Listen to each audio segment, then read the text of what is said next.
Warhammer fans, welcome back to 40k Onboarding, where I assist you with navigating the complex universe that is Warhammer 40,000. Today we're going to cover the timeline of the 40k universe so that you know what events happened and when. Before we hop into the history, let's talk about how dates work in the 40k universe. Their millennium system works a lot like our century system. So as the 14th century refers to the 1300s, the 31st millennium refers to the 30,000s. The date is written with the current year of the millennium first, and then the millennium year designated by an M. For example, our year 2022 would be written 22M3, the 22nd year of the third millennium. Now that we have that out of the way, let's start laying out the timeline of this universe. Starting with M0 and before, we have ancient history. This is the age of humans developing early civilization and technology. The most important thing that happened within ancient history is the birth of the Emperor, who was born around 8000 BC. Next we have the Age of Terra, also known as the Age of Progress. This is the age we're currently in. This period takes place from M1 to M15 and sees humanity blossom into a spacefaring race. The most important things to happen during the Age of Terra is actually the birth of three of the Chaos Gods. Khorne, Tzeentch, and Nurgle all came to sentience during this period. Next we have the Age of Technology, sometimes referred to as the Dark Age of Technology. This was a time of mankind's greatest scientific and technological achievement. We were finally able to use sublight and proto-warp travel to colonize planets outside of our solar system. Arguably, this is the period where humankind progressed the farthest. During this age, we created STCs, or Standard Template Constructs. These were database systems that essentially allowed anyone to access the wealth of human knowledge and build or create anything that was stored within it. The emergence of navigators and psychers also happened within the Age of Technology. Without these mutations in the human genome, warp travel would be impossible. During this period, the warp drive was also created and saw widespread use. Also during this period, mankind found its distrust of AI. A cybernetic revolt was carried out by artificially intelligent humanoid constructs called the Men of Iron. And since they were put down in M23, mankind has been wary of AI ever since. Part 2 is up now. Warhammer fans, welcome back to 40k Onboarding, where I assist you with navigating the complex universe that is Warhammer 40,000. This is part 2 of our timeline video. If you haven't seen the first part, go back and watch it. We're starting today with the Age of Strife. This is a roughly 5,000 year period between M25 and late M29, where mankind was separated from each other by warp storms. Because the Imperium of Man's interstellar travel is reliant upon going through the warp, these storms interrupted trade, cut planets off from the main governing body, and isolated thousands and thousands of worlds. This period is also referred to as Old Night. Humanity saw vast technological and societal regression and was almost pushed to the brink of extinction. But in mid-M29, the Emperor revealed himself and began to unify Terra. Once he had a unified government on Terra and an alliance with the Cult Mechanicum on Mars, the Age of the Great Crusade began. During this time was the first founding, the creation of the first Space Marines, as well as the creation, losing, and subsequent finding of the Primarchs. During this time, the Emperor set out to reunite the lost parts of humanity and then go on to conquer the rest of the galaxy. At the end of the Great Crusade was a Horus Heresy, where one of the Emperor's sons led a civil war against him. After Horus's defeat and the internment of the Emperor on the Golden Throne, began the Age of the Imperium. This age encompasses the entire 10,000 year period between M31 and M41. There are quite a few significant events that happened during this time. This includes the Age of Apostasy in M36, which saw the culmination of the Ecclesiarchy's power and its ultimate fall. An Age of Redemption and Rebirth came after this, which lasted all the way up until M41. M41 saw an immense amount of war. From the 1st, 2nd, and 3rd Tyrannic Wars, the 13th Black Crusade that destroyed Cadia, the wars for Armageddon, the Damocles Gulf. It was a rough time overall. But things would start changing for the Imperium in M42 with the return and resurrection of Roboute Guilliman. This period is called the Era Indomitus, which is the current arc in the Warhammer timeline. This includes the Indomitus Crusade, the birth of the Great Rift and the Dark Imperium, and the Plague Wars. And now you're caught up on the current 40k timeline. Thank you all for watching, and stay tuned for more 40k onboarding. Warhammer fans, welcome back to 40k Onboarding, where I assist you with navigating through the complex universe that is Warhammer 40,000. Today we're going to be talking about the singular most important person in the whole Imperium, if not the galaxy, the Emperor of Mankind. He is the main character. He is the person whose existence trillions of people's lives revolve around. The Emperor of Mankind is the greatest human psyker of all time. He united humanity and put it on the path to become the galaxy's ultimate masters. But his journey to this ultimate goal is tens of thousands of years in the making. This veritable demigod was born in the year 8000 BC. The most common theory of his origins that I've heard is that a group of human shamans got together, sacrificed themselves to then amalgamate their consciousness into a single person. And that person, having the combined psychic might of hundreds of the world's most powerful people at the time, became the Emperor. Now, through the thousands of years of history, the Emperor was with humanity, nudging it along the right path. Being a perpetual, he was essentially immortal and could live and learn as humanity grew. It wasn't until the end of the Age of Strife that the Emperor decided to show himself. Humanity had been cut off from each other for 5,000 years, and he was ready to unify them once more. He first conquered Terra, getting rid of all the techno-barbarians and warlords that ruled it. These were called the Unification Wars and were vastly important to the Emperor for establishing a fortress and base on Terra. During this time, two very important things happened. The Emperor created the Primarchs, his 20 sons that were to lead his legions of Space Marines, and the second being making a deal with the Mechanicum of Mars to make sure that he had ships and material for his warriors. Then the Great Crusade happened, where the Emperor tried to reunite humanity into a secular, unified imperium. This would go on for 200 years until the Emperor's favorite son Horus would betray him and start the galactic civil war known as the Horus Heresy. After 9 years, thousands of worlds burned and trillions of lives lost, this would culminate into a battle between the Emperor and Horus. Horus would be killed and the Emperor would be critically wounded and interred upon the life-preserving Golden Throne. Even though he can't move or speak, his spirit, which 1,000 psykers are sacrificed daily in order to preserve, is still around and guiding humanity. His life force and will is holding back demons of the warp from invading Terra. He's even now powering the Astronomicon, which navigators use to find their way through the warp. I hope you enjoyed the video. If you have any questions, hit me up on my Twitter or leave them in the comments below. Warhammer fans, welcome back to 40k Onboarding, where I assist you with navigating through the complex universe that is Warhammer 40,000. Today we're going to talk about a military force that could rival even the Legiones Astartes. The Emperor's very first gene-enhanced soldiers, the Thunder Warriors, or the Legiones Categus. Make sure you hit the plus button for more 40k lore content. Before the Horus Heresy, before the Great Crusade, there was Old Night. The unified planetary government of Terra had lost contact with all of its colonies because of the warp storms, and over 5,000 years was slowly shattered into warring nation-states ruled by ethnarchs and techno-barbarians. To save humanity, the being who would become the Emperor of Mankind set out to unify Terra. But in order to do this, he needed the most brutal, the most violent, and the most efficient killing force on the planet. Using unknown gene science and medical technology, the Emperor created the Thunder Warriors. These were the Proto-Astartes, an experiment done by the Emperor in order to refine his process for taking humans and turning them into genetically enhanced super soldiers. The goal of the Unification Wars for the Emperor was to unify and subjugate Terra so that he would have a stable base to launch his Great Crusade. The Thunder Warriors served this purpose. Victory after victory in the Unification Wars followed them, and they were able to conquer the entire planet. But the Emperor knew that this was not a force that could go out and conquer the galaxy. They were bigger, stronger, and faster than Space Marines and could even match Custodians occasionally. But they were ruthless and bloodthirsty and had a genetic flaw engineered into them. The Emperor, knowing that he was creating a more efficient and stable force of super soldiers to go and conquer the galaxy, engineered into the Thunder Warriors a shorter lifespan and that they would eventually degrade either mentally or biologically. They had only been needed for the singular purpose of unifying Terra. During the last battle of the Unification Wars on Mount Ararat, it is said in Imperial records that the Thunder Warriors were killed to a man heroically. But this is just a cover-up authorized by the Emperor himself. In reality, they were culled by the Emperor, the Legio Custodes, and the first Legiones Astartes, who would become the Dark Angels. The Emperor knew that the Thunder Warriors would eventually become a threat to a stable Imperium and needed to get them out of the way.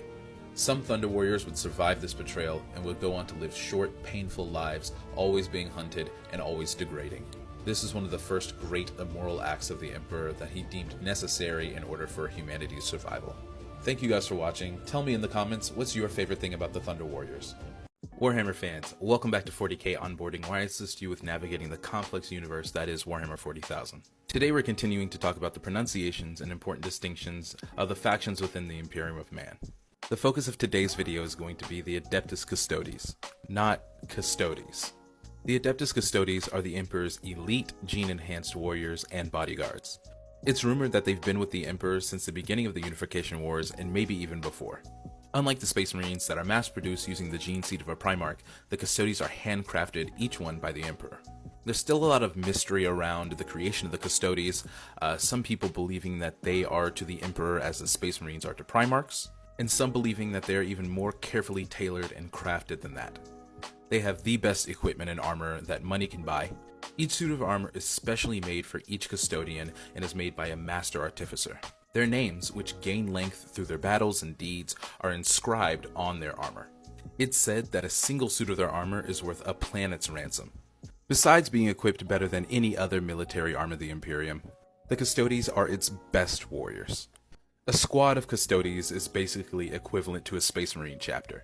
But I do hold that Space Marine Psychers of Delta level and above could probably give them a run for their money.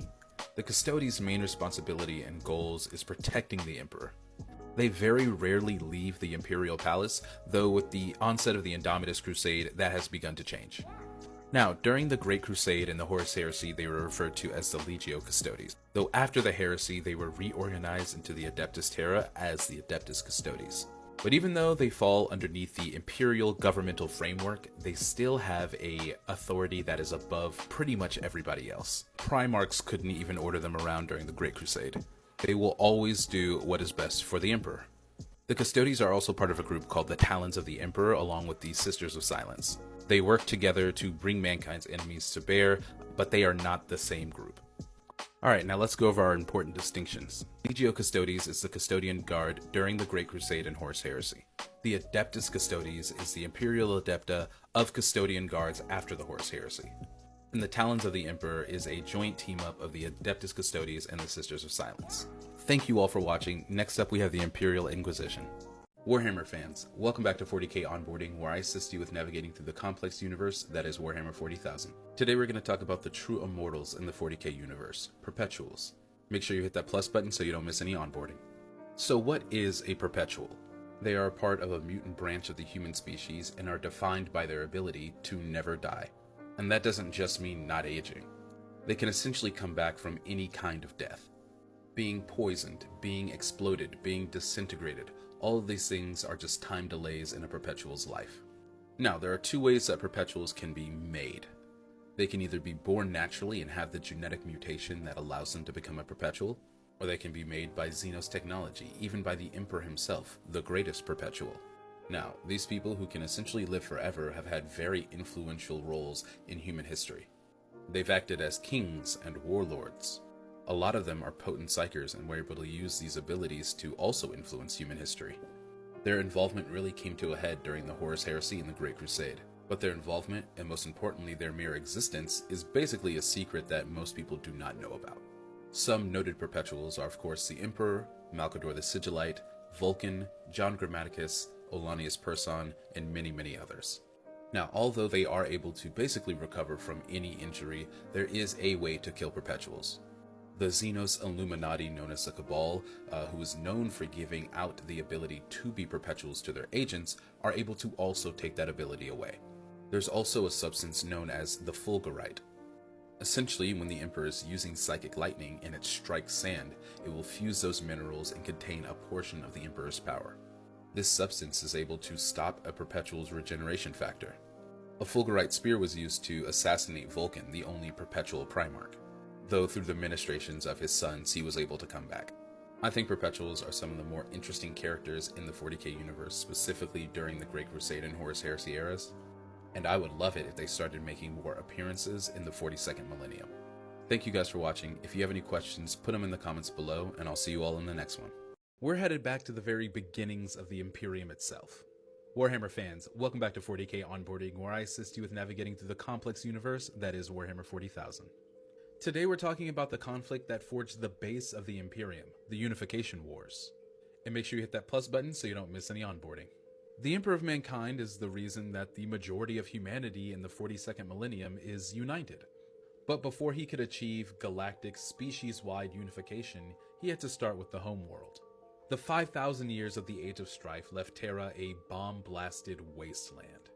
The unified Earth government that existed near the end of the Dark Age of technology had been dissolved, and Terra was being ruled by techno-barbarians, warlords, and ethnarchs.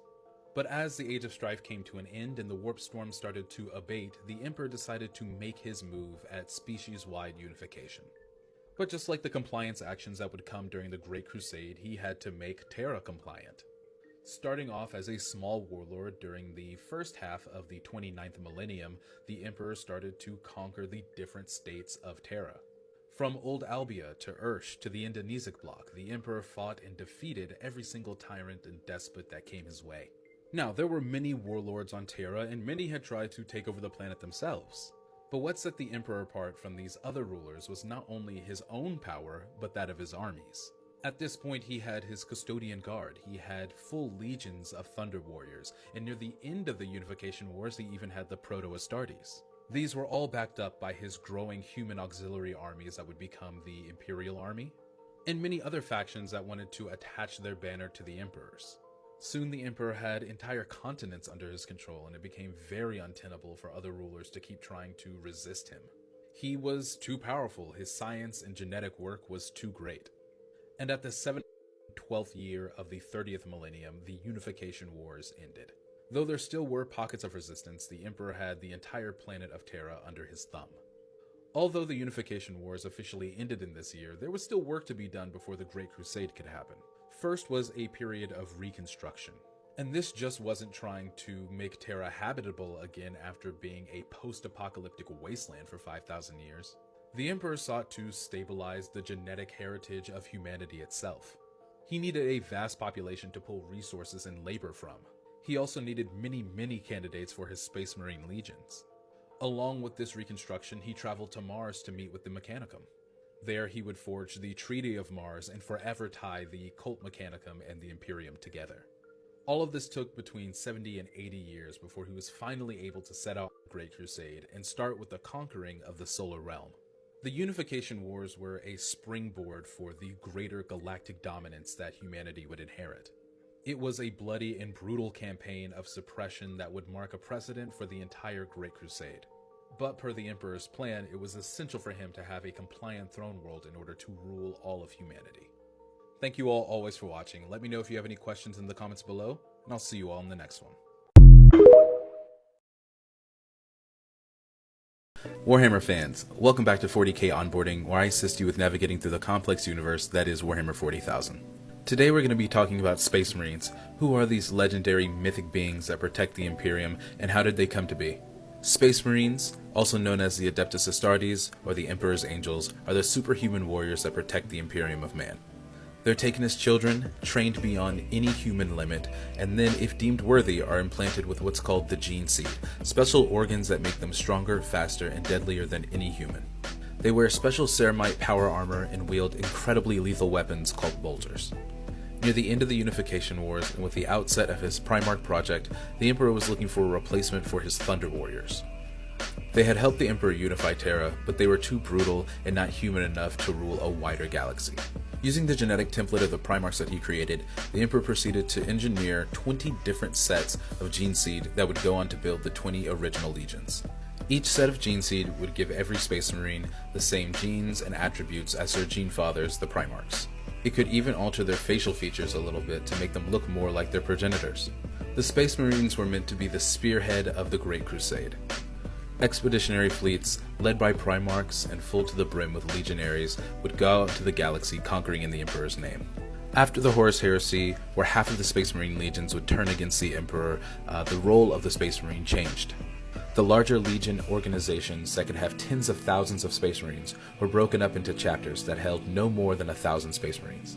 There are, of course, exceptions to this rule, but for the most part, they held to what is called the Codex Astartes, which was written by Roboute Guilliman and dictated how the Space Marines were to conduct war from then on. For the next 10,000 years, Space Marine chapters would act as the last line of defense against Xenos and demonic threats. They were who were called when entire sectors were about to be lost. With the Indomitus Crusade, there was an update with Space Marines. Archmagos Belisarius Cawl introduced Primaris Space Marines. They have all original 19 Gene Seed implant organs, as well as 3 more that Belisarius Cawl developed himself. He created tens of thousands of Primaris Space Marines, and as the Indomitus Crusade progressed, he and Robo Gilliman reinforced some Space Marine chapters and created whole new ones from this new stock. Thank you guys for watching. In the next few videos, we'll be going over the gene seed and what each implant organ does. Hit the plus button to follow along. We're talking about organs today, Warhammer fans. Welcome to 40K Onboarding, where I assist you with navigating through the complex universe that is Warhammer 40,000. In our last video, we talked about the Space Marines and how they came to be. In this video, we'll be talking about the gene seed, the organs that make the Space Marines as powerful as they are. Once a Space Marine novitiate becomes accepted by their chapter, they start the implantation of the gene seed. Now, the gene seed means several things. Firstly, it's a catch-all term for the entire set of organs that a Space Marine gets over their lifetime. It also refers to the progenoid glands, which are two organs that are implanted near the end of their process. Some of these organs are cultivated outside of the Space Marine's body and then implanted, while others come from an injection that will then catalyze into an organ as the Space Marine grows. I'll be taking you through each phase of implantation and telling you what exactly each organ does. Here is a chart of all the phases so you can see yourself. So between the ages of 10 and 12, the Space Marine gets their first 3 organs. They're typically implanted at the same time. The very first organ a Space Marine gets is the secondary heart. It's a smaller version of the primary heart and is connected to the rest of the circulatory and pulmonary systems. It's meant to increase oxygen and nutrient flow throughout the body, and if the primary heart is damaged in combat, the secondary one can keep a Space Marine alive until an apothecary can get to him. The next organ to be added is the osmodula. It sits at the base of the brain next to the pituitary gland. It secretes a special human growth hormone that, when paired with the Astartes diet that contains microscopic ceramics, it'll increase their skeleton size as well as their muscle size. It'll also fuse their ribcage into interlocking plates that'll protect the Astartes from even small arms fire. The next organ to be implanted is the biscopia. It's small and spherical and implanted into the Space Marine's chest cavity. Its whole job is to stimulate muscle growth, making the Space Marine stronger than the average human. Between the ages of 12 and 14, the Marine is implanted with 2 more organs. First is the hemastamen, which you might have guessed deals with the blood. It's implanted in a main blood vessel like the aorta or a femoral artery and increases the blood's ability to transport oxygen and nutrients. This is what makes the Space Marine's blood a much brighter shade of red than humans. Next is one of the more important organs, the Lehrman's organ. It's small and shaped like the human liver and also implanted in the chest cavity. It produces Lehrman cells that attach onto white blood cells and act as a clotting agent that's faster and more efficient than any human. This is why Space Marines can survive seemingly mortal wounds.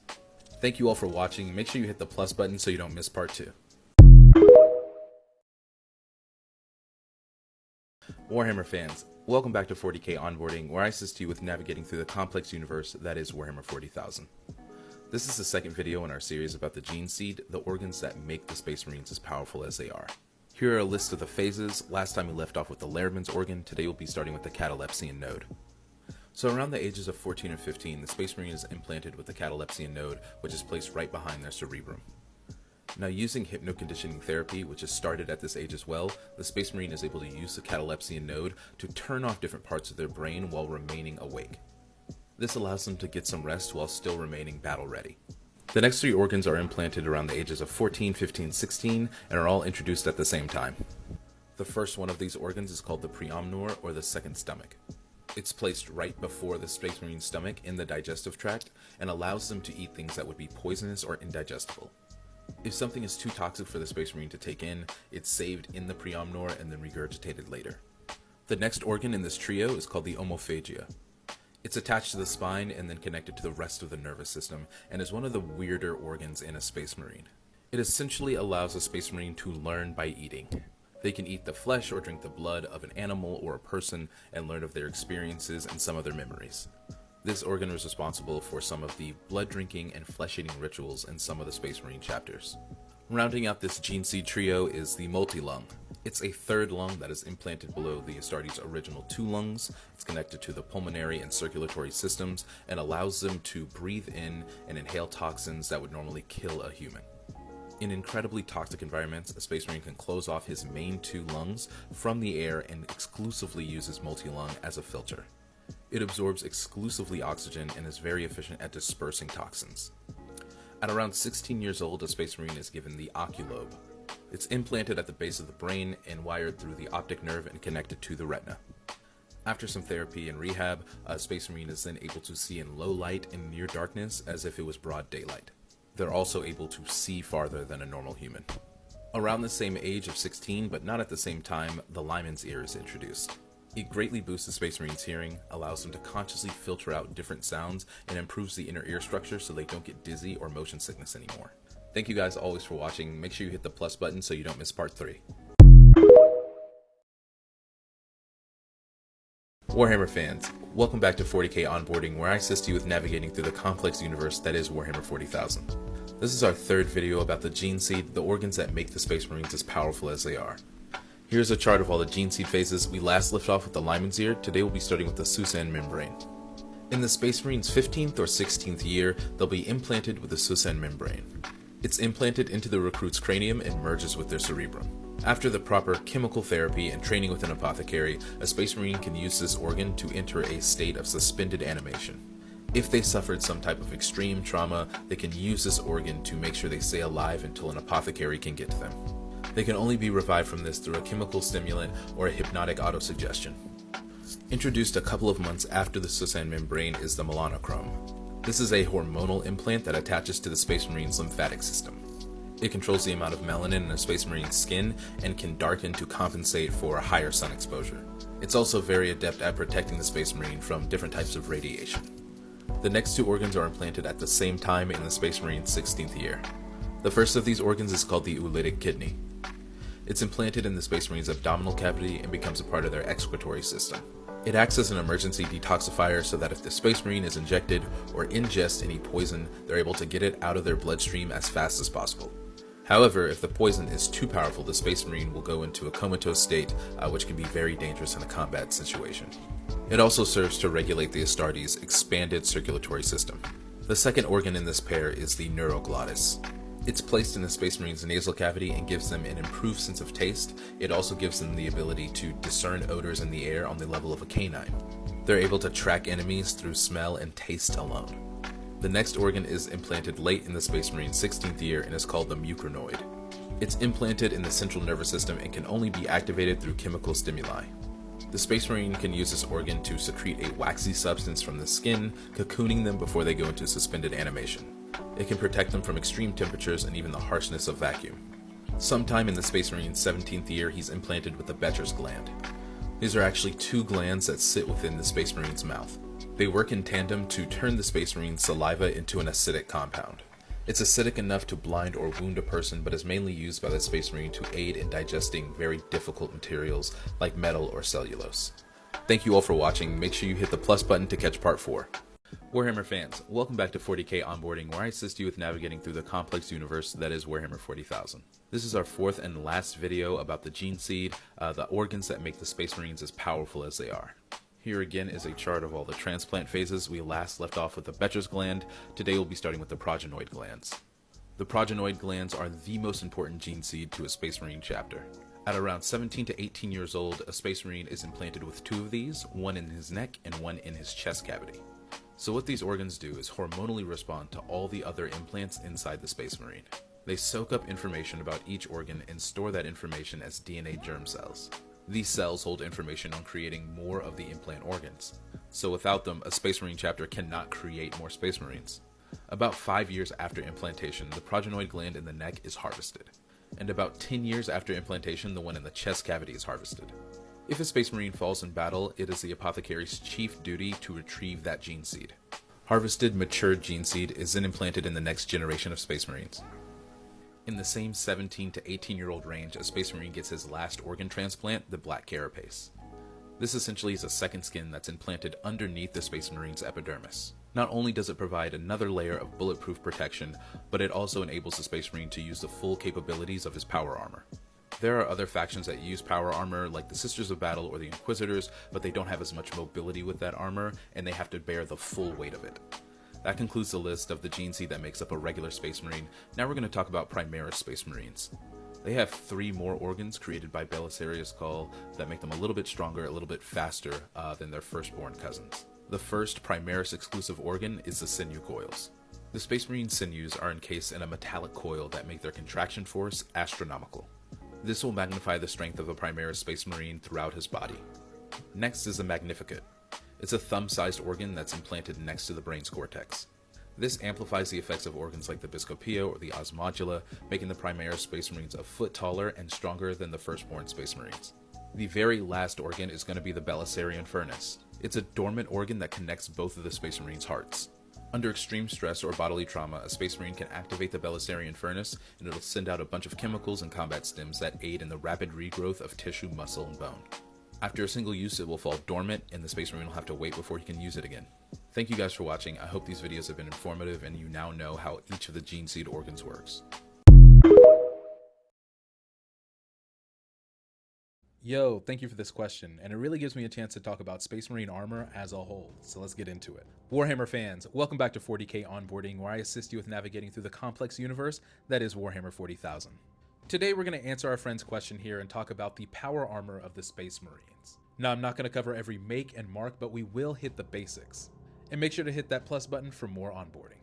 The power armor of the Space Marines is one of the most distinctive things about them. Sometimes the enemies of the Imperium fold even just seeing these giants walking amongst them in plate armor. They show off the Imperium's might and are the most advanced piece of single unit technology that the Imperium possesses. It can take decades to make even one of these suits of armor, so they are incredibly rare and important. These suits were designed for superhumans to take over the galaxy with, so there are a myriad of components to go over. First and foremost, these suits of armor are just that. Armor to protect the Space Marine from any enemy of the Imperium. Whether that be hard rounds, energy rounds, fire, or claw, most of these armors can withstand it all.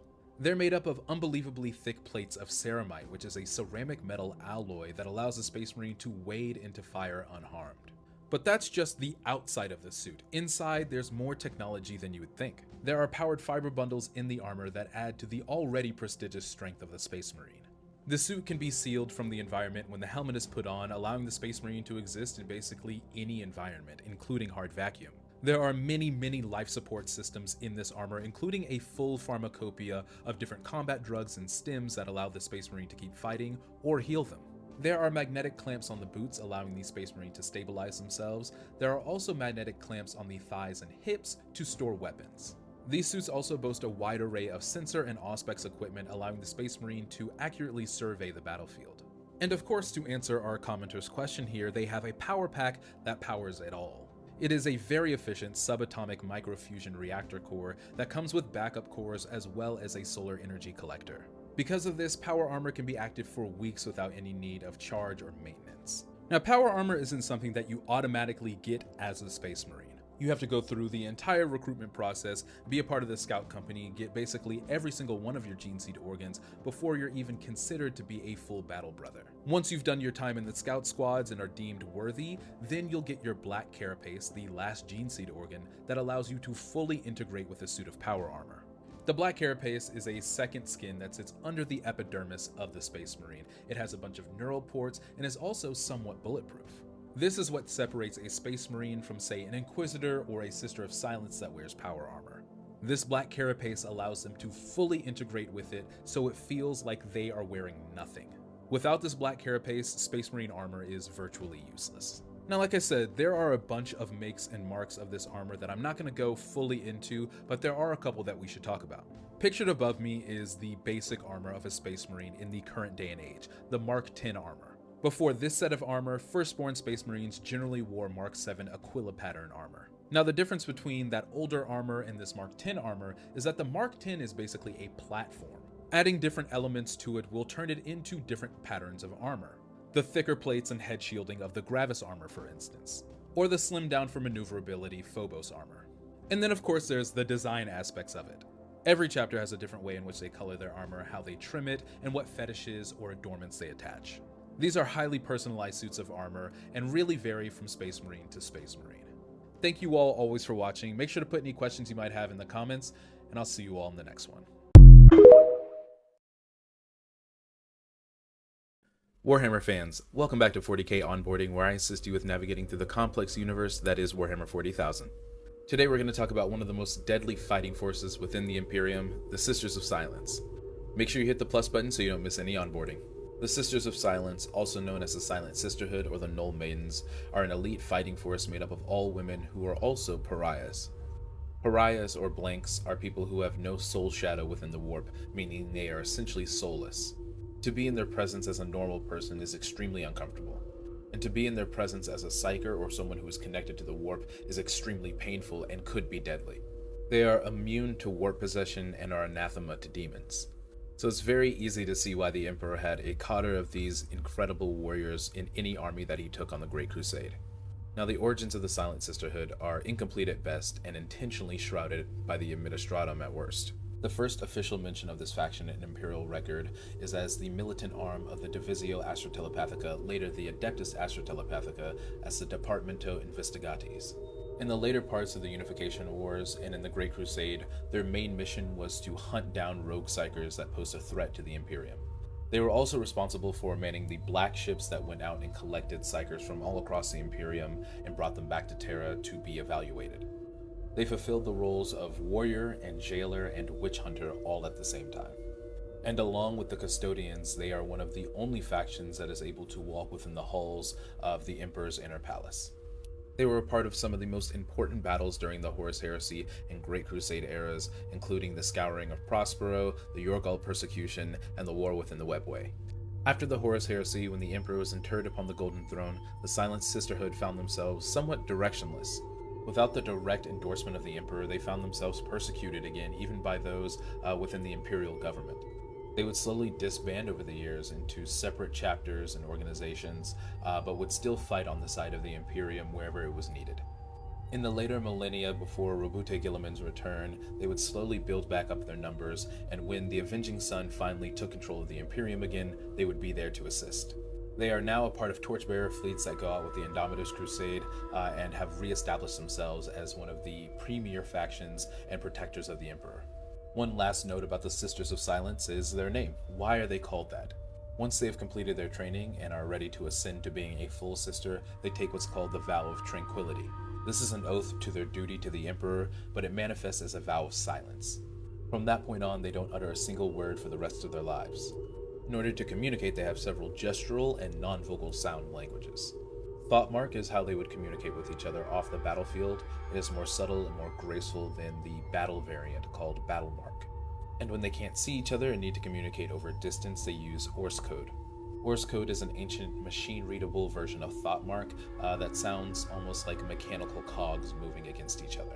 Thank you all for watching. If you have any questions, put them in the comments, and I'll see you all in the next one.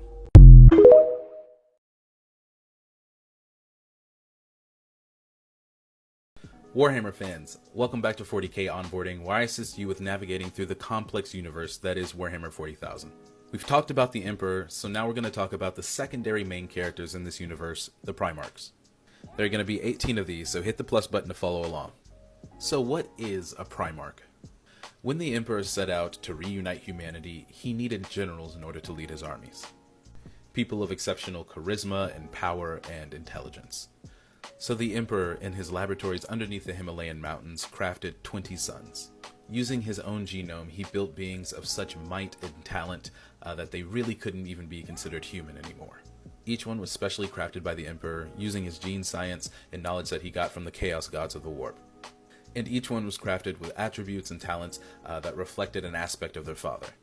They were all gifted with superhuman intelligence and superhuman stature. The smallest of them, Alfarius, standing at about 8 feet, and the largest of them, Vulcan, standing at about 11.5 to 12. As the Emperor was finishing the development of his sons, a warp storm came through his laboratories and scattered the Primarchs all over the galaxy. At this point, they were babies in gestation pods and landed on a myriad of planets.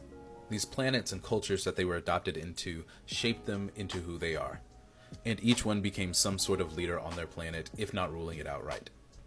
As the Great Crusade commenced and the Emperor and his forces left Terra, the Primarchs were found as the Imperium's borders grew. The Emperor met with them, told them of their heritage, gave them a legion of Space Marines, and sent them on to the Great Crusade. For 200 years, they would conquer the galaxy and reunite humanity, until the Horus Heresy took place and half of his sons turned against him in rebellion. Some Primarchs would die in this civil war, and some would be corrupted and fall to chaos. After the Civil War, many disappeared and have not been seen since.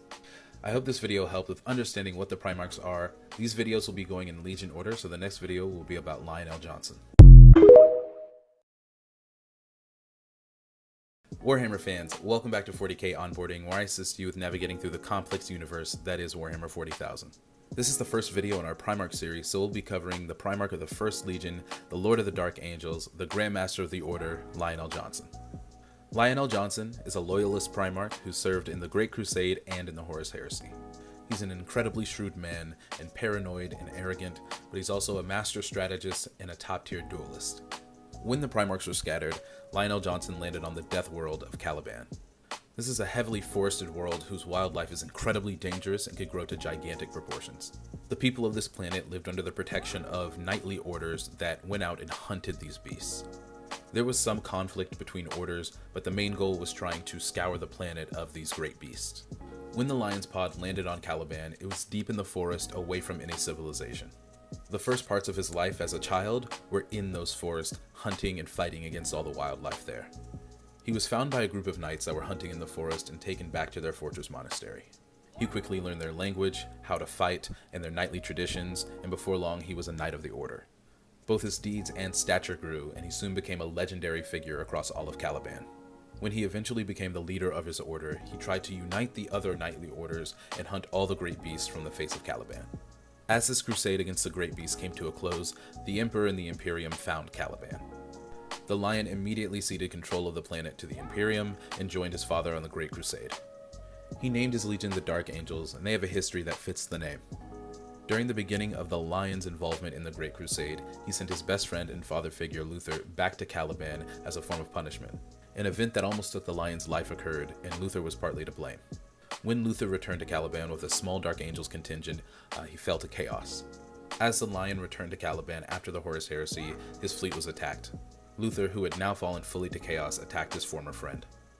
During this fight, Caliban would be destroyed, Luther would be captured, and the Lion would be injured and lost to the Dark Angels. The Dark Angels' successor chapters would go on to hunt the fallen angels, or the Dark Angels that fell to chaos. In recent times, Luther has escaped his captivity, and the Lion's wounds have healed as he sleeps in stasis underneath the Dark Angels' fortress monastery. I hope you guys enjoyed the video. Hit the plus button to follow along. The next video will be about Fulgrim. Warhammer fans, welcome back to 40k Onboarding, where I assist you with navigating through the complex universe that is Warhammer 40,000. This is the second video in our Primarch series. Last we covered Lionel Johnson, the Primarch of the First Legion. Today we'll be covering Fulgrim, the Primarch of the Third. Again, this is going to be a long series, so make sure you hit that plus button to keep up with the Primarch videos. Today we're covering one of the more complex Primarchs, in my opinion, and that's going to be Fulgrim.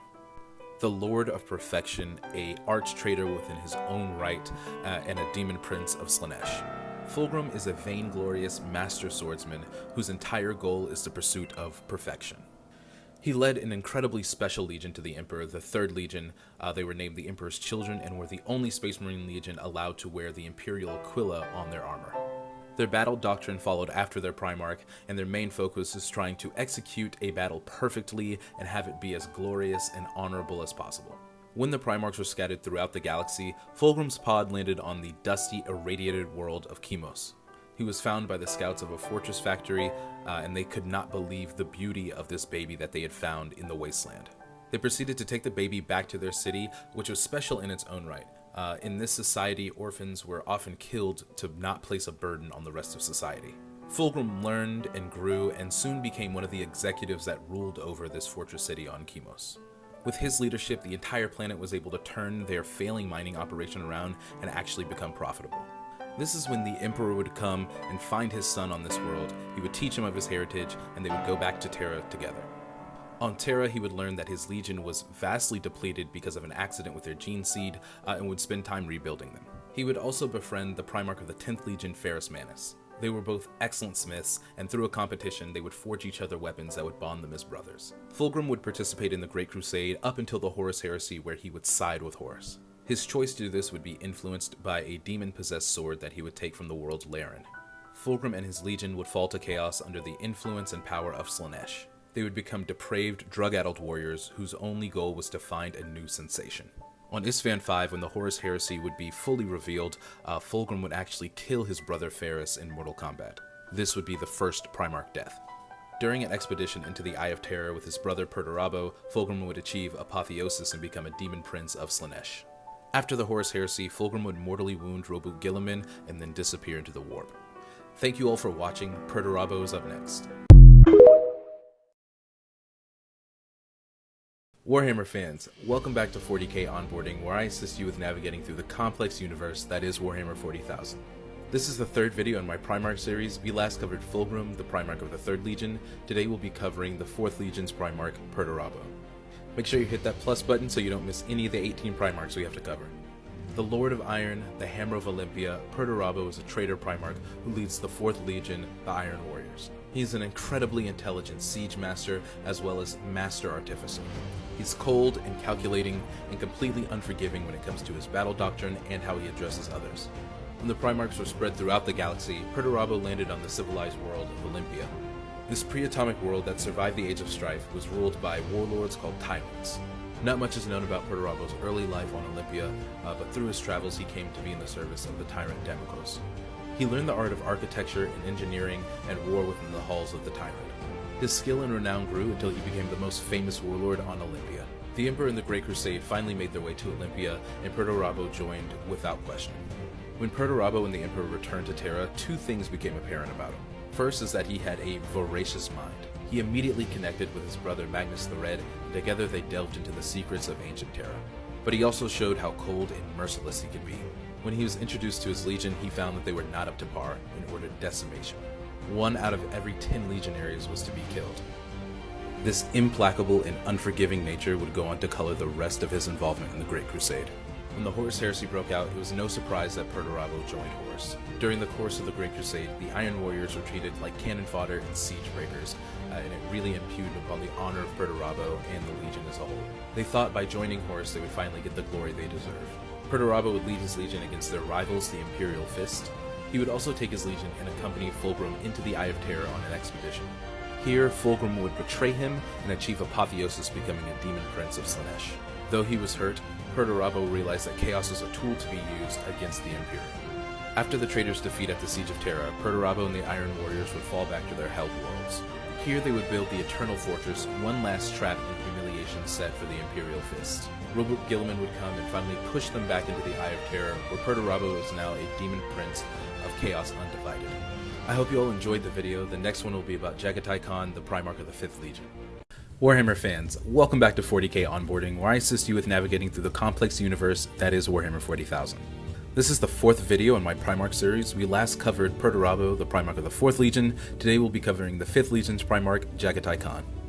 Jagatai Khan is a Primarch of the White Scars, the 5th Legion Astartes.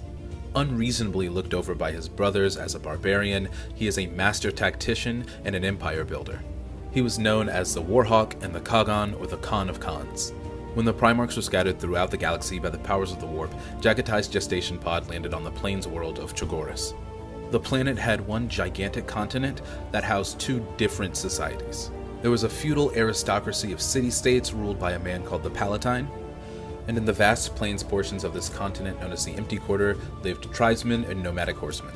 The Khan would land amongst the plains people and learn and grow with them. The Palatine and his armies would go into the Empty Quarter, hunting the tribesmen and destroying their way of life. Jagatai Khan fought back against these incursions and became the Kagan, the Khan of Khans, the person who was to unite all the tribes of the Empty Quarter and lead them against the Palatine. This campaign is where he would develop his signature hit-and-run techniques. These would go on to define the way the White Scars fought for years to come. The Khan's armies would eventually defeat the Palatine and make a united Chogoris. Then came the arrival of the Emperor, and along with him the 16th Legion Astartes, the Luna Wolves. Jagatai and Horus would become fast friends, and the Emperor would tell the Khan of his heritage and his Space Marine Legion. The White Scars were spread throughout the galaxy, and the Khan called them back to Chogoris in order to bond them together. Here they would make new traditions and rituals that would bond the Terran-born and the Chogoris-born elements of the Legion. Then the Khan and his Legion were set out on the Great Crusade. Always having an emphasis on speed, they would act as a frontier and scout force for the other expeditionary fleets. Notably, Jagatai was mostly ignored by his brothers. A lot of them never took the time to get to know him personally and always assumed he was some sort of barbarian. But this could not have been farther from the truth. As said before, he was friends with Horus Lupercal, who saw him for what he actually was, and he was also friends with Magnus the Red, who also understood being an outcast. During the Horus Heresy, a part of the White Scars Legion would actually side with Horus. They thought the White Scars Legion had been overlooked long enough and looked to turn on their brothers. But the Khan remained loyal, purged his legion of traitors, and fought against Horus for the next 7 years. The Khan was instrumental in the Siege of Terra for defending the spaceports. After the heresy, he would disappear into the webway, hunting the Dark Eldar that had attacked Chogoris. I hope you enjoyed the video. The next one will be about Leman Russ, the Primarch of the Sixth. Warhammer fans, welcome back to 40k Onboarding, where I assist you with navigating through the complex universe that is Warhammer 40,000. This is the 5th video in our Primarch series. We last covered Jagatai Khan, the Primarch of the White Scars. Today we're going to be covering Leman Russ, the Primarch of the Space Wolves. Make sure you hit the plus button so you don't miss any Primarchs. The Great Wolf, the Wolf King Leman Russ, is a loyalist Primarch heading the 6th Legion, the Space Wolves, or the Vilko Finrika. He is a ferocious warrior known to be amongst the ranks of Angron and Vulcan when it comes to fighting prowess. And he is incredibly loyal, always doing the bidding of his father as his executioner. He's also very suspicious about sorcery to a hypocritical point. When the Primarchs were scattered throughout the galaxy, Leman Russ's gestation pod landed on the cold death world of Fenris. He was found by a Thunderwolf and raised as her own cub. Fenrisian tribesmen eventually found his pack and attacked it. Russ fought against these hunters, but eventually made peace with them and went back to their village with them. They brought the boy to the court of King Thengir of the Russ tribe, and he adopted him as his own, training him up as a Fenrisian warrior. Leman proceeded to lead the Russ tribe to thousands of victories, and when King Thengir died, he took up the mantle of king.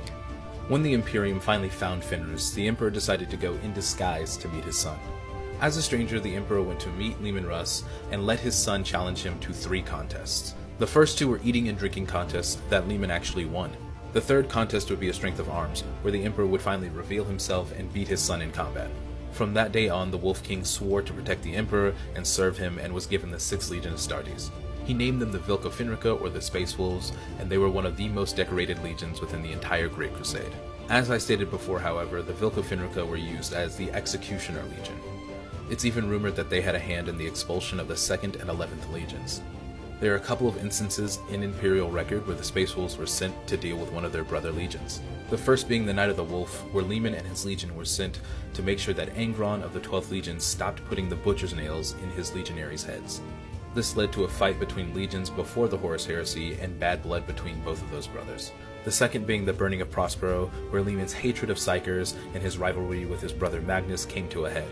Initially ordered to bring his brother Magnus in for violating the Edicts of Nicaea, Leman's orders were changed by Horus, and he ended up assaulting the planet. During the Horus Heresy, Leman would never make it to Terra in order to protect his father, but he would fight against the traitor forces, most notably in the Alaxis Nebula against the Alpha Legion. He would go on to serve the Imperium for another 200 years, before disappearing from Imperial space with his Wolf Guard. I hope you all enjoyed the video. Rogel Dorn is next.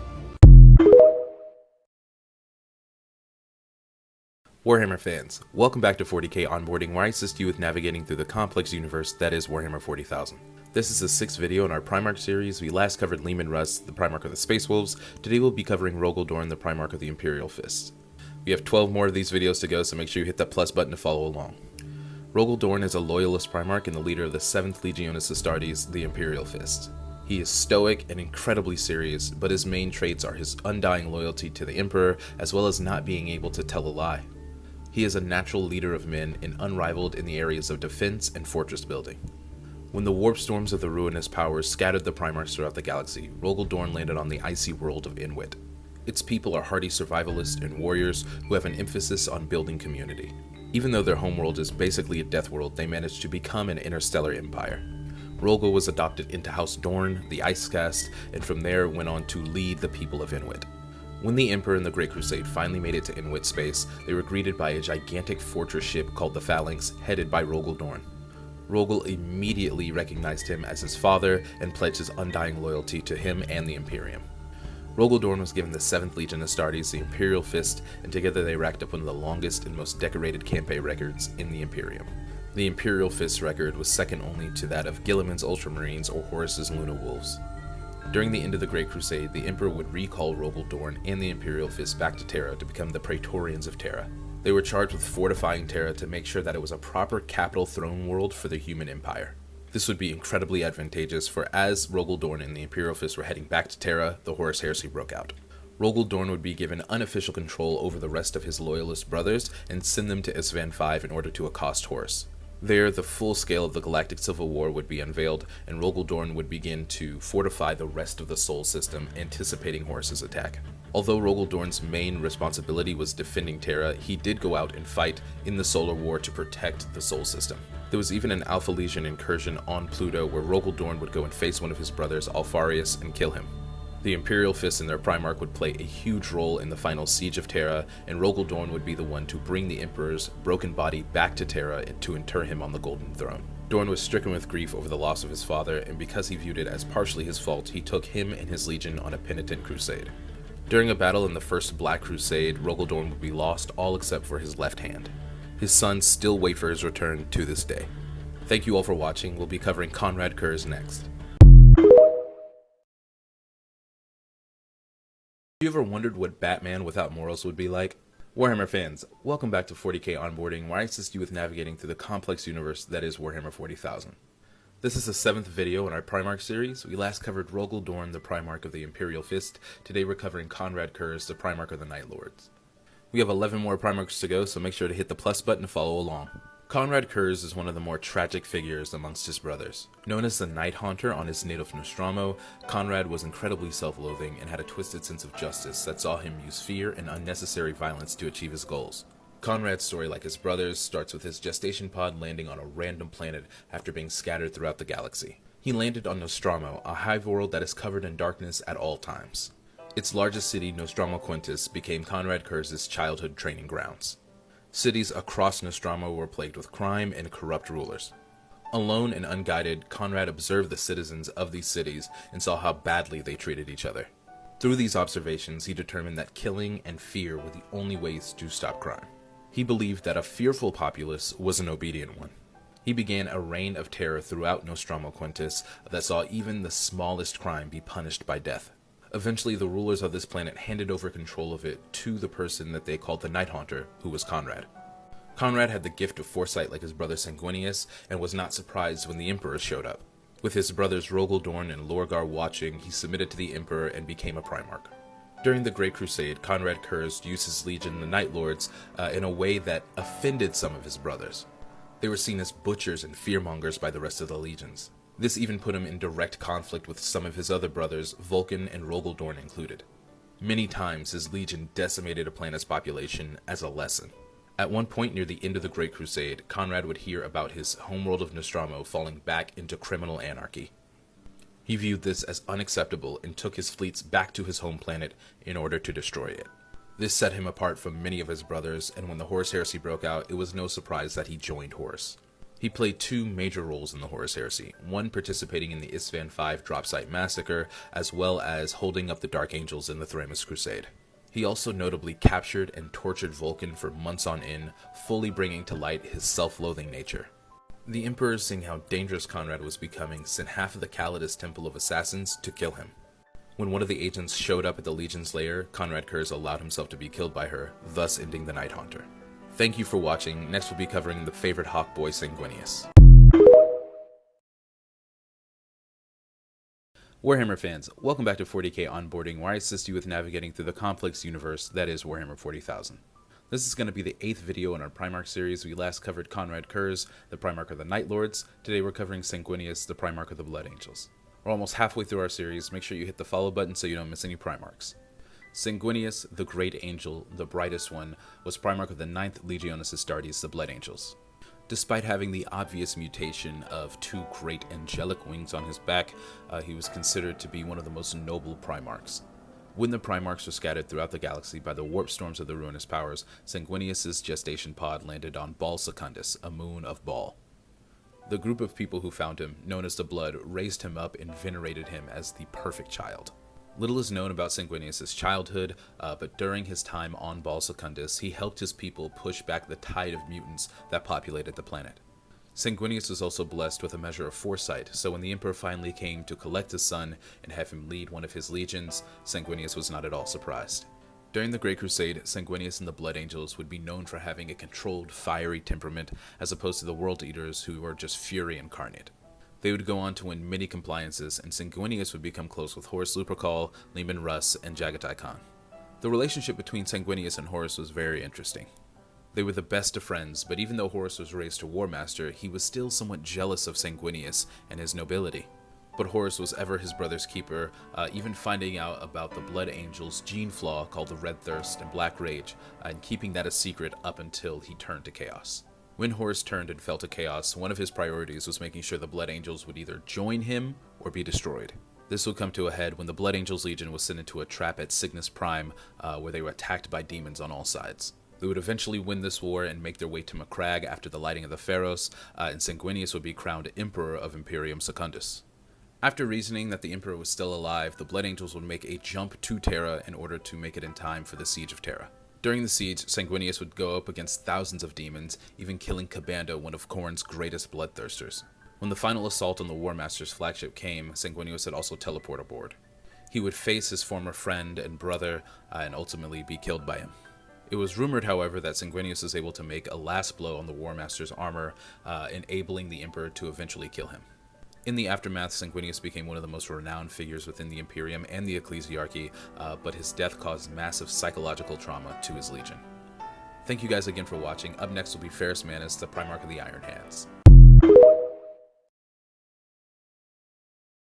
Warhammer fans, welcome back to 40k Onboarding, where I assist you with navigating through the complex universe that is Warhammer 40,000. This is the 9th video in our Primarch series. We last covered Sanguinius, the Primarch of the Blood Angels. Today we're covering Ferrus Manus, the Primarch of the Iron Hands. We're halfway through this series. Make sure you hit the plus button to follow along. Ferrus Manus, known universally as the Gorgon, was a loyalist Primarch of the 10th Legionis Astartes, the Iron Hands. A man of intense seriousness and focus, Ferrus Manus focused on expunging human weakness from himself, from his legion, and from his homeworld of Medusa. When the Primarchs were scattered throughout the galaxy by the warp storms of the ruinous powers, Ferrus Manus' gestation pod landed on the feral world of Medusa. Not much is known about Ferrus Manus' childhood, but he did grow to become a legend and almost a living god to the nomadic clanspeople of Medusa. One of the many fables about him that would be passed down throughout Medusan generations is that of his iron hands. The most popular and widely accepted of these tales includes Ferrus Manus fighting a gigantic silver worm. Contemporary Imperium historians think that this was a Necron construct. Because he couldn't hurt this creature from the outside, he had to draw it into a magma pool. There, he held it under the lava with his bare hands, and some of the necrodermis that was on this construct flowed onto his hands. These augmentations to his hands caused him to have increased strength even for a Primarch, and he was able to forge and bend metal with his bare hands without heat. When the Emperor arrived, he found that his son was a well-known warlord and cultural leader of the Medusan people, and gave him command of the 10th Legion. Before Ferrus was to set off on the Great Crusade, he became fast friends with Fulgrim. They both had a skill at the forge that surpassed all their other brothers. They held a contest in a forge on Terra that lasted over 3 months, where they were to forge each other a weapon. At the end, they exclaimed each other the winner and cemented their bonds of brotherhood. The Iron Hands would go on to win many compliances and would be known for their ruthlessness and pursuit of driving out weakness of the flesh. Ferrus would be one of the first people to learn about the heresy because Fulgrim would come and try to recruit him to Horus's cause. This drove Ferrus into a rage fueled by betrayal, and he was all too ready to lead the attack on the traitors in the Isvan system. Isvan V would be the undoing of Ferrus and his legion. Driven by his rage and his need to kill Fulgrim, Ferrus did not retreat back with the other loyalists after the first wave on Isvan V. He pushed too far ahead and challenged Fulgrim to one-on-one combat, where he was unfortunately killed and became the first Primarch casualty of the Horus heresy. To this day, the Iron Hands and their successors mourn the loss of their Primarch. Thank you guys for watching. Next we'll be covering Angron, the Primarch of the World Eaters. Yo, thank you for your question. I can't really do a video like that on the Lost Primarchs though, but we can talk about them. So originally there were 20 Primarchs. 21 if you count Alfarius and Omegon. But 2 of those legions and Primarchs, the 2nd and 11th, are never talked about. And that's because they've been expunged from Imperial record. An edict of obliteration was issued by the Emperor himself for these legions and Primarchs. That means no person can talk about them, and all Imperial records of them were destroyed. The few things that we do know about them are mainly rumor, other than the fact that they fought in the Great Crusade at the very beginning in the ranked and Xenocides, but other than that, there's not much known. Even concept pictures we get like this are just speculation. But let's talk about a couple of the rumors. These Primarchs and Legions are known respectfully as the Forgotten and the Purged. And even though people are not allowed to talk about them, we have little hints and nuggets of information that we get from the books about them. Apparently half the Primarchs were at the executions of their brothers. Mortarion mentions this to Magnus at the Triumph at Olenor. A lot of Space Marines think that one or both of these legions was used to boost the numbers of the Ultramarines, explaining why they are the biggest legion. This is mentioned in the book The First Heretic, but even some of the word bearers that are talking about this think it's just a rumor. So as much as I would love to talk about these two and the different theories around them and their history, we can't, because nobody knows anything or is allowed to talk about them. There's also been some speculation that one or both of the Lost Primarchs might be a woman, opening the way for female Space Marines to be introduced into the lore. Now, I personally don't mind if they introduce female Space Marines. I think that would be great, but I'm not sure that's the way to do it. So many times they mention in all of the books that it was 20 brothers. They would have to go back and retcon like 50 books. But I don't want to get too far into the female Space Marine argument. I know that is a huge one in the community. Those are just my quick thoughts on it. Let me know if you have any other obscure lore you'd like me to talk about. Warhammer fans, welcome back to 40k Onboarding, where I assist you with navigating through the complex universe that is Warhammer 40,000. This is the 10th video in our Primarch series. We last covered Ferrus Manus, the Primarch of the Iron Hands. Today we're covering Angron, the Primarch of the World Eaters. We have 8 more Primarchs left to cover. Make sure you hit the plus button to follow along. Angron, also known as the Red Angel, is the Primarch of the 12th Legiones Astartes, the World Eaters. As his name might suggest, he is a man who is filled with rage and only ever enjoys himself in the midst of combat. He's one of the most physically gifted Primarchs, always being in the conversation of strongest Primarch with Leman Russ and Vulcan. When the Primarchs are scattered throughout the galaxy by the warp storms of the Ruinous Powers, Angron's gestation pod landed on the civilized world of Nuceria. He was found by the masters of this world, called the High Riders, surrounded by the dead bodies of Xenos that he had killed. They took this frightened but powerful child and enslaved him in the fighting pits of the capital city of the world, Dishea. Here, Angron became a fighter of great renown and violence. This was supplemented by the High Riders implanting within Angron the Butcher's Nails. These devices warped Angron's mind and caused him great pain unless he was committing acts of violence. He eventually led a slave revolt on Nuceria, fighting the High Riders' armies for months on end. After months of fighting as an under-resourced army, they were finally cornered by the High Riders. Right before Angron was to be killed in the final battle along with his brothers and sisters, the Emperor and his fleet appeared and he teleported down to talk to Angron.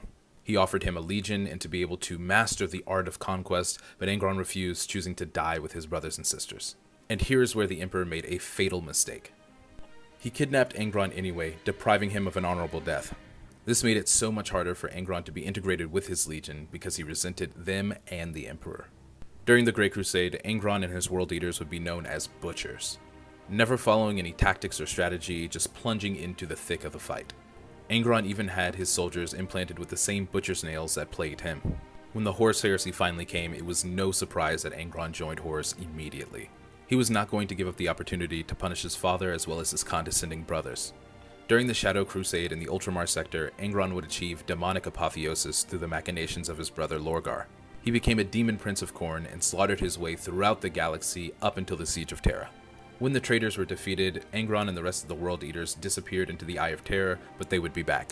He would go on to lead several wars in Imperial space, including the Dominion of Fire, the First War for Armageddon, and most recently the incursions on Malak Bale.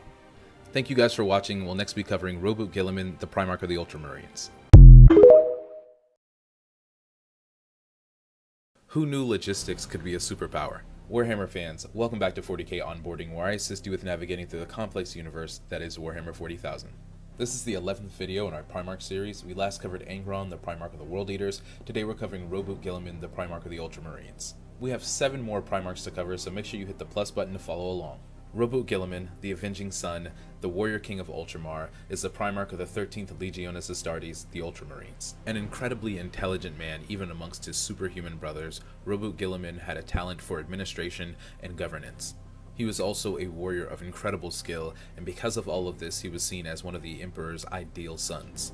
When the warp storms of the Ruinous Powers scattered the Primarchs throughout the galaxy, Roboute Guilliman's gestation pod landed on the civilized world of Macragge.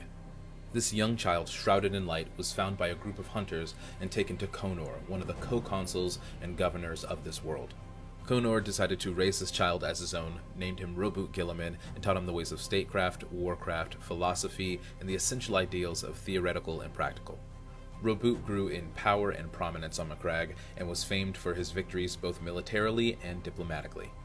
Tragedy would strike when Galen, the co-consul and leader of Macragge, would lead a coup against Conor. Roboute would put down this coup, but his adopted father Conor would die. Guilliman would become the sole consul of Macragge and would start the establishment of what would become the 500 Worlds of Ultramar. The Emperor would hear of the deeds of his son on Macragge and make his way there. Unlike encounters with some of his other sons, the Emperor would approach Roboute as he was, tell him of his heritage, and Roboute would immediately pledge fealty to him. He would immediately be given the 13th Legiones Astartes, the Warborn, rename them the Ultramarines, and head out on the Great Crusade. During the Great Crusade, Roboute Guilliman and the Ultramarines would be second only to Horus Lupercal and the Luna Wolves as far as compliances and general fame. Roboute was a master in process and doctrine making and would try to turn his legion into a group of warrior kings. He had a vision for the Astartes that was not just making war. During this time, he also created one of the most successful and powerful segments of Imperial space, the 500 Worlds of Ultramar. With Macragge at its heart, this realm was a bastion for intellectualism and enlightenment. When the Horus Heresy broke out, Roboute Guilliman and the Ultramarines were attacked by the Word-Bearers and were cut off from the rest of Imperial space. The system of Calth was essentially destroyed by the Word-Bearers, and this created the Ruin Storm, which upset the warp across the galaxy. To the Word-Bearers, this is payback for a slight during the Great Crusade when the Ultramarines were tasked with destroying the city of Monarchia, the Word-Bearers' most religious city. The Word-Bearers and World Eaters would then go on a shadow crusade across the 500 worlds, burning and pillaging everything. Having escaped a near death at Calth, Roboute Guilliman would go back to Macragge and start fortifying the 500 worlds. He tasked Barbarous d'Antioch with lighting up the Pharos station, which made Macragge a beacon similar to the Astronomicon. He was able to bring nearby Imperial forces to him, including the Dark Angels Primarch Lionel Johnson and the Blood Angels Primarch Sanguinius. They then went on to create Imperium Secundus, a placeholder empire that would preserve mankind in the case that Horus had won. They would name Sanguinius Emperor, but after the trial of Conrad Kurz, they decided to disband Imperium Secundus and try to make their way to Terra. There would be many obstacles to get there, including a second battle at Davin, but the Ultramarines and Dark Angels would eventually hold off the forces of the Iron Warriors so that Sanguinius and the Blood Angels could make it to Terra. The 13th Legion would not make it to Terra in time to defend the throne world, but Roboute Guilliman was instrumental in the reformation of the Imperium in the aftermath. He would establish and assume the title of Lord Commander of the Imperium. He would also write the Codex Astartes, breaking up the legions into smaller chapters and writing a battle doctrine for them. During a period called the Scouring, when the Imperium was getting rid of all the leftover traitor elements in its space, Roboute Guilliman would face two of his brothers. On Escador, Guilliman would face who he believed to be Alfarius, killing him in the battle. This is highly disputed and also believed to be just another Alpha Legionnaire. And at the Battle of Thessalia, he would face his demon Primarch brother Fulgrim. This battle would go horribly wrong, and Guilliman would be mortally wounded by Fulgrim. In an effort to at some point revive him, he was placed into a stasis field in the Temple of Correction on Macragge. But having a contingency for everything, Roboute tasked Belisarius Cawl, a tech adept from the Mechanicus, with finding a way to bring him back. 10,000 years later, after Abaddon's successful 13th Black Crusade, Belisarius Cawl, along with some Eldar, were able to revive Roboute Guilliman. Guilliman awoke to a crumbling Imperium that was on the verge of extinction. With some Ultramarines contingents, Belisarius Cawl, and his new Eldar allies, Roboute Guilliman went on what's called the Terran Crusade to get back to the throne world. He arrived on Terra with many Chaos factions, including his brother Magnus on his heels. He quickly assumed his title again of Lord Commander of the Imperium and Imperial Regent, and cleansed Terra and the Sol system of any Chaos elements. He was able to talk to his father the Emperor and reorganized the existing Administratum. With the birth of the Great Rift cutting the Imperium in two, Roboute Guilliman wanted to secure the side of the rift that the throne world was on, called Imperium Sanctus. To do this, he created the Indomitus Crusade, one of the greatest military undertakings since the Great Crusade. During this time, the second project he had tasked Belisarius Cawl with was revealed. He had asked Cawl to do something almost heretical, improving on the Emperor's military designs. Cawl created new tanks, new weapons, and above all, new Space Marines, called Primaris Space Marines. With numerous fleets of thousands of ships each, full to the brim with new Primaris Marines, Custodians, and Sisters of Silence, they set off to recapture Imperium Sanctus. After 12 years of breaking sieges and sweeping away Chaos and Xenos, the Indomitus Crusade, at least the first phase, came to a close. Guilliman then headed back to the realm of Ultramar, which was under siege from his brother Mortarion and the Death Guard. They were assaulted by Mortarion, Typhus and a plague fleet, and even a great unclean one named Kugath. Eventually, Gilliman and his forces drove away the Death Lord and his Plague Marines, and now Gilliman awaits the time where he can go and recapture Imperium Nihilus. I know this is a long one, so thank you guys for watching. Next we're going to cover Mortarion, the Primarch of the Death Guard. We're talking about the dirtiest Primarch today. Warhammer fans, welcome back to 40k Onboarding, where I assist you with navigating through the complex universe that is Warhammer 40,000. This is a 12th video in our Primarch series. We last covered Robuta Gilliman, the Primarch of the Ultramarines. Today we're covering Mortarion, the Primarch of the Death Guard. We have 6 more Primarchs to cover, so make sure you hit that plus button to follow along. The Death Lord and the Prince of Decay, Mortarion is the traitor Primarch of the 14th Legiones Astartes, the Death Guard. Implacable, suspicious, and famed for his hatred of sorcery, Mortarion would go on to become one of the greatest threats to the Imperium. When the Primarchs were scattered by the warp storms of the ruinous powers, Mortarion's gestation pod landed on the poisonous death world of Barbarous. This pre-industrial world was ruled by necromancers who used their warp powers to subjugate the human populace. The humans that lived here had to eke out their existence on the few poison-free parts of the planet. Mortarion was found walking amongst the corpses of a battlefield by the overlords of Barbarous. They took the boy to Nakar, the High Overlord of Barbarous, and he named him Mortarion, or Child of Death. Nakar kept Mortarion essentially as a prisoner, locking him in a tower that was surrounded by toxic fumes. However, seeing that Mortarion had an incredible intellect, he trained him in battle doctrines, arcane arts, and stratagems. The more he learned, Mortarion began to question the outside world. Why were the humans of Barbarous treated the way they were and subjugated? He eventually broke out of his tower and went to the nearest human settlement. There, using a massive scythe, he assisted the people of the village with overcoming an attack by warp monsters created by the overlords. He went from village to village, assisting where he could and teaching the people how to conduct war. He recruited the toughest and most resilient men he could find and had the blacksmiths create suits of armor so that they could travel through the toxic fogs. These men, who he called his Death Guard, fought with him to take over every overlord fortress until only one remained, Nakar's. During a council of the village elders, a stranger came and offered his help to Mortarion. He made a deal with the stranger that if he could defeat Nakar on his own, the stranger would leave. But if he couldn't, and the stranger was able to assist, he would swear fealty to him. Mortarion left to go confront his adoptive father, but the poisonous gases around Nakar's fortress were so great that Mortarion collapsed and fell unconscious right at the Citadel's gates. The last thing Mortarion saw before he blacked out was Nakar coming to kill him and the stranger stepping in to stop Nakar. When he awoke and finally recovered, he swore fealty to the stranger, who turned out to be his father, the Emperor of Mankind. Although the Emperor saved him, Mortarion would see his actions as an impugnment on his own honor and would harbor a grudge against the Emperor for a very long time. This would also be an opening for the warp god Nurgle to enter Mortarion's soul and began stoking the fires of chaos there. Mortarion was given the 14th Legiones Astartes, the Desecrators, and renamed them the Death Guard in honor of the people he fought with on Barbarous. 3 things defined Mortarion's legion. First is that he immediately changed the culture of the legion and exclusively recruited from Barbarous. Many of the Terran traditions of the legion were stamped out. Secondly was the absolute exclusion of psychers from the legion. Mortarion was extremely wary of people who used warp powers because of his adoptive father, and he even fought against the establishment of the Librarius, arguing against Magnus, Jagatai, and Sanguinius. And third was the Death Guard's way of war. They were known as the Implacable Legion, a fighting force that could not be stopped and whose warriors were known to have a resiliency and immunity to poisons, toxins, and diseases.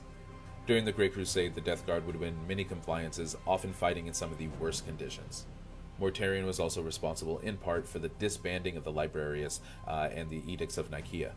Mortarion ever really had one friend amongst all of his brothers, that being Horus. So when the Horus heresy broke out, it was no surprise that he joined with the War Master immediately. On Isstvan III, he was more than happy to wipe out half of his legion that he thought would still be loyal to the Emperor. And on Isstvan V, he devastated loyalist elements with his virus bombs and toxic smoke. One of his main goals during the heresy was trying to recruit Jagatai Khan to the War Master's banner. Approaching the White Scars and the ruins of Prospero, the Death Lord failed spectacularly to recruit the Khan. Instead, he was attacked and wounded by his brother and fled the system. His encounter with the Khan taught him one thing, that he was surrounded by warp-infused and corrupted brothers that he did not understand. He went to seek answers on a world called Terathalion and captured a demon-possessed woman there. This demon informed him that his name had already been claimed by one of the great 4 Chaos Gods. As someone who hated people that engaged with the warp, this distressed Mortarion greatly. The demon then attacked him, and he had to use his latent psychic abilities that had been there the entire time to defeat the demon. Learning that he was indeed a psyker and a sorcerer, he vowed to master these powers and the warp. The Death Guard were called to Terra by Horus for the final assault on the throne world, but their journey was sabotaged by First Captain Callus Typhon. Typhon had already given his life and loyalty over to Nurgle and was trying to get his legion to do the same. A destroyer plague and Nurgle's rot was spread throughout the fleet, and they suffered unimaginable pain at the hands of Callus Typhon. This also affected Mortarion, and in his greatest moments of pain, he finally submitted and gave over himself and his legion to Nurgle. When the Death Guard arrived at Terra, the newly elevated demon prince Mortarion unleashed his plague marines upon Terra. When Horus was slain and the traitor forces defeated, Mortarion and the Death Guard retreated back into the Eye of Terror. Mortarion claimed the demon world, known as the Plague Planet, and ruled as a tyrant there for thousands of years. In M41, after hearing that his brother Robute Gilliman had been resurrected, he decided to leave the warp and wage war on the Imperium once again. He first set out to set up a foothold within the Materium and conquered several planetary systems that he renamed the Scourge Stars. He then attacked the realm of Ultramar, trying to personally lay waste to his brother's kingdom. Gilliman would finally come back from the Indomitus Crusade to Ultramar and face his brother. The two would fight to a standstill on Iax, and Mortarion would retreat under the cover of virus bombs. Thank you all for watching. I hope you enjoyed the video. We're next going to cover Magnus the Red, the Primarch of the Thousand Suns. Who's ready to hear about the biggest nerd in Imperial history? Warhammer fans, welcome back to 40k Onboarding, where I assist you with navigating through the complex universe that is Warhammer 40,000.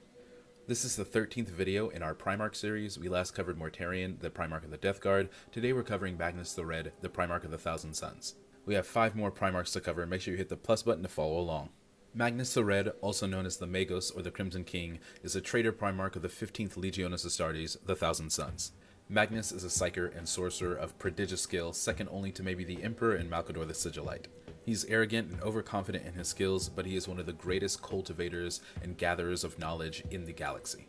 A famous quote of Magnus is, "The only sin is ignorance." When the warp storms of the ruinous powers scattered the Primarchs throughout the galaxy, Magnus's gestation pod landed on the remote world of Prospero. The majority of the population of Prospero were also psychers, and they welcomed Magnus in without hesitation. His father figure and mentor Ammon taught him everything about Prospero and introduced him to the Great Ocean, or the Immaterium. But Magnus, who possessed one of the greatest intellects among all the Primarchs, soon outstripped all of his tutors, including Ammon.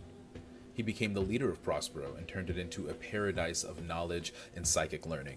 Now, a unique thing about Magnus that separated him from his brothers is that he knew about his creation and even had a link with the Emperor before they even met.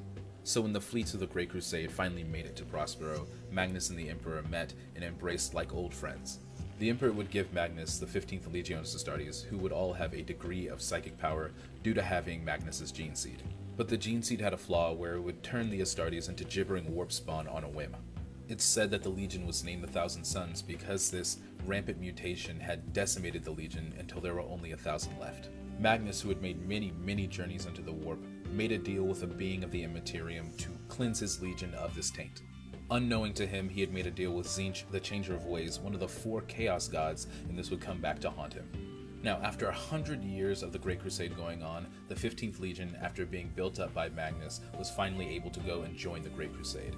When on Wars of Compliance, the Thousand Suns had very distinct ways of achieving their goals, mainly through the use of psychic powers and sorcery. And this over time slowly eroded their connections to the rest of their brother legions. Chief amongst Magnus's and the Thousand Suns critics was Leman Russ and Mortarion. Both of them saw Magnus as out of control and unable to curb his want and lust for knowledge. This all came to a head when the Council of Nicaea was called.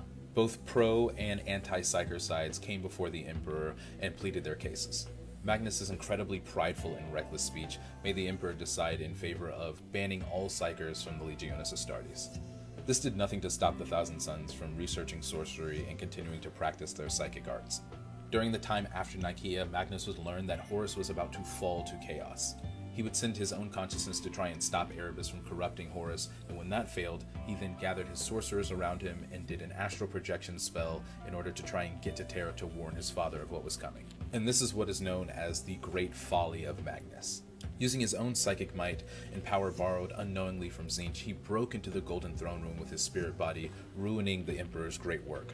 This project, which would allow humanity access to the Webway and cement their rule over the galaxy, was destroyed by Magnus. The Emperor, furious that Magnus would break the edicts of Nicaea, sent Leman Russ to censure him and bring him back to Terra.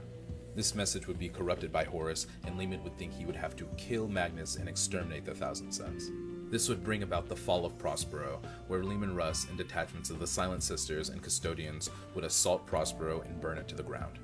This would also cement Magnus's fall to chaos, as he would make a deal with Tzeentch in order to save his legion and his city. For the rest of the Horus heresy, Magnus would fight on the side of the traitors and help them assault Terra. After Horus's defeat, the Thousand Sons would fall back into the Eye of Terror, and due to another trick from Tzeentch, their mutations would begin again. Chief Librarian Azlik Araman and several other sorcerers would try to stop these mutations with a type of spell called the Rubric of Araman. All this would accomplish is turning the non-natural psykers within the Legion into dust-filled automata that they could control. Magnus, furious at what his son had done, dueled him to a defeat and then banished him from their homeworld in the Warp, the planet of sorcerers. And for the next 10,000 years, Magnus would rarely be seen in Imperial space except to harass and assault the Space Wolves. This included the first Battle of the Fang, where he destroyed a majority of the Space Wolves' gene seed, and also the Siege of Fenris that ended with the Thousand Sons' defeat, but they were able to transport the planet of sorcerers into the Materium and have a base in Imperial space. In the current lore, Magnus has played a major role in the Terran Crusade as its main antagonist. While Mortarion was assaulting the realm of Ultramar, Magnus was harassing Guilliman and his forces on their way to Terra.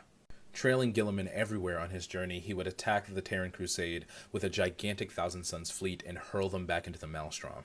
Even after they found their way out onto the surface of Luna, he would attack them again with a huge Thousand Sons army. He and his sons would ultimately be defeated and be thrown back into the Webway. Currently, Magnus is assaulting the Stygius sector, trying to create a base in the Materium for Tzeentch. Thank you all so much for watching. We'll next be covering the Arch-Traitor, the Primarch of the Luna Wolves and Sons of Horus, Horus Lupercal. They should have seen it coming. His last name was Heresy. Warhammer fans, welcome back to 40k Onboarding, where I assist you with navigating through the complex universe that is Warhammer 40,000. This is the 14th video in our Primarch series. We last covered Magnus the Red, the Primarch of the Thousand Sons. Today we're covering the Arch-Traitor, Horus Lupercal, the Primarch of the Luna Wolves, or Sons of Horus. We're in the home stretch with only 4 more Primarchs to go. Make sure you hit the plus button so you can follow along. There is no greater villain, no greater betrayer than Horus Lupercal. He was once the favorite son of the Emperor, the first among equal of his brothers, but he would become one of the greatest villains in Imperial history. When the warp storms of the ruinous powers scattered the Primarchs across the galaxy, Horus's gestation pod landed on the desolate hive world of Chthoniya. There isn't much information on Horus's formative years, but what we do know is that he was the first found by the Emperor. Because Chthoniya is so close to Terra inside Segmentum Solar, it was one of the first planets reached by the Crusade fleets. He was recognized as the Emperor's son, and for almost 3 decades before any other Primarch was found, he fought at the side of the Emperor. He was given the 16th Legiones Astartes, the Luna Wolves, who specialized in shock and planetary assaults. No other legion over the course of the Great Crusade would have the accolades that the Luna Wolves would have, and no other Primarch was as celebrated as Horus. Though every Primarch only answered to the Emperor, Horus was still considered the best of them. This would become even more evident after the triumphant Olenor, when Horus would be named Imperial War Master by his father, the Emperor. He was to take command of the entire Great Crusade and become the general of his brothers.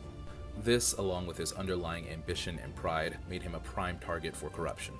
Over the course of time, he was slowly manipulated by the first chaplain of the Word-Bearers, Erebus. When he was mortally wounded on the planet of Davin, in the midst of a psychically induced fever dream by Erebus, he finally fell to chaos. Being a military genius and tactician, he moved very quickly in order to cull his and his allies' legions of any unloyal elements. This would come in the form of the atrocity at Isfahan III, where Horus, Mortarion, Fulgrim, and Angron would purge half of their legions of anybody they thought would still be loyal to the Emperor. And this kicks off the war that is the Horus Heresy. After setting a trap for another 3 loyal legions at Isfahan V, he would go on almost a decade campaign of burning planets and killing billions of Imperial citizens. All of this just to lead him on the road to Terra to face his father. Over the course of this war, Horus would become even more corrupted, gaining power and knowledge in order to defeat his father.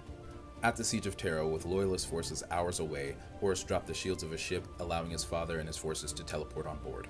He would slay Sanguinius and mortally wound the Emperor, but ultimately be defeated and erased from existence. Thank you guys for watching. We're next going to be covering Lorgar Aurelian, the Primarch of the Word-Bearers. Warhammer fans, welcome back to 40k Onboarding, where I assist you with navigating through the complex universe that is Warhammer 40,000. This is going to be the 15th video in our Primarch series. We last covered Horus Lupercal, the Primarch of the Luna Wolves, or the Sons of Horus. Today we're going to cover Lorgar Aurelian, the Primarch of the Word Bearers. We have 3 more Primarchs to get to, so make sure you hit the plus button to follow along. Lorgar Aurelian, also known as the Urizen, is a traitor Primarch of the 17th Legiones Astartes, the Word Bearers. He was the first Primarch to fall to chaos and one of the chief architects of the Horus Heresy. Once considered to be the weakest of his brothers, he would grow to become a galaxy-wide threat. When the warp storms of the ruinous powers scattered the Primarchs throughout the galaxy, Lorgar's gestation pod landed on the feudal theocratic world of Colchis. This world was ruled by a priesthood called the Covenant, and Lorgar was found by some of the exiles of this faith, led by a man called Corpheron, who would become his father figure and one of his closest lieutenants. Corpheron, through abusive means, taught Lorgar all about the faith, which was actually a form of worship of the 4 Chaos Gods. As he grew, Lorgar began to have visions of a golden warrior coming to his planet, and he prophesied that this was the one true god. Gathering followers around this faith, he set out to conquer and convert the entire planet. His visions would prove to be true, and the Emperor would come to Colchis to tell his son of his heritage. The population would rejoice at the coming of the Emperor as they saw him as a god, and Lorgar would take his mantle as Primarch of the 17th Legiones Astartes, then known as the Imperial Heralds. Although the Emperor decreed that this was to be a secular crusade and a secular imperium, Lorgar still kept his faith. He spread this to his legion, and any planet that they brought into compliance was also converted to this faith, the belief that the Emperor of mankind was a god. This caused the now renamed Word Bearers to have some of the fewest compliances amongst all the legions. This would anger the Emperor, and he would send Rabute Gilliman and the Ultramarines to censure Lorgar and his legion. The Ultramarines would destroy Monarchia, one of the Word Bearers' holiest cities, and the Emperor would chastise and further humiliate the Word Bearers. And this is where the decision to fall to chaos begins. Lorgar and his legion began to look for other gods to worship, as they deemed the Emperor not worthy of theirs. They would find these gods in the Eye of Terror and would become devotees to the 4 chaos entities. For 40 years, while pretending to be loyal, they would spread this new religion and sow the seeds of rebellion. Through the Word Bearers' manipulations, Horus would fall and the heresy would begin. Lorgar and his sons, along with the World Eaters, would play a pivotal role by creating the Ruin Storm and keeping the Ultramarines from engaging with the wider war. Lorgar would also trick his brother Angron into achieving demonic apotheosis. As Lorgar grew, so did his ambition. He would try to usurp Horus, and when this failed, he would retreat into the Eye of Terror. He resides there now as a demon prince of chaos undivided and is rumored to be leading his sons once again. Thank you guys for watching. We're talking about the best Primarch today. Warhammer fans, welcome back to 40k Onboarding, where I assist you with navigating through the complex universe that is Warhammer 40,000. This is going to be the 16th video in our Primarch series. We last covered Lorgar Aurelian, the Primarch of the Word Bearers. Today we're covering Vulcan, the Primarch of the Salamanders. Only 2, possibly 3 Primarchs left to cover, so hit the plus button to follow along. Vulcan is the loyalist Primarch of the 18th Legiones Astartes, the Salamanders. He's known for his massive strength, being a perpetual like his father the Emperor, and above all else, valuing human life. There are few Primarchs that are as honorable or that embody their father's vision of them being leaders of men more than Vulcan. When the warp storms of the ruinous powers scattered the Primarchs throughout the galaxy, Vulcan's gestation pod landed on the death world of Nocturne. He landed in the forge of the Black Smiter Inbel, located in Hesiod, one of the 7 sanctuary cities of Nocturne. He learned how to forge and the ways of the Promethean cult from his adoptive father, and soon grew to be the leader of Nocturne. This was solidified when he almost single-handedly threw back a raid of Drukhari's slavers. When the Emperor heard that his son was on Nocturne, he went to him by himself, disguised as an outlander, and challenged him to competitions of strength and endurance. This lasted for 8 Nocturnian days, and many of the competitions came to a draw. The last trial was salamander slaying, killing one of the great saurian beasts that roamed Nocturne's volcanic surface. The Emperor would save Vulcan's life during this contest, and Vulcan would swear fealty to him and learn of his heritage as one of the Emperor's sons. After a few years of tutelage under the Emperor and on Mars, Vulcan would be given the 18th Legiones Astartes, the Salamanders, then known as the Dragon Warriors. This legion had a suicidal penchant, so much so that when Vulcan got to them, they were vastly depleted. He would temper this aspect about them and teach them the Promethean creed and valuing human life. They would go on to be one of the most respected legions in the Great Crusade and one of the most humanitarian. When the Horus Heresy broke out, disaster would strike the Salamanders. The Salamanders were driven to almost extinction by the betrayal on Isstvan V, and Vulcan would be captured by Conrad Kurz. Kurz would keep Vulcan on his ship, torturing him and killing him over and over, discovering that he was a perpetual. Vulcan would eventually escape to Macragge, but the ordeal would drive him insane. On Macragge, an insane Vulcan would be killed seemingly permanently by Barthuza Narek, a word-bearer wielding the Fulgurite spear. The The salamanders on Macragge would then go through hell to get Vulcan's body back to Nocturne in order to return it to the Earth. But by burning his body and the sacrifice of Captain Artelis Numion, Vulcan would be reborn. Vulcan wouldn't play a role in the rest of the heresy, but it's said that he led his chapter of salamanders for almost 3 millennia afterwards. He then disappeared and will only return when the salamanders recover the 9 artifacts of Vulcan. Thank you all for watching. We'll next cover Corvus Corax, the Primarch of the Raven Guard. It's time to talk about Bird Boy. Warhammer fans, welcome back to 40k Onboarding, where I assist you with navigating through the complex universe that is Warhammer 40,000. This is going to be the 17th video in our Primarch series. We last covered Vulcan, the Primarch of the Salamanders. Today we're talking about Corvus Corax, the Primarch of the Raven Guard. Only one-ish more Primarch to cover, so make sure you hit that plus button so you don't miss any onboarding. Corvus Corax, also known as the Raven Lord, the Liberator, or the Deliverer, is a loyalist Primarch of the 19th Legiones Astartes, the Raven Guard. He was a staunch believer in freedom and the liberating of oppressed peoples, as well as being a master of stealth. One of the more underrated Primarchs in my opinion, he would go on throughout his entire life to show that he was an exemplar of the Emperor's tenacity. When the warp storms of the ruinous powers scattered the Primarchs throughout the galaxy, Corax's gestation pod landed on the moon of Lycaeus, which orbited the Forge world of Kievar. He was found by a group of enslaved miners, as Lycaeus was a prison moon where criminals and anyone who dissented against the tech guilds of Kievar was sent. The miners hid him away from the guards and taught him their own philosophies on what a free society would look like. As Corvus developed into a Primarch-sized man, he began leading sects of freedom fighters against the guards of Lycaeus. With his superhuman intelligence, along with his ability to erase his presence from people's minds, Corax soon had control of the entire moon. And this is when the Emperor would show up. Unlike the meetings with some of his other brothers, the Emperor came alone to see Corax. They talked alone for many hours, and when the Emperor emerged, he left. The battle for Kievar had not been won, and he wanted Corax to finish his job before he took control of the 19th Legion. Using atomic charges that the tech guilds had stored on Lycaeus, Corax and his freedom fighters bombarded the planet. They thought the slaughter of thousands was worth the saving of millions. Corax would take over the 19th Legion about 100 years into the Great Crusade. At the time, the 19th Legion was seen to be oppressors themselves, having specialized in repression tactics and occupation.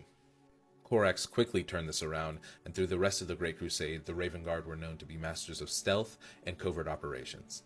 When the Horus Heresy broke out, Corax and the Raven Guard were sent along with other loyalist legions to Istvan V. The Raven Guard had a very unique experience during the atrocity of Istvan V.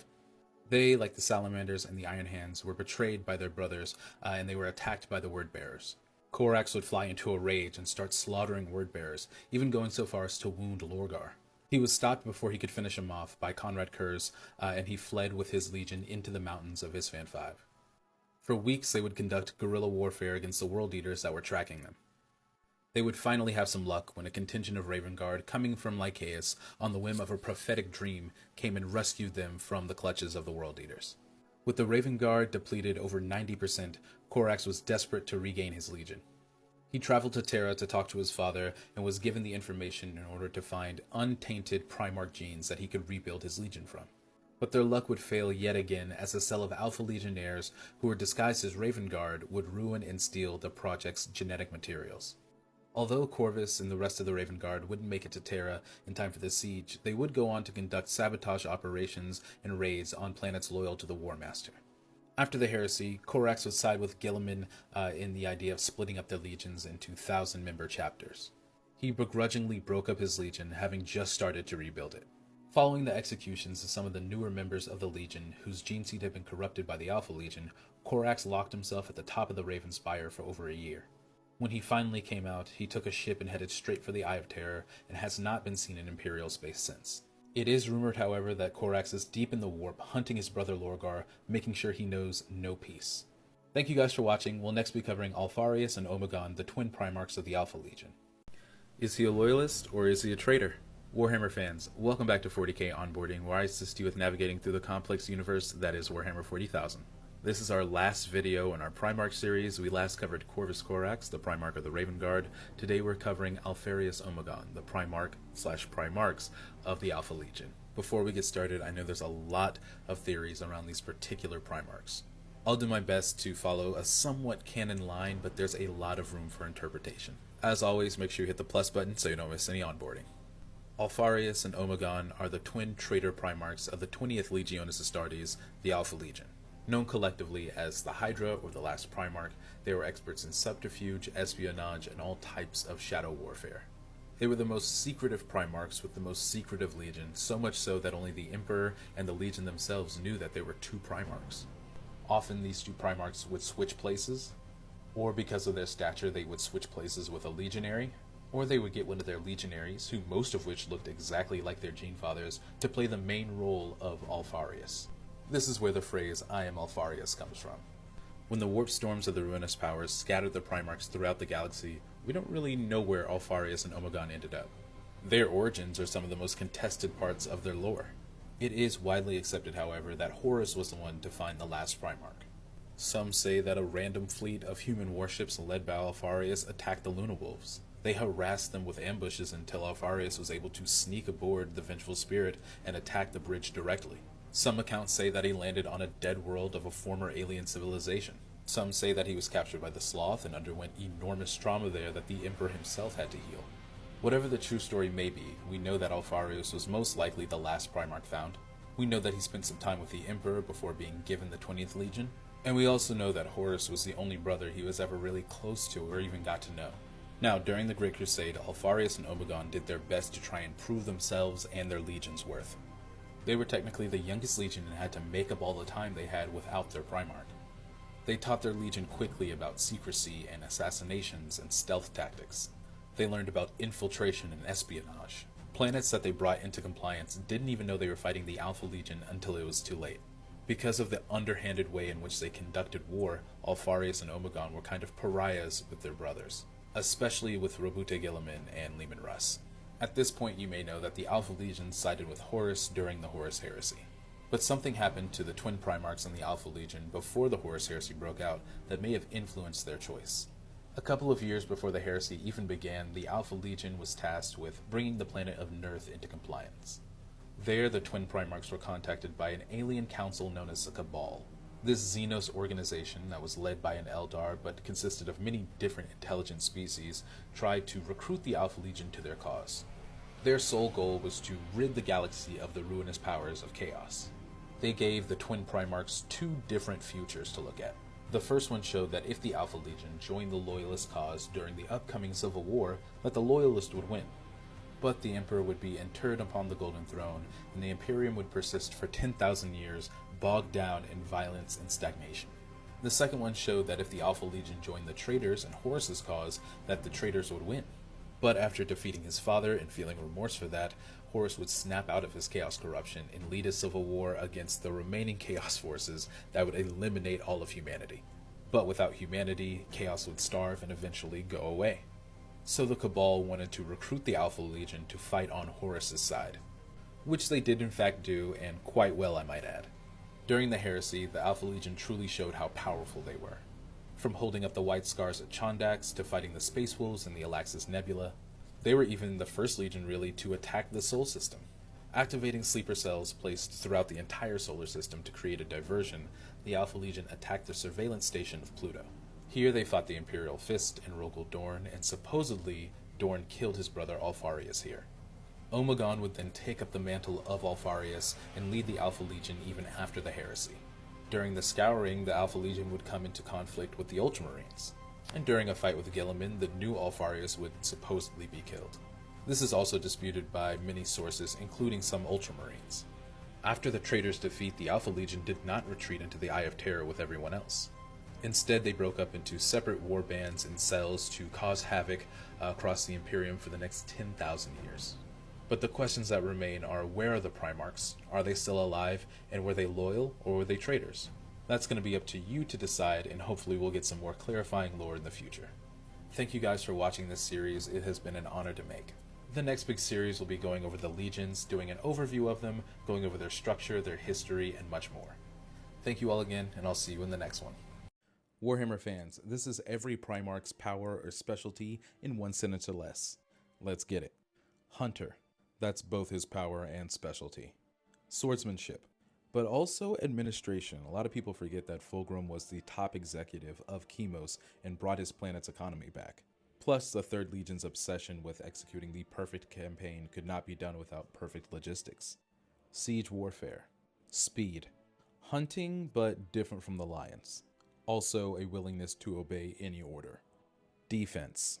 Fear tactics, but also future sight. Leadership, flying, and also future sight. Technology. A necrodermis arms. Pre-nails, I would say placation. Post-nails, I would say being a rage-fueled berserker. Logistics. Indomitability and endurance. Though in later years you could throw demonology in there. Being a top 3 psyker of all time. Riz. Honestly, a mix between Magnus and Horus. The Riz that only a theocratic demagogue would have, along with having psychic powers. Immortality and weaponsmithing. Having a genetically encoded invisibility cloak along with seasonal depression. Lying. So if the Primarchs were into the Warhammer hobby, what aspects of it would each of them like? Yo, thank you for this question. I've been thinking about it ever since you threw it up in the TikTok live chat the other day. But it's a good one because all the answers are going to be varied. Even if they like the same aspects, it'll be for different reasons. So let's talk about it.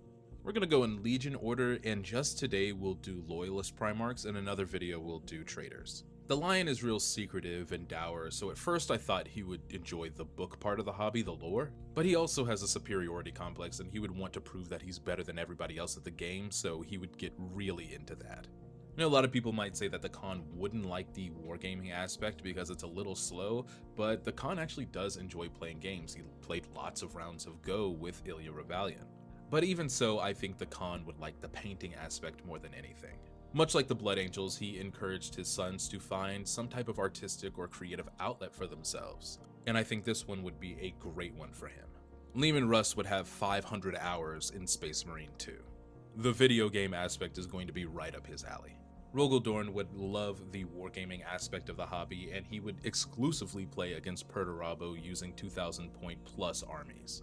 I think Sanguinius would also be one of the ones who really enjoys the painting of the hobby, but I also think he would really like the books. Ferrus Manus would love kit bashing, and he'd go above and beyond and make the models like little tiny automatons or something. Seeing as Rabuta Gilliman himself within the lore ordered the creation of the Horus Heresy series, I'm gonna say Gilliman's gonna like the books and the lore aspects. But he also would be a frequent player to make sure that he kept up on all the latest tactics and would probably write his own codex about the game itself.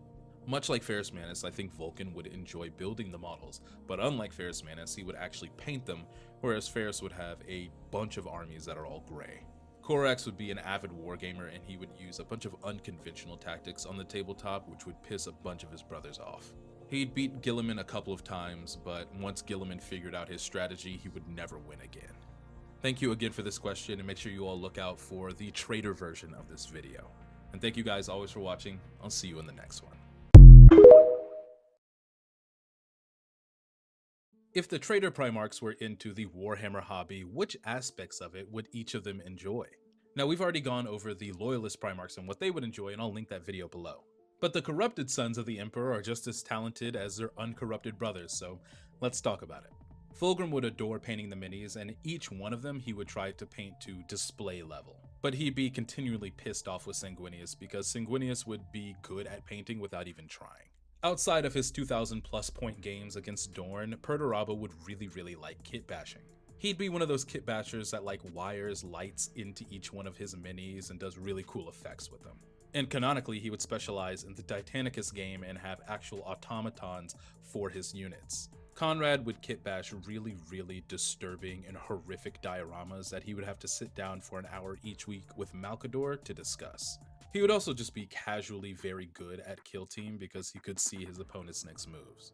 Engrom plays a lot of PvP Space Marine 2, and he has a drawer full of controllers for when he breaks the one he's currently playing with. Mortarion would actually really like playing Warhammer 40,000, but he would take it too seriously and people would hate playing with him. Magnus is really into the lore, but he's really into the older pieces of lore that aren't really canon anymore, just so he can know some more esoteric knowledge. Horus would be a wargaming champion. He would be very good at Warhammer 40,000, but he would also look down on other people who participated in other ways, like painting or building. He would just commission Fulgrim to paint his army. Lorgar feels like he would enjoy the lore aspect, but he would also really like a more obscure video game like Gladius, and he would be the only one playing it. He would also try to get his brothers to play it, but would fail at that. And lastly, we have Alpharius and Omegon, and I just think that they would intentionally make misinformation lore memes. They are the reason that everybody thinks Tiberus the Red Wake is as big as a dreadnought. So that's how I think each one of the Trader Primarchs would engage with the Warhammer hobby, but let me know in the comments what you all think. And thank you guys always for watching. I'll see you all in the next one. Warhammer fans, welcome back to 40k Onboarding, where I assist you with navigating through the complex universe that is Warhammer 40,000. This is going to be the introductory video to our Space Marine Legion series. In this series, we'll break down each of the 18 legions, talk about their history, their structures, and where they are today. But in this video, I want to give a general overview of the Legiones Astartes. And make sure you hit that plus button so you don't miss any onboarding. The Legiones Astartes is the organization within the Imperium during the Great Crusade and Horus Heresy eras that comprised of 20 Space Marine legions. When the Emperor of Mankind set out on his Great Crusade to take over the galaxy, he needed incredibly capable and strong warriors led by incredibly capable and strong generals. For this, he created the Primarchs and the Space Marines. 20 Primarchs would lead legions of tens of thousands of superhuman, genetically enhanced Space Marine warriors. All the Space Marines in a particular legion would be genetically augmented with special organs that were created from the genes of their Primarch. This created a father-son dynamic not only genetically between the Primarchs and the Space Marines, but also socially. And because the Primarchs were specially crafted for a specific purpose, each legion has its own specialty. And these usually line up with the talents of their Primarch. However, when the Great Crusade first started, the Primarchs were not with their legions. They had been scattered across the galaxy from the Emperor's gene labs by the warp storms of the Ruinous Powers. So when the legions set out from Terra to conquer the galaxy, they did so without their gene fathers. The Crusade fleets would move at a rapid speed away from Terra, conquering the galaxy, and they would find the Primarchs along the way. Because of the variety of planets that they landed on, each Primarch was raised differently and brought a particular culture to their legion. This would manifest in a variety of ways, from the colors that they wore to the organizational structure of the legion itself. Now, although each Primarch brought their own culture and their own personality to their legion, each legion built their organizational structure off of a document called the Principia Bellicosa. This was a standard organizational template for which a Space Marine legion was supposed to model itself on. At the top of this hierarchy was the Primarch. Underneath him was his staff officers and his bodyguard. The main body of the legion would be broken up into a number of chapters, each led by a chapter master. Chapters would consist of about 10 companies that would be commanded by a captain, and that company would contain squads that would be led by a sergeant. Now, there are some official variations of this that include a battalion in between company and chapter, and some variations that say that squads were led by lieutenants. But for the most part, this was the standard. Once a legion had been reconnected with their Primarch, a lot of this organizational structure changed. They would remove certain ranks and add others. They would bring their own secret organizations to the legion. So by the end of the Great Crusade, there was a wide variety of different organizational structures in the Legiones Astartes. The Space Marine legions were considered the spearhead and greatest military asset of the Imperium. Had half of them not fallen to chaos, I believe that they would have gone on to conquer the entire galaxy. But like all things, they could not last, and the Horus Heresy forever changed this organization. After the Horus Heresy, they would be split up into smaller chapters and would go from a large conquering army to smaller specialized task forces. But even with this change, they remain the Imperium's strongest defenders. Thank you all for watching. Our next video is going to be on the very first legion, the Dark Angels. Warhammer fans, welcome back to 40k Onboarding, where I assist you with navigating through the complex universe that is Warhammer 40,000. We've finished our series on the Primarchs. I made a playlist if you haven't seen it already. So today is the first video about the legions that these Primarchs led. Make sure you hit that plus button so you don't miss any onboarding. The first legion in the Legiones Astartes is the Dark Angels. Originally, they were called the First by the Emperor himself because they were the first legion created for his wars of conquest. Their Primarch and gene sire, where they get their gene seed from, is Lionel Johnson. And just like their Primarch, they have a storied and somewhat secretive history.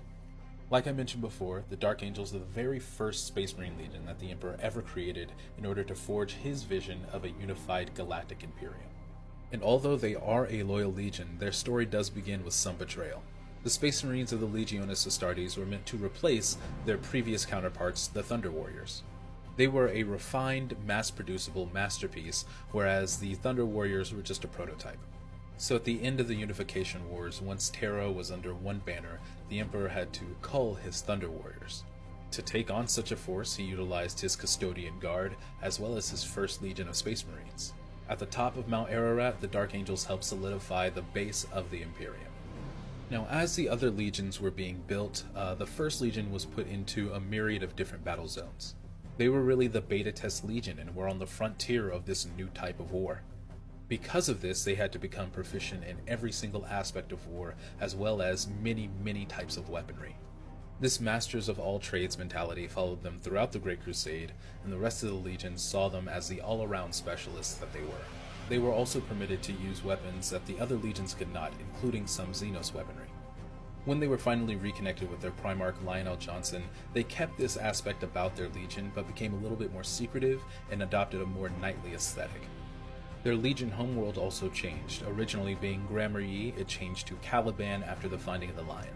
During the Horus Heresy, the Dark Angels ostensibly joined the Loyalist forces. And during this time, the Dark Angels were essentially split into three distinct forces. One, under the Lion's second-in-command Luther, headed back to Caliban and shored up the homeworld.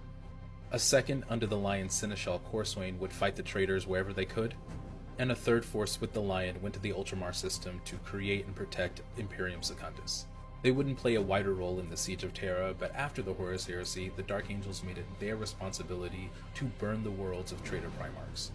When they finally returned to Caliban, they were immediately fired on by Dark Angels forces there. Luther and his officers had been corrupted by the warp and caused one of the greatest misunderstandings in Imperial history. The Lion would be injured by Luther and disappear for 10,000 years, and Caliban would be destroyed. Now that we have a basic history of the Dark Angels, let's talk about their structure. This is one of the more fascinating parts about the Dark Angels and what made them so mysterious to other legions.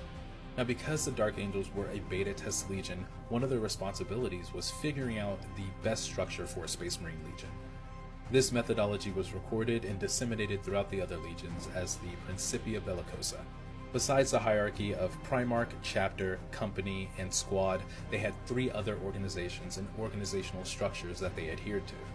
These first two organizations were created before the coming of the Lion.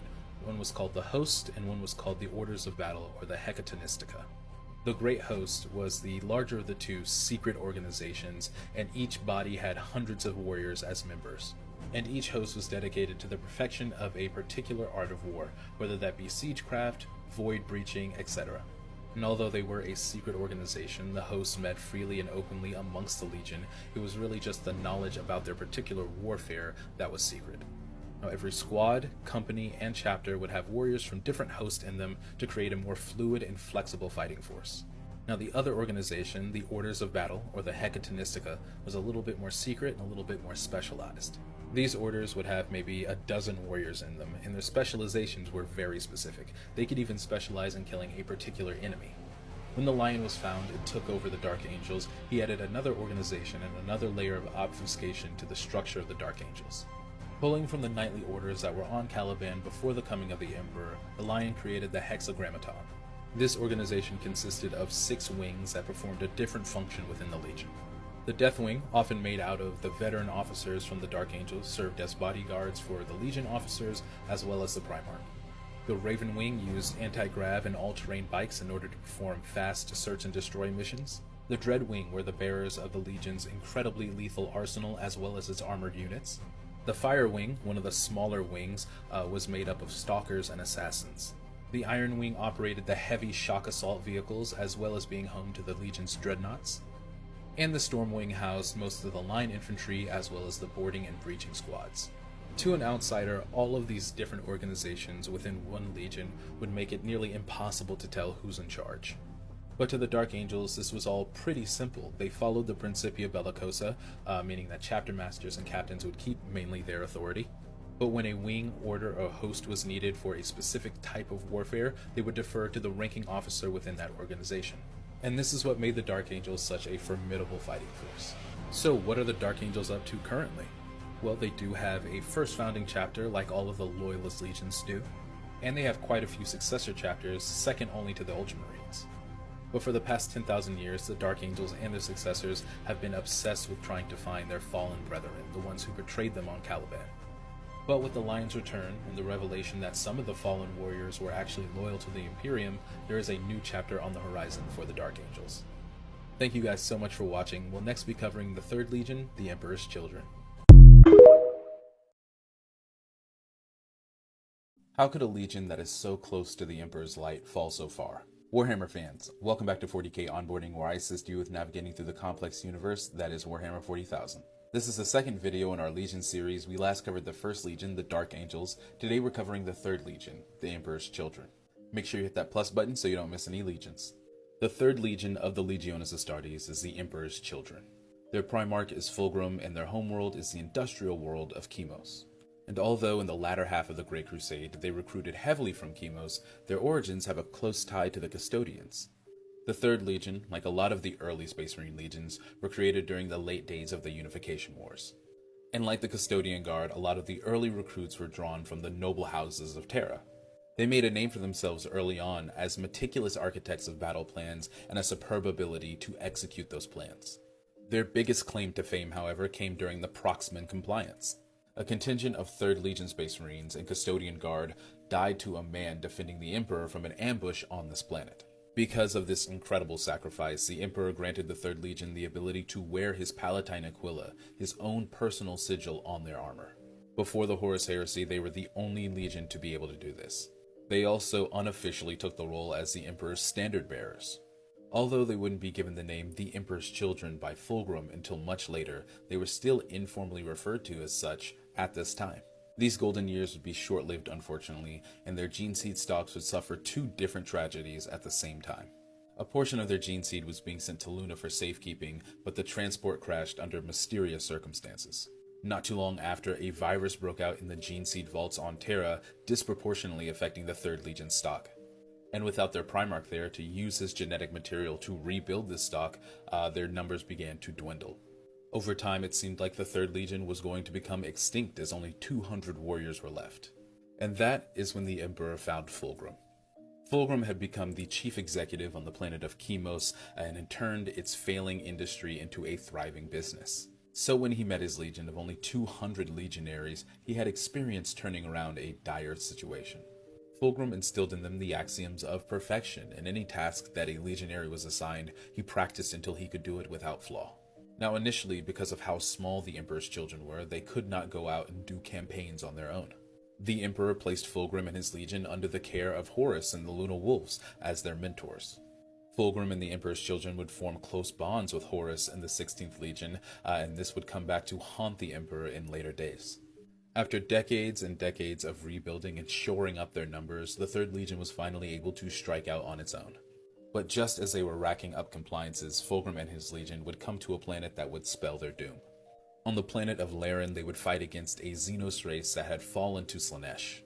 After exterminating the populace, Fulgrim would come across a demon blade of Slaanesh in one of their temples. And unknowingly, this would start the fall of the Emperor's children to chaos. But this excursion to Laren also had a profound effect on the Emperor's children themselves. Fabius Bile, an apothecary of the 3rd Legion, would see that the lair had genetically modified themselves to achieve perfection in whatever tasks they were assigned. He saw the parallels between them and his legion and began experimenting with the gene seed in order to make it better. It was considered blasphemous to tamper with the Emperor's creations, but Fulgrim sanctioned it anyway. Fabius Bile began experimenting on the Lord Commander Eidolon himself and implanted him with a tracheal organ that essentially turned him into the first Noise Marine. At one point, Horus, who had already fallen to chaos at this point, approached his brother Fulgrim with an offer of rebellion. With the Slaaneshi demon whispering in his subconscious, Fulgrim agreed. The Emperor's children's first mission as a newly fallen legion was to try and recruit the Iron Hands and Ferrus Manus to Horus's cause. Fulgrim ultimately failed in this, and the Emperor's children would become mortal enemies of the Iron Hands. The 3rd Legion would participate in the Isfanthri atrocity, where a full third of their legion was sent down to die with the other loyal elements of the traitor forces. Losing almost another 20,000 legionaries in the fighting afterwards, the Emperor's children once again were severely depleted. But now the Culled Legion had a unity of purpose and fully fell into the grasp of Slaanesh. The culminating event of their fall would be the Meraviglia. This is a piece of chaos-corrupted music created by Bekwakinska, a remembrancer with the 3rd Legion. During this performance, a gateway into the warp would be opened, and Slaaneshi demons would pour out. It turned into a debaucherous bloodbath, but a few things came from this performance. First was the 3rd Legion throwing away any pretense of still being a civilized and structured legion. And second would be the formal creation of the Cacophony, or the Noise Marines.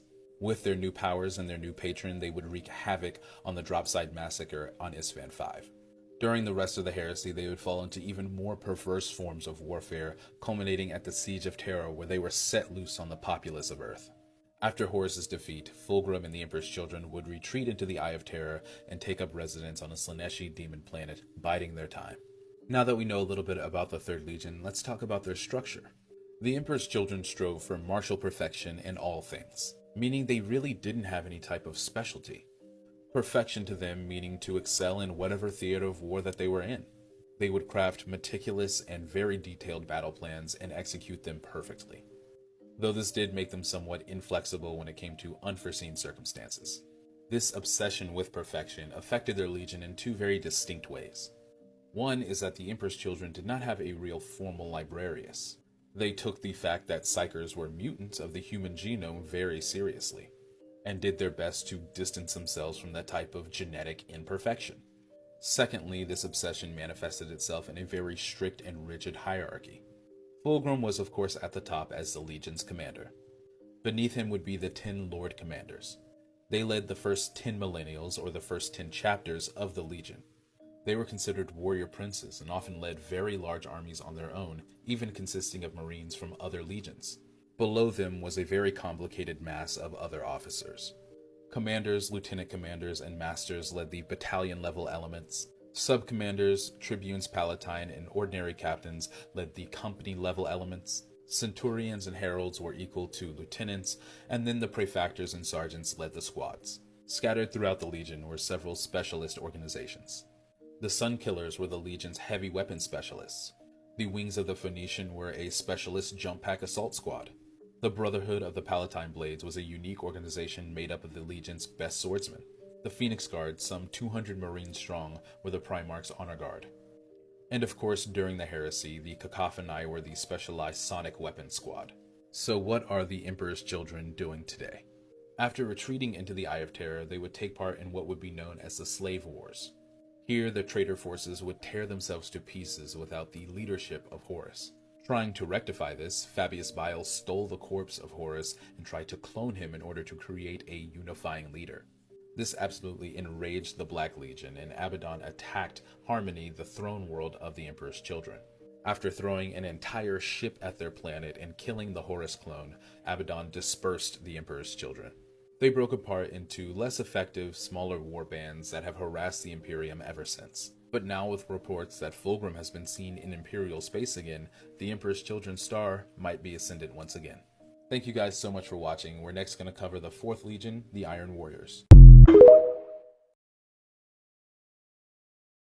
We're talking about my favorite traitor legion today. Warhammer fans, welcome back to 40k Onboarding, where I assist you with navigating through the complex universe that is Warhammer 40,000. This is the 3rd video in our Legion series. We last covered the 3rd Legion, the Emperor's Children. Today we're covering the 4th Legion, the Iron Warriors. Make sure you hit that plus button so you don't miss your favorite legion. The 4th Legion of the Legiones Astartes is the Iron Warriors. Their Primarch is Perturabo, and their homeworld is the civilized world of Olympia. Known for being ruthless and stubborn and taking missions that other legions would not, the Iron Warriors established themselves as essential line troops and siege breakers for the Emperor's Crusade, and then later when they turned for the War Master and Chaos. But the 4th Legion story starts like every other Space Marine legions, on Terra. Established during the latter years of the Unification Wars, the 4th Legion pulled a lot of their recruits from the gun tribes and tech enclaves that the Emperor had conquered. Because the 4th Legion had a very low rejection rate for their gene seed and a high adaptability of it, they were able to grow their numbers to one of the more numerous legions at the outset of the Great Crusade. They were also able to replace their numbers at a fast pace and maintained an accelerated recruitment and training program for the rest of their history. They maintained a strict adherence to the structures of the Legiones Astartes that was established during the beginning of the Great Crusade, and because of this, they never really adapted an identity of their own on the battlefield. They showed a willingness to accept any order no matter what it was. So naturally, missions and assignments that other legions simply refused fell to the 4th Legion. Honorless grinding sieges and garrison duty became their forte, even though a large part of the Legion showed enhanced intellect and a proclivity for strategy and building. This treatment bred a resentment and stubbornness in the 4th Legion, and they would never give ground or surrender even if it meant losing a majority of their forces. Just as they were beginning to see themselves as just a fodder legion, their Primarch Perturabo was found. The Primarch came from the newly discovered civilized world of Olympia. This planet consisted of warring city-states that allowed the Primarch to practice warcraft and specialize in sieges. When he finally took control of the 4th Legion, he looked at their war record and was massively disappointed. Even though they had an impressive tally of victories to their name, they were still seen as a fodder legion, and Perturabo found this unacceptable.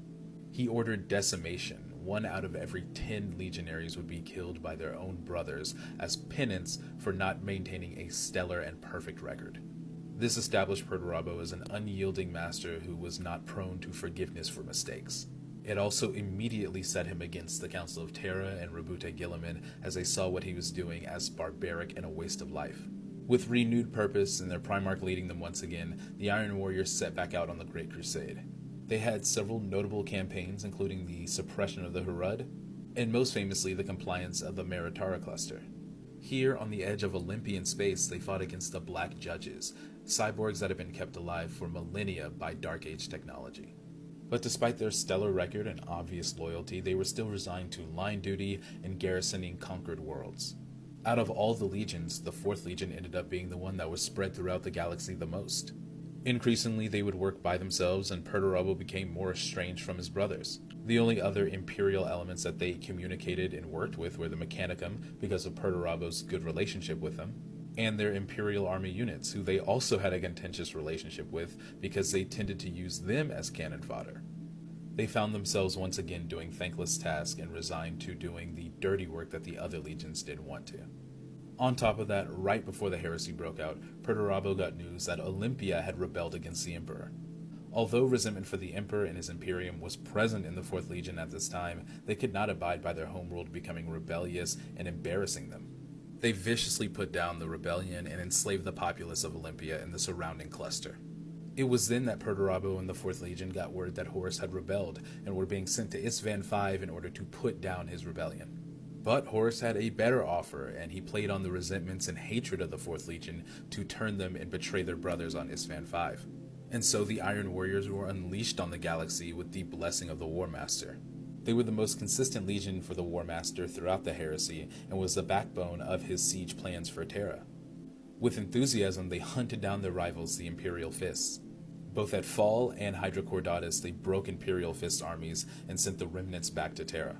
They worked with Fulgrim and the Emperor's children to make the perfect fortress on Narcissus, though this was later taken out by the Raven Guard.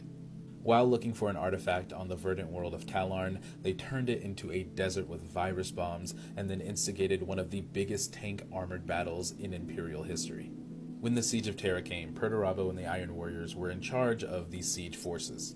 Although they never finished the siege because of the War Master's defeat, they were incredibly close to embarrassing Dorn's sons and breaking the walls of the Imperial Palace. After the heresy, their prime objective was to test themselves against the Imperial Fist.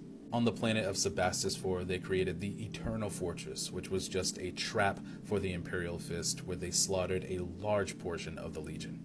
They then pulled back into the Eye of Terror to the demon world of Medrengard, and from there they established a base which they have harassed the Imperium for 10,000 years. Now that we know the history of the 4th Legion, let's talk a little bit about their structure. The Iron Warriors were not only line soldiers and siege breakers. Many of them had the intellect and hunger for knowledge that their Primarch did, and were smiths, engineers, masons, and builders. With the coming of Perturabo, they changed their structure from the rigid one that they were following via the Principia Bellicosa to one that matched more the warrior society of Olympia. At the top of the Legion was, of course, Perturabo. The Legion itself was organized into grand battalions that kind of represented chapters and ranged anywhere from 500 warriors to 5,000 warriors. These grand battalions were led by warsmiths, a chimeric rank between chapter master and captain. Warsmiths could also lead more specialized elements of the Legion or be the commanders of a garrison. Underneath them were the cohorts or grand companies led by senior captains. and underneath them were the line companies led by junior captains. From there, the companies would be broken into squads led by sergeants. Two important specialist organizations in the Legion were the Storbazashk and the Trident. The Trident was Perturabo's advisory body made up of 3 senior warsmiths, and the Storbazashk were the siege and artillery masters of the Legion. The Iron Warriors were also organized into warrior societies based on their own skills and expertise. These warrior societies operated outside the normal military structure of the Legion and had similarities to Horus's warrior lodges. The Dodecatheon, or the Brethren of the Stone, was the oldest and most numerous.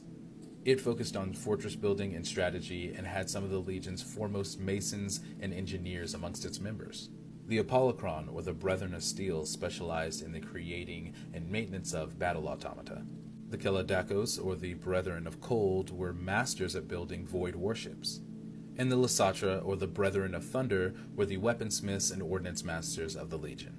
So where are the Iron Warriors today? Throughout the last 10,000 years, the Iron Warriors have remained somewhat cohesive as their Primarch is still alive to guide them. For the most part, they operate in warbands that are under the control of a Chaos Lord. Though the Legion as a whole, and indeed Perturabo himself, have not declared for any single warp god, some of them have fallen individually. This has, fortunately for the Imperium, increased the amount of infighting that happens within the Iron Warriors. But their skills as engineers and creators of demon engines make them valuable to any Chaos faction. They've been seen working with the Word-Bearers under Corpheron, and were at the destruction of Cadia with Abaddon's 13th Black Crusade. It's even been rumored that Perturabo is once again leading the Iron Warriors from the front, so hopefully we'll get some more of him in the future. Thank you all for watching. We're next going to cover the 5th Legion, the White Scars. This Space Marine Legion is without a doubt the most underrated.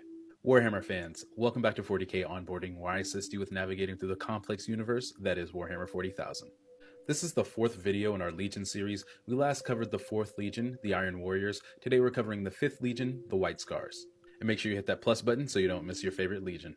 The 5th Legion of the Legiones Astartes is the White Scars. Their Primarch is Jagatai Khan, and their homeworld is Chagoris. Originally known as the Star Hunters, they are the Imperium's premier hit-and-run lightning strike specialists. An incredibly isolated legion like the Iron Warriors or the Alpha Legion, the White Scars were at the very forefront of the ever-expanding Imperium. Because of this and the low-tech nature of their homeworld, they're perceived as savages. However, they are anything but. So let's learn about the history of this highly misunderstood legion. The 5th Legion, like the 3 that came before it, got their start on Terra during the latter parts of the Unification Wars. They got their first recruits from the nomads that inhabited the Thulian Basin. And the very first recruits went on to be the Unification War's eyes and ears, and even fought alongside the Thunder Warriors. At the outset of the Emperor's Great Crusade, the 5th Legion, with their experience in being the Unification War's scouts, were put into pioneer companies and put at the very forefront of the Great Crusade.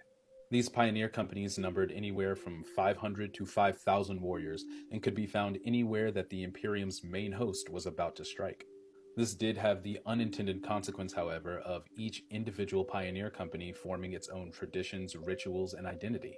But after a half-century of being the pathfinders for the Great Crusade, Jagatai Khan was finally found.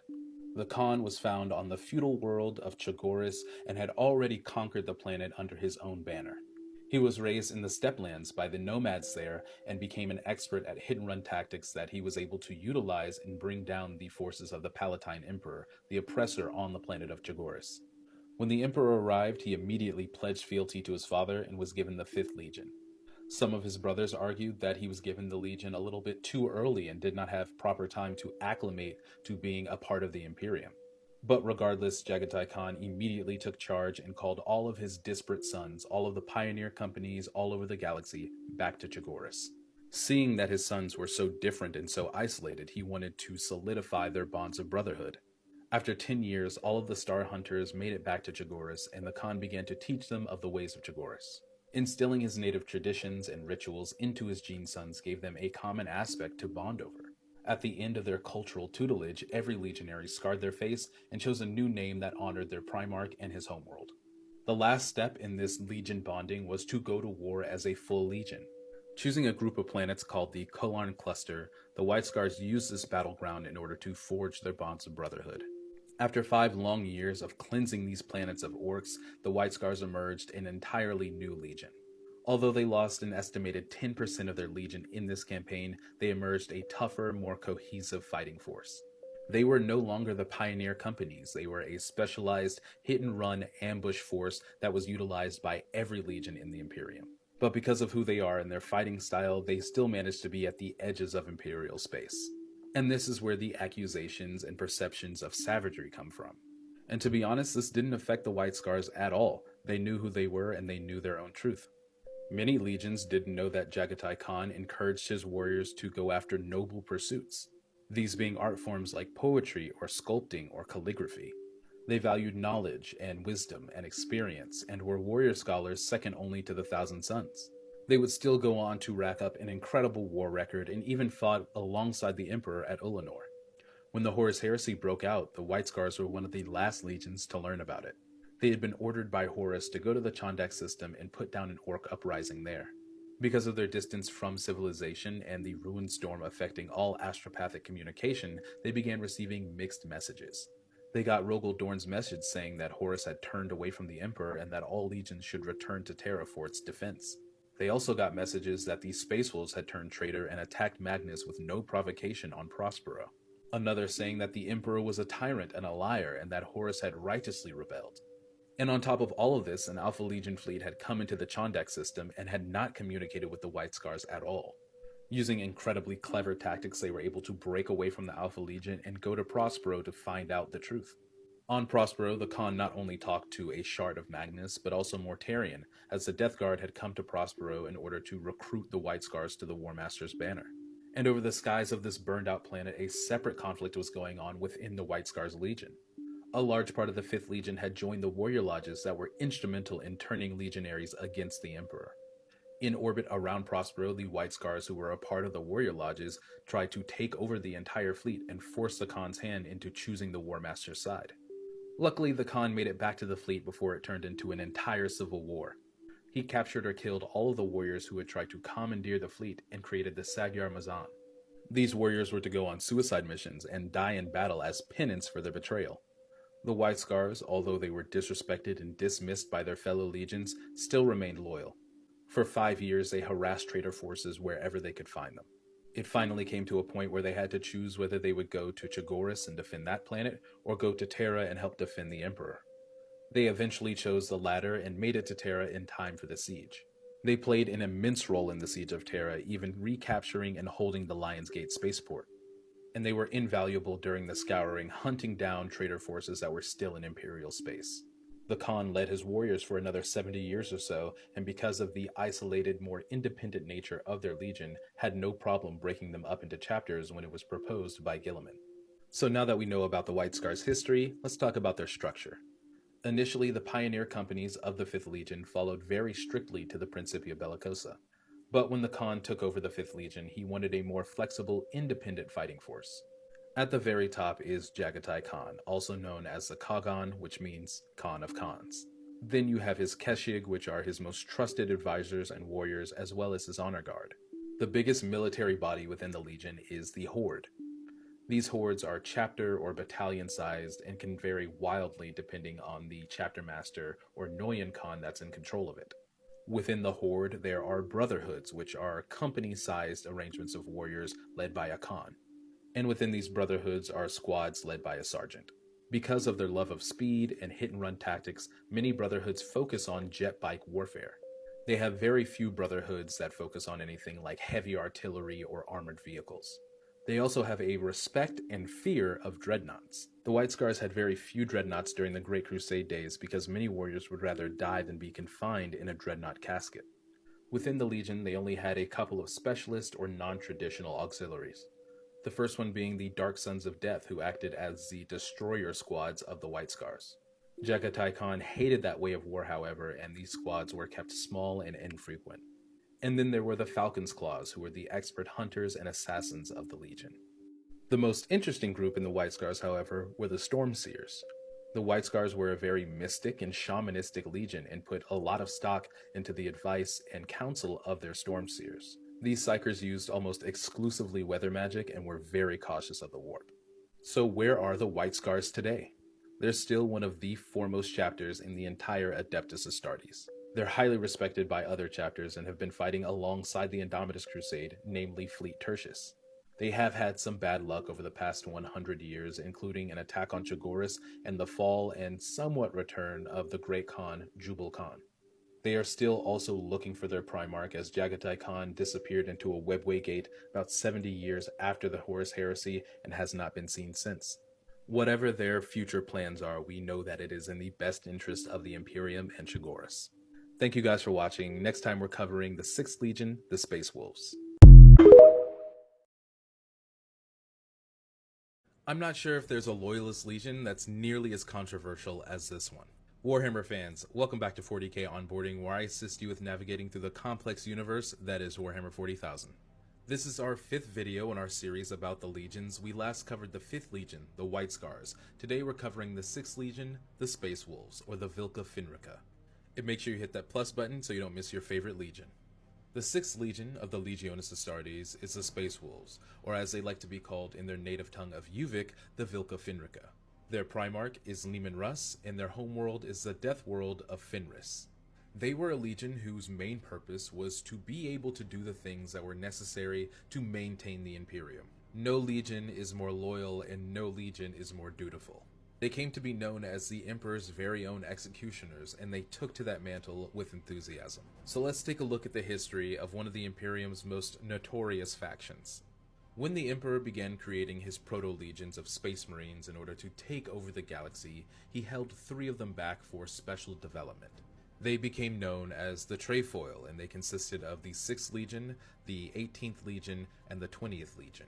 So unlike legions like the 1st, the 6th Legion did not really participate in the end of the Unification Wars or the pacification of the solar system. This meant that they didn't really get to use the gene forges on Luna in order to bolster their numbers, but they did avoid the gene seed taint that almost decimated the 3rd Legion. When they were finally able to start going on compliances, they quickly established a reputation as an incredibly savage legion.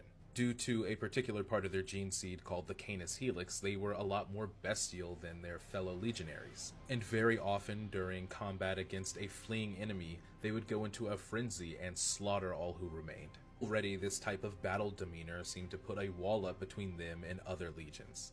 Because of this perception, the 6th Legion overcorrected somewhat and seemed to have more disciplinary officers than any other legion or military element in the Imperium. They were very quick to execute those under them who showed any type of cowardice or inability. But before their incredibly aggressive war style became an actual issue, their Primarch Leman Russ was found. Leman Russ was the 2nd Primarch to be reunited with his legion, and the 6th Legion really wore it as a badge of honor. With the coming of their Gene Father, the 6th Legion changed forever. Leman Russ was an incredibly powerful barbarian king from a very deadly world. A being who had one of the biggest personalities out of all of his demigod brothers. So much so that Leman Russ even challenged the Emperor when he came to Fenris before he would bow to him. But for all of his barbaric aesthetic, Leman Russ was still a Primarch and was fiercely intelligent, and he used that to temper his legion. He brought warriors and culture from his homeworld and molded the 6th Legion into an extension of Fenris.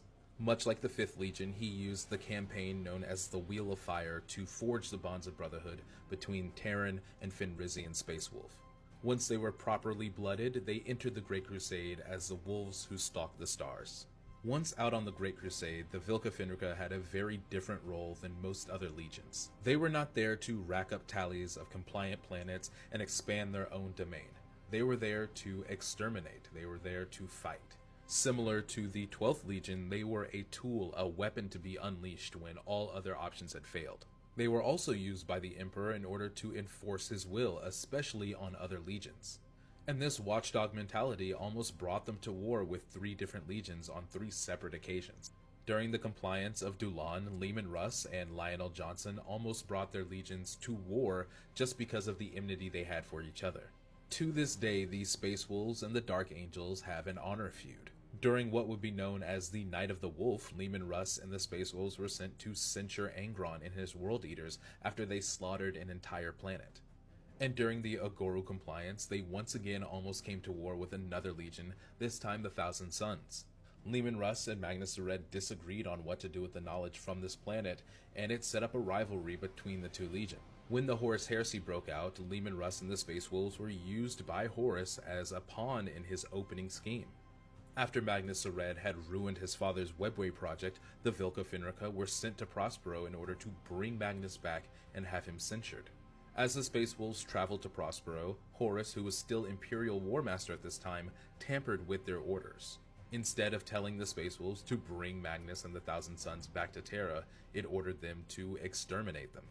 On Prospero, the Space Wolves, along with the Adeptus Custodes and the Sisters of Silence, attacked the Thousand Sons, and it was a devastating battle.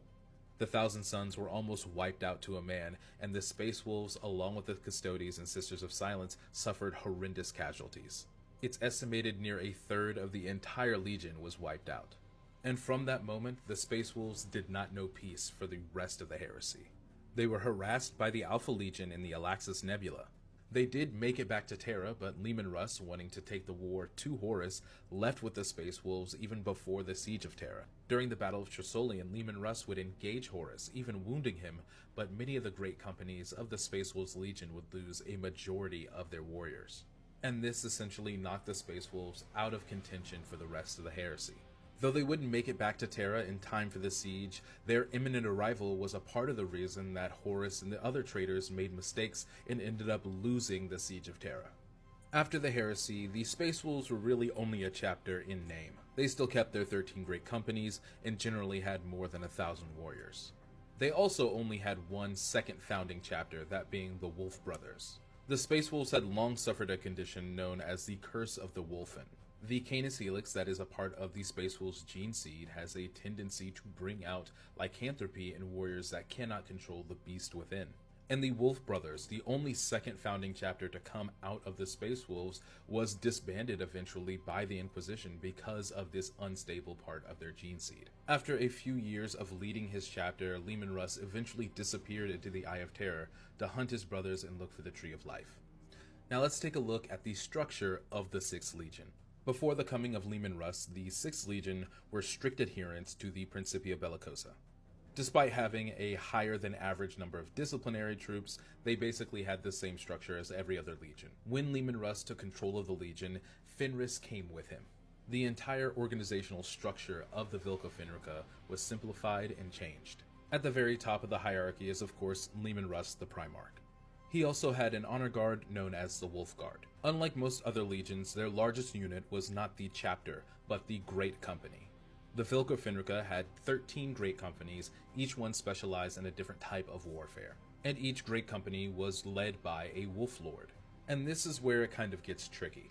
Great companies consisted of around 10,000 warriors, though it could be less or more.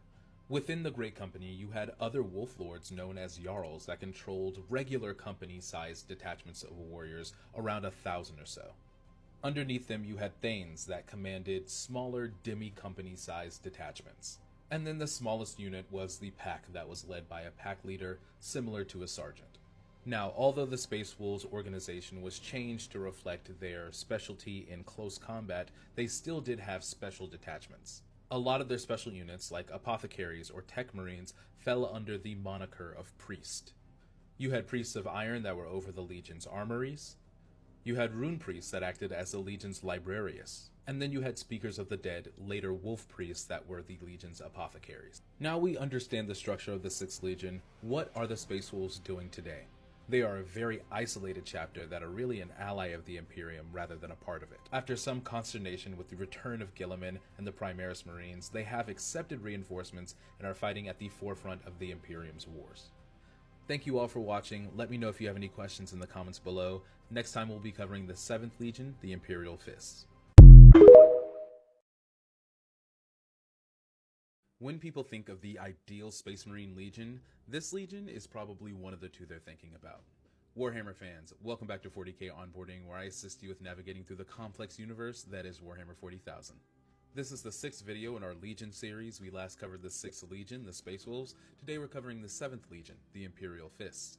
And make sure you hit that plus button so you don't miss your favorite Legion. The 7th Legion of the Legiones Astartes is the Imperial Fist. Their Primarch is Rogel Dorn, and their homeworld is the icy death world of Inwit.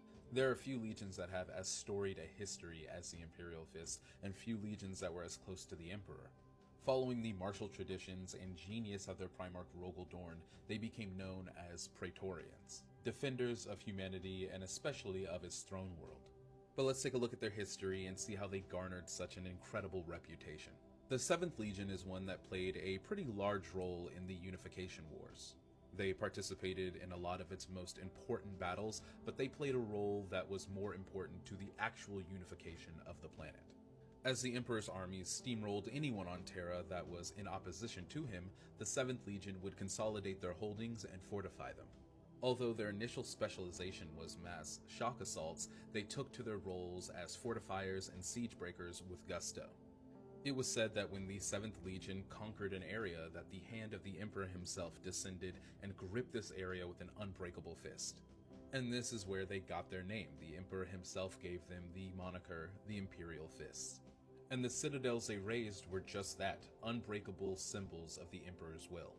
It was with these honors and this reputation that they went out on the Great Crusade with the Emperor and started conquering the galaxy in his name. And then came their reunion with their Primarch, Rogel Dorn.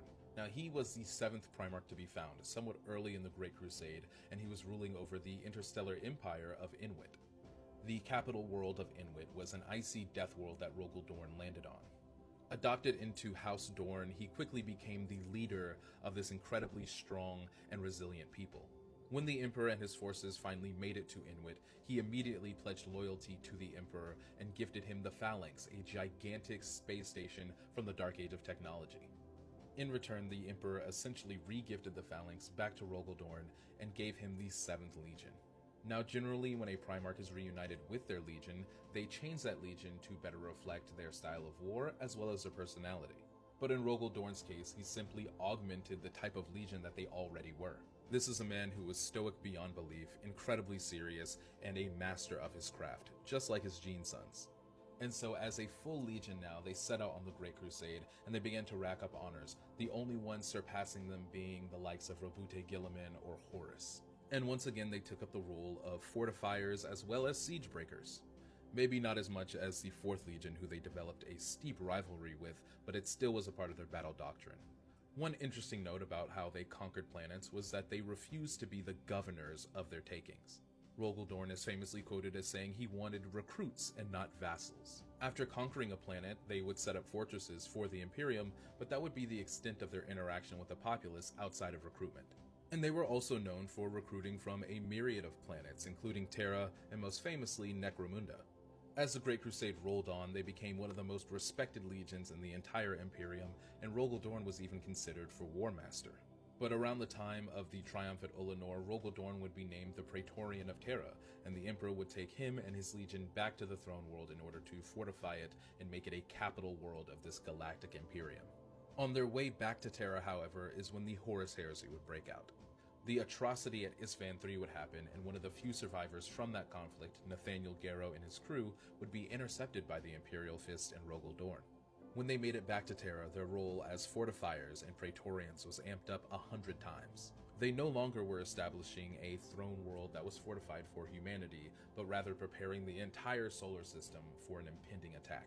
There are a few times when they played a wider role in the heresy outside of the Segmentum Solar, but they shined when it came to the Siege of Terra. They participated in basically every battle of the Siege of Terra. The Battle of Pluto, the blockade of Mars, and on every single warfront of the Imperial Palace. They were even in charge of the contingency plan to evacuate the Emperor via the Phalanx in case the throne world fell. Rogel Dorn and some Imperial Fists were even involved in the teleportation assault aboard the Vengeful Spirit. Ultimately, Horus would be destroyed, and the Emperor would be interred on the Golden Throne, carried back from the Vengeful Spirit by Rogel Dorn himself. During the aftermath of the Horus Heresy, Rogel Dorn was one of the most vocal opponents of splitting the legions up into 1,000-member chapters. One of the last actions he ever did with his legion was taking them on a penitent crusade, essentially, against Perturabo at the Iron Cage. There, the legion itself was almost totally wiped out. Rogel Dorn finally acquiesced after this disaster to have his legion split up, and the Imperial Fist Legion became the Imperial Fist chapter. Now that we've got our background out of the way, let's take a look at how this legion was structured. Although the Imperial Fist followed the Principia Bellicosa somewhat closely, they did have some noted differences in how they organized their legion. The first big difference being that they had a higher number of assault-configured squads, as well as squads that utilized specialized heavy weaponry. They also had one of the largest numbers and stocks of Terminator armor and utilized them quite a bit in battle. Another noted difference that I think should be talked about more is the fact that they were also void specialists. They had the largest fleet out of all of the legions outside of the Ultramarines. And they were void war specialists. A lot of their officers took direct control of their ships rather than have a human shipmaster do it for them. Now, their legion hierarchy is somewhat of a simple one. At the very top, of course, leading the legion was Rogel Dorn. Now, unlike some of his brothers, like Horus, Rogel Dorn did not have a set council of advisors chosen from his gene sons. Whoever was around him at the time was essentially his council. He did, however, have an honor guard just like any other Primarch, and they were called the Huskarls.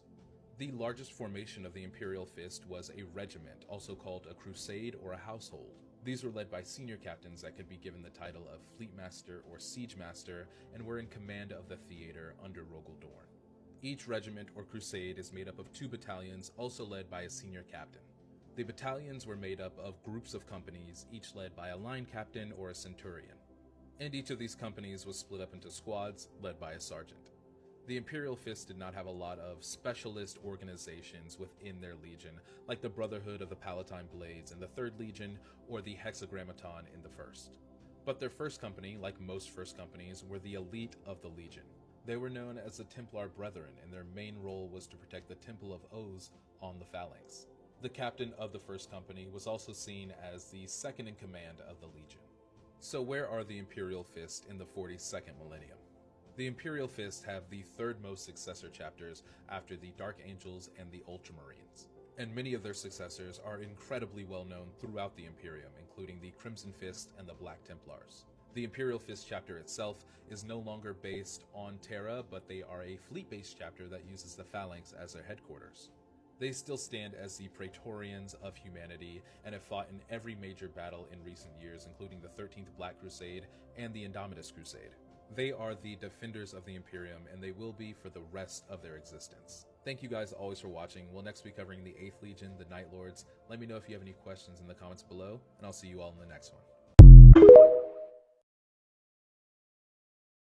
In a galaxy of horrors, this legion decided to specialize in becoming terror itself. Warhammer fans, welcome back to 40k Onboarding, where I assist you with navigating through the complex universe that is Warhammer 40,000. This is the 7th video in our Legion series. We last covered the 7th Legion, the Imperial Fist. Today we're covering the 8th Legion, the Night Lords. And make sure you hit that plus button so you don't miss your favorite Legion. The 8th Legion of the Legiones Astartes is the Night Lords. Their Primarch is Conrad Kurz, and their homeworld is the sunless planet of Nostromo. They acted as the counterinsurgency terror troops of the Emperor. Their entire doctrine centered around the ideal of unaliving a few thousand in a brutal fashion in order to save millions. But this wayward legion that would become feared throughout the galaxy had very humble beginnings, as all legions did. The 8th Legion can point to the subterranean prison warrens on Terra as their place of origin. The Emperor recruited from the vast stock of children born in these prisons to fill the ranks of the 8th Legion. And like a lot of their brothers that would come after them, many of them were cruel, ruthless killers.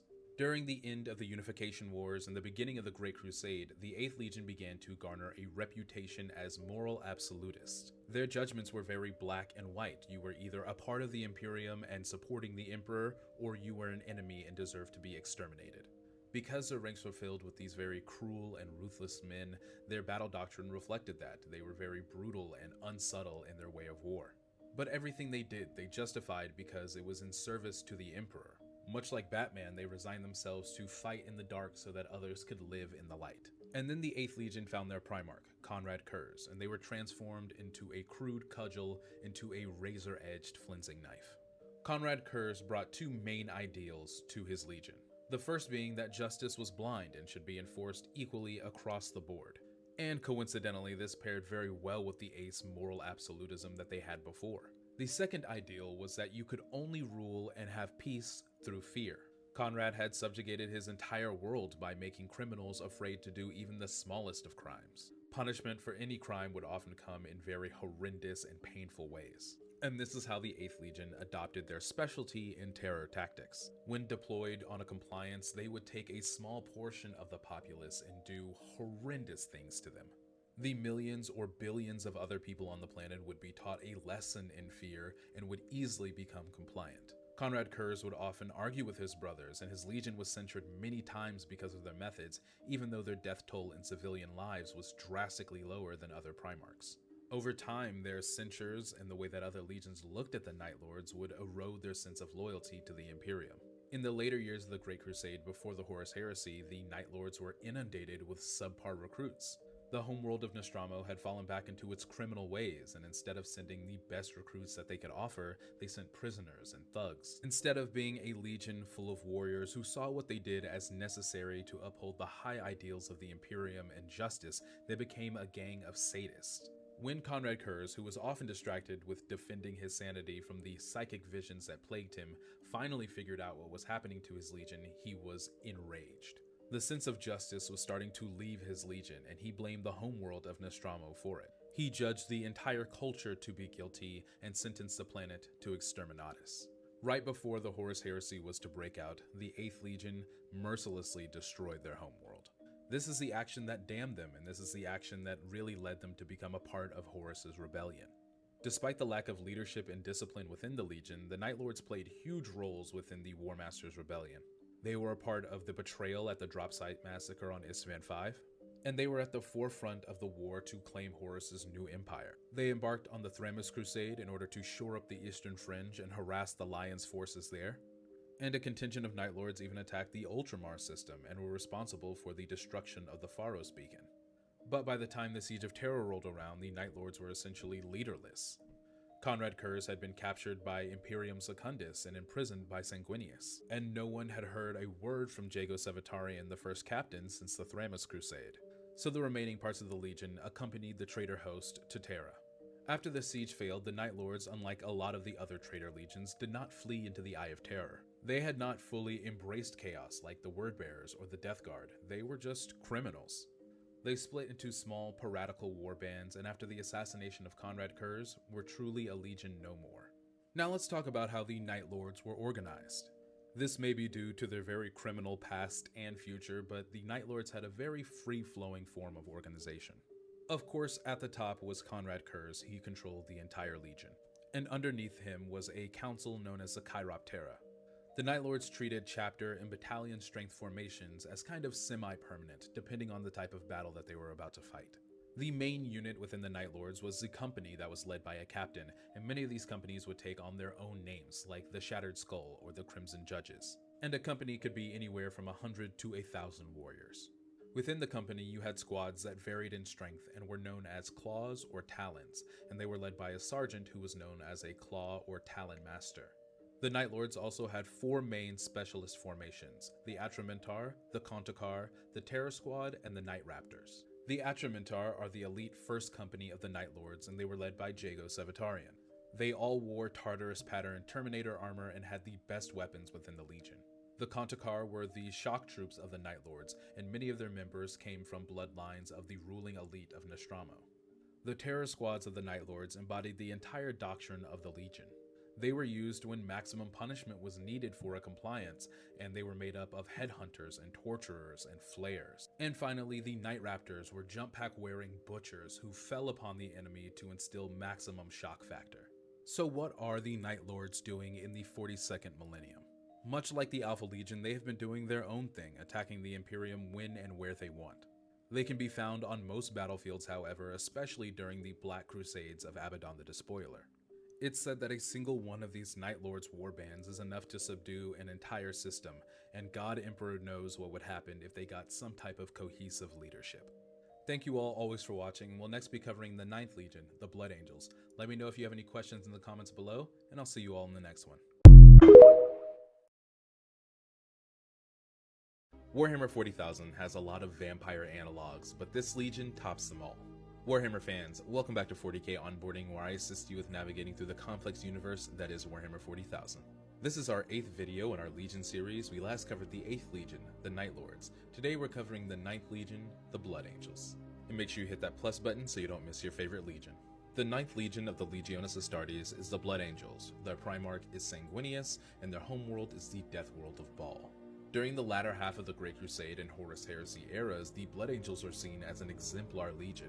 They were just as famous as Rabute Guilliman's Ultramarines or Horus Lupercal's Luna Wolves. Although a lot of their prestige stemmed from their angelic Primarch, they backed it up on the battlefield with a very long list of victories. Many people within the Imperium saw them as the perfect Space Marines, a veneer of nobility and civility on top of a seething, violent rage. But they didn't always have this reputation, so let's get into their history. The Ninth Legion, like most other legions, got their start on Terra during the Unification Wars. The Ninth was consistently deployed to some of the more environmentally dangerous battlefields of pre-Unity Terra. Rad storms and toxic waste fields were where they fought the majority of their first battles, and also where they got some of their first recruits. It was discovered early on that the gene seed of the Ninth Primarch could take a mutant and turn them into an angelic Space Marine. Now, whether that meant that mutants were the best candidates for the Ninth Legion, or that the gene seed was just all-accepting, is up for debate. But because of this fact, they were able to cast their net very wide when it came to recruits, and build up their ranks. And I feel like that would have been fine with most people within the Imperium had their way of war not been just as horrendous as their pre-ascendant forms. But what exactly do I mean by that? It is speculated that the Ninth Legion gene seed has an overactive omophagia, that being the gene seed organ that allows a Space Marine to consume a part of a living being and inherit their memories. At the end of a conflict, the Ninth Legion would stalk the battlefields looking for fresh corpses in order to ingest them. At first this seemed like a legitimate strategy, and the Ninth was just trying to gain the tactics of fallen enemies. But it soon devolved into a very ritualistic practice, and they became known as the Eaters of the Dead. Malcador even gave them the unofficial official name of the Revenant Legion. This practice was also used to cover up the burgeoning gene seed flaw within the Ninth known as the Red Thirst. Over time, the Ninth Legion's need for blood would grow, and it would become just a part of their legion in later chapter. Now, because of these acts, the Ninth Legion was shunned. They were seen in the same light as the butchers of the 12th Legion or the criminals of the 8th. During the early years of the Great Crusade, the Ninth were seen as close combat specialists and were put into incredibly difficult combat situations that included that kind of close work. They were essentially set loose on the enemy and were able to do whatever they needed in order to ensure victory. This put them in conflict with several Imperial military assets, including Rogel Dorn, and accusations of having killed and eaten one of the Imperial Auxilia that had been fighting with them. After a while, it seemed like the Revenant Legion would go down like the 2nd and 11th Legions and be given a order of dissolution. And of course, this is when the Emperor would find Sanguinius. And the Ninth Primarch seems to have been the very best thing that could have happened to this legion. Not only was he a mutant himself, although an angelic one, but his time on Bal Secundus allowed him to develop a fighting style that matched his legion, as well as develop some compassion and humility. And this ended up serving him very well when it came to his legion. When they were first introduced, he did not demand their allegiance, but rather bowed down and asked for theirs in return. And from that moment on, the Ninth Legion, now known as the Blood Angels, had an undying loyalty for their Primarch. Sanguinius also worked very hard in order to turn the perception of his legion around. He taught them how to control their inner rage. He introduced them to the fine arts so that they had a way to channel their inner feelings. They were able to adopt nobility in a way that even rivaled the Third Legion. They were also given a degree of re-education. Just like their Primarch Sanguinius, who was tutored by Horus when he was first found, the companies of Blood Angels were seconded to different Luna Wolves formations in order to learn planetary assault from them. This forged deep bonds of brotherhood between the Luna Wolves and Blood Angels, and also informed how they would perform war going forward. And so the Blood Angels would go on to form a legacy of victory and preeminence. They became so famous within the Imperium that Sanguinius was seen as a frontrunner to become War Master. But we know that this would not happen, and the appointment of Horus would lead to the diminishment of the Imperium. During the Horus Heresy, the Blood Angels would be somewhat absent from the wider war. A newly corrupted Horus would try to trick the Blood Angels and Sanguinius into turning against the Emperor by sending them to the Cygnus Cluster. Thinking they were going to exterminate the rest of the Nephilim, the Blood Angels were very surprised to find a chaos-corrupted planet when they arrived. They fought against the forces of both Slaanesh and Khorne, and at every turn they were tempted to fall to chaos. But their strength and their loyalty in their Primarch is what saved them, and they were able to escape this chaos trap. At this point, the Ruin Storm was in full effect, and they tried to make a blind jump in order to make it to Terra. The Blood Angels would actually end up in the Ultramar system and become a part of the burgeoning Imperium Secundus.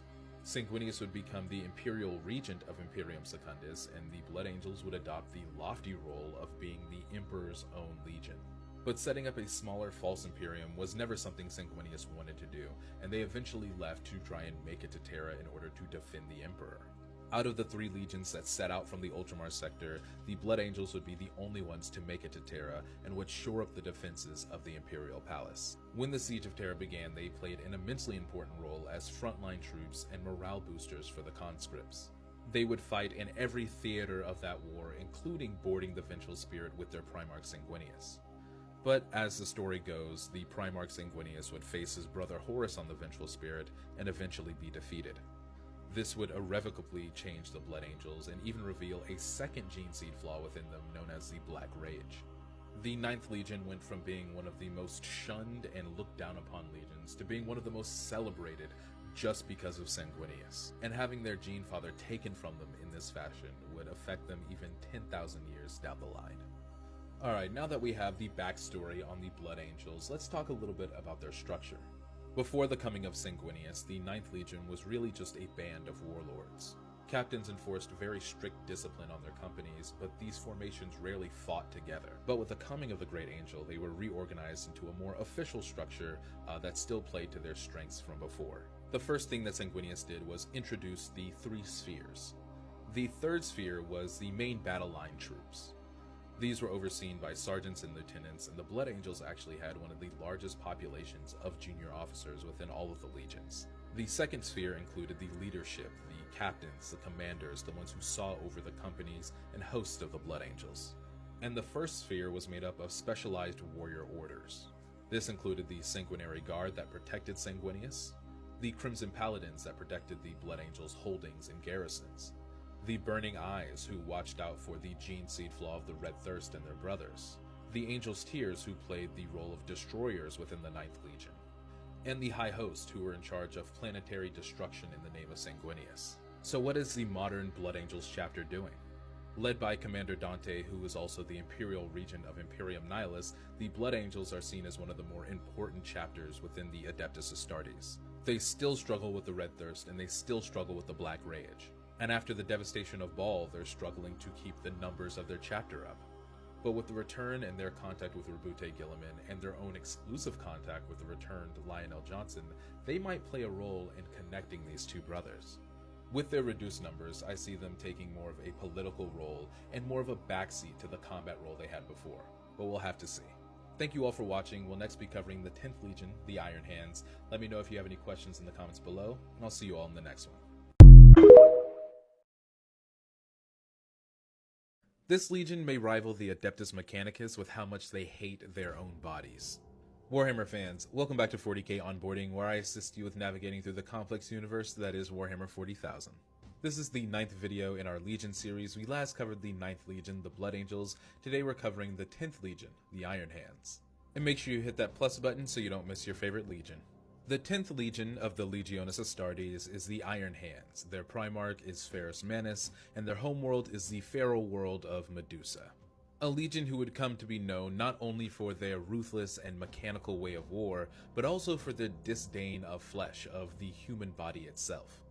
The story of the Iron Hands is a tragic one, born of hubris and rage, but it is important to the foundations of the Imperium, so let's get into it.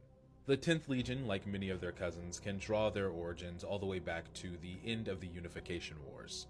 The Proto-10th Legion was made up of recruits mainly pulled from Old Albia, and their first few battles showed the brutality that the warlike clans from that area of the world were known for.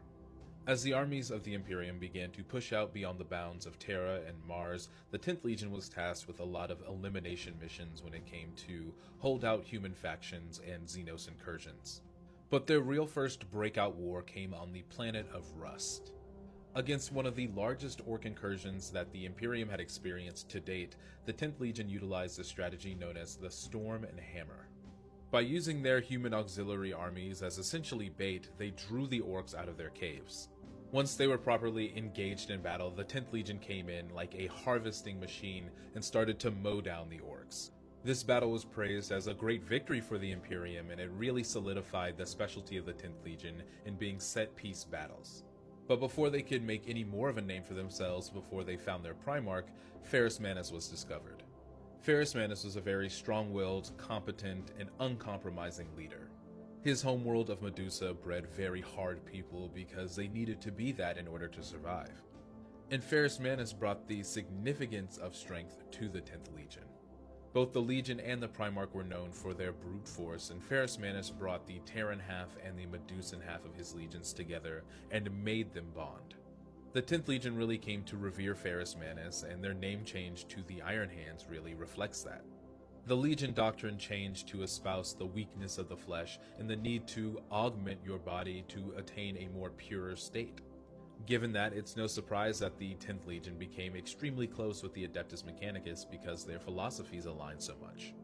But regardless of the changes made to the Legion in the wake of their Primarch, the newly dubbed Iron 10th became invaluable to the Great Crusade. They made a name for themselves as purely conquerors. They were there to expand the borders of the Imperium and crush all resistance to it. They also became increasingly disdainful and resentful of weakness, especially in the human auxiliary armies that fought with them. And so that reputation of ruthlessness began to sour a little bit. And then the Horus Heresy would break out. This was especially devastating to the Iron Hands to discover that one of their closest brother legions, the Emperor's Children, had turned against the Emperor. And unfortunately for the Iron Hands, the rage of their father, paired with their own rage at being betrayed, would lead them into a trap. They would be on the fields of Istvan V when the full scale of Horus's betrayal would come to light. The Salamanders, Iron Hands, and Raven Guard would be betrayed by their supposed reinforcements, and Ferrus Manus would fall into a rage that would lead him to fight against his brother Fulgrim and ultimately be killed by him. The death of their Primarch would cause irreparable harm to the Iron Hand psyche, and the battle that would become known as the Dropside Massacre would almost destroy the Legion as a whole. For the rest of the Horus Heresy, the Iron Hands would fight with the other Shattered Legions. Many would form small war bands and take the fight to the traitors in whatever way they could. But because of the unprocessed grief and bitterness that the Iron Hands were feeling, even these small formations fell victim to infighting and politics. It wouldn't be until after the Great Scouring that a meeting of the Iron Council would happen, known as the Tempering, where the Iron Hands got a true fresh start into this new Imperium. Now that we know the history, let's get into the structure of the 10th Legion. Before the coming of Ferrus Manus, the 10th Legion was a very disciplined and regimented organization, and they followed the organizational flows of the Principia Bellicosa relatively closely. But when the Gorgon arrived, he brought his own war doctrine and his own hierarchy. At the bottom of the Legion, you still had legionary squads led by a sergeant, armored vehicle assault squads, etc. Formations of these squads would come together to make up a company led by a shield centurion. And this is really where the differences between the Iron Hands and their brother legions become more apparent. Their formations and hierarchies were very independent and autonomous, and they were very feudal. A shield centurion was basically a lord of a company, and they operated autonomously, and he was judge, jury, and executioner of the men under him. Companies would be grouped into battalion-sized formations known as orders. These orders, led by an Iron Captain, also operated completely independent of the whole Legion and were autonomous. They had their own command and support structures and were expected to fulfill any mission given to them without reinforcement. And then there were the Medusan clans, which were chapter-sized formations that could fight between orders and companies. When a clan would come together in battle, they could be seen as a pocket legion and were a conquering force all on their own. They were led by a chieftain or an Iron Lord, and each one had a very distinct culture and identity. One large note about the Iron Hands culture is their reverence and their reliance on technology. They saw the body, the human flesh, as weak, and they wanted to replace it as fast as they possibly could. It became tradition for new recruits to replace their left arm upon ascension with a bionic. This expectedly resulted in a very close relationship with the Adeptus Mechanicus. They will, more often than not, use Scutari or Titan Legios as their auxiliary rather than the Imperial Guard or a planetary defense force. and their leadership reflects this reverence of the machine. Many of the higher Iron Hands officers are fully bionic or they're dreadnoughts. There's even the specialized rank of Iron Father, who is a Iron Hand who takes care of the weapons and technology of the Legion. Though this is a title mainly given to Tech Marines and Masters of the Forge, other Iron Hands can bear it as well. The Iron Hands, along with their regular hierarchies, do have some specialist formations. There's the Gorgon Terminator Squads, which are elite groups of Iron Hands that use the experimental suits of Gorgon-patterned Terminator armor developed by Ferrus Manus himself. This was seen as a high honor and commitment, as they had to be bonded to the suit of armor and given extensive cybernetic replacement. There were the veterans of the first company known as the Morlocks. They were also a Terminator company and served as the honor guards of Ferrus Manus. Many of the Morlocks died when Fulgrim's betrayal was first found out by Ferrus Manus, and a large remainder of them died on Istvan V. And then there are the Medusan Immortal Squads. These are squads of Marines who had failed Ferrus Manus in some way, either through defeat or being injured gravely. They scrubbed their armor of any Legion markings and went on self-unaliving missions for the Legion. So what are the modern Iron Hands doing in the 42nd millennium? The Iron Hands do not have a singular chapter master, but for the first time in a long time, the Iron Council has elected a war leader to lead the chapter. The war leader, Cardan Stronos, has been deployed to fight High Fleet Leviathan, and in the wake of the 13th Black Crusade and the Great Rift opening, the rest of the Iron Hands have been shoring up Medusa because of its proximity to the Eye of Terror. Whether they'll start to focus on the Tyranid Menace or the arch enemy remains to be seen. Thank you all always for watching. We'll next be covering the 12th Legion, the World Eaters. Let me know if you have any questions in the comments below, and I'll see you all in the next one. There has never been a more brutal and violent Space Marine Legion than this. Warhammer fans, welcome back to 40k Onboarding, where I assist you with navigating through the complex universe that is Warhammer 40,000. This is our 10th video in our Legion series. We last covered the 10th Legion, the Iron Hands. Today we'll be covering the 12th Legion, the World Eaters. And make sure you hit that plus button so you don't miss your favorite Legion. The 12th Legion of the Legion of Astartes is the World Eaters. Their Primarch is Angron, and their home world is the civilized world of Nuceria, though they mainly use the world of Bot as their Legion headquarters. Though most Space Marine legions try to appear noble or at least civilized, the 12th Legion and their Primarch didn't care for that at all. They were the butchers of the Space Marine legions, and they not only were good at their job, they enjoyed it as well. A person wholly uninitiated in Warhammer lore could take a look at this particular legion and foretell their outcome. The 12th got their start during the Unification Wars like any other legion, but where they differed was their recruitment.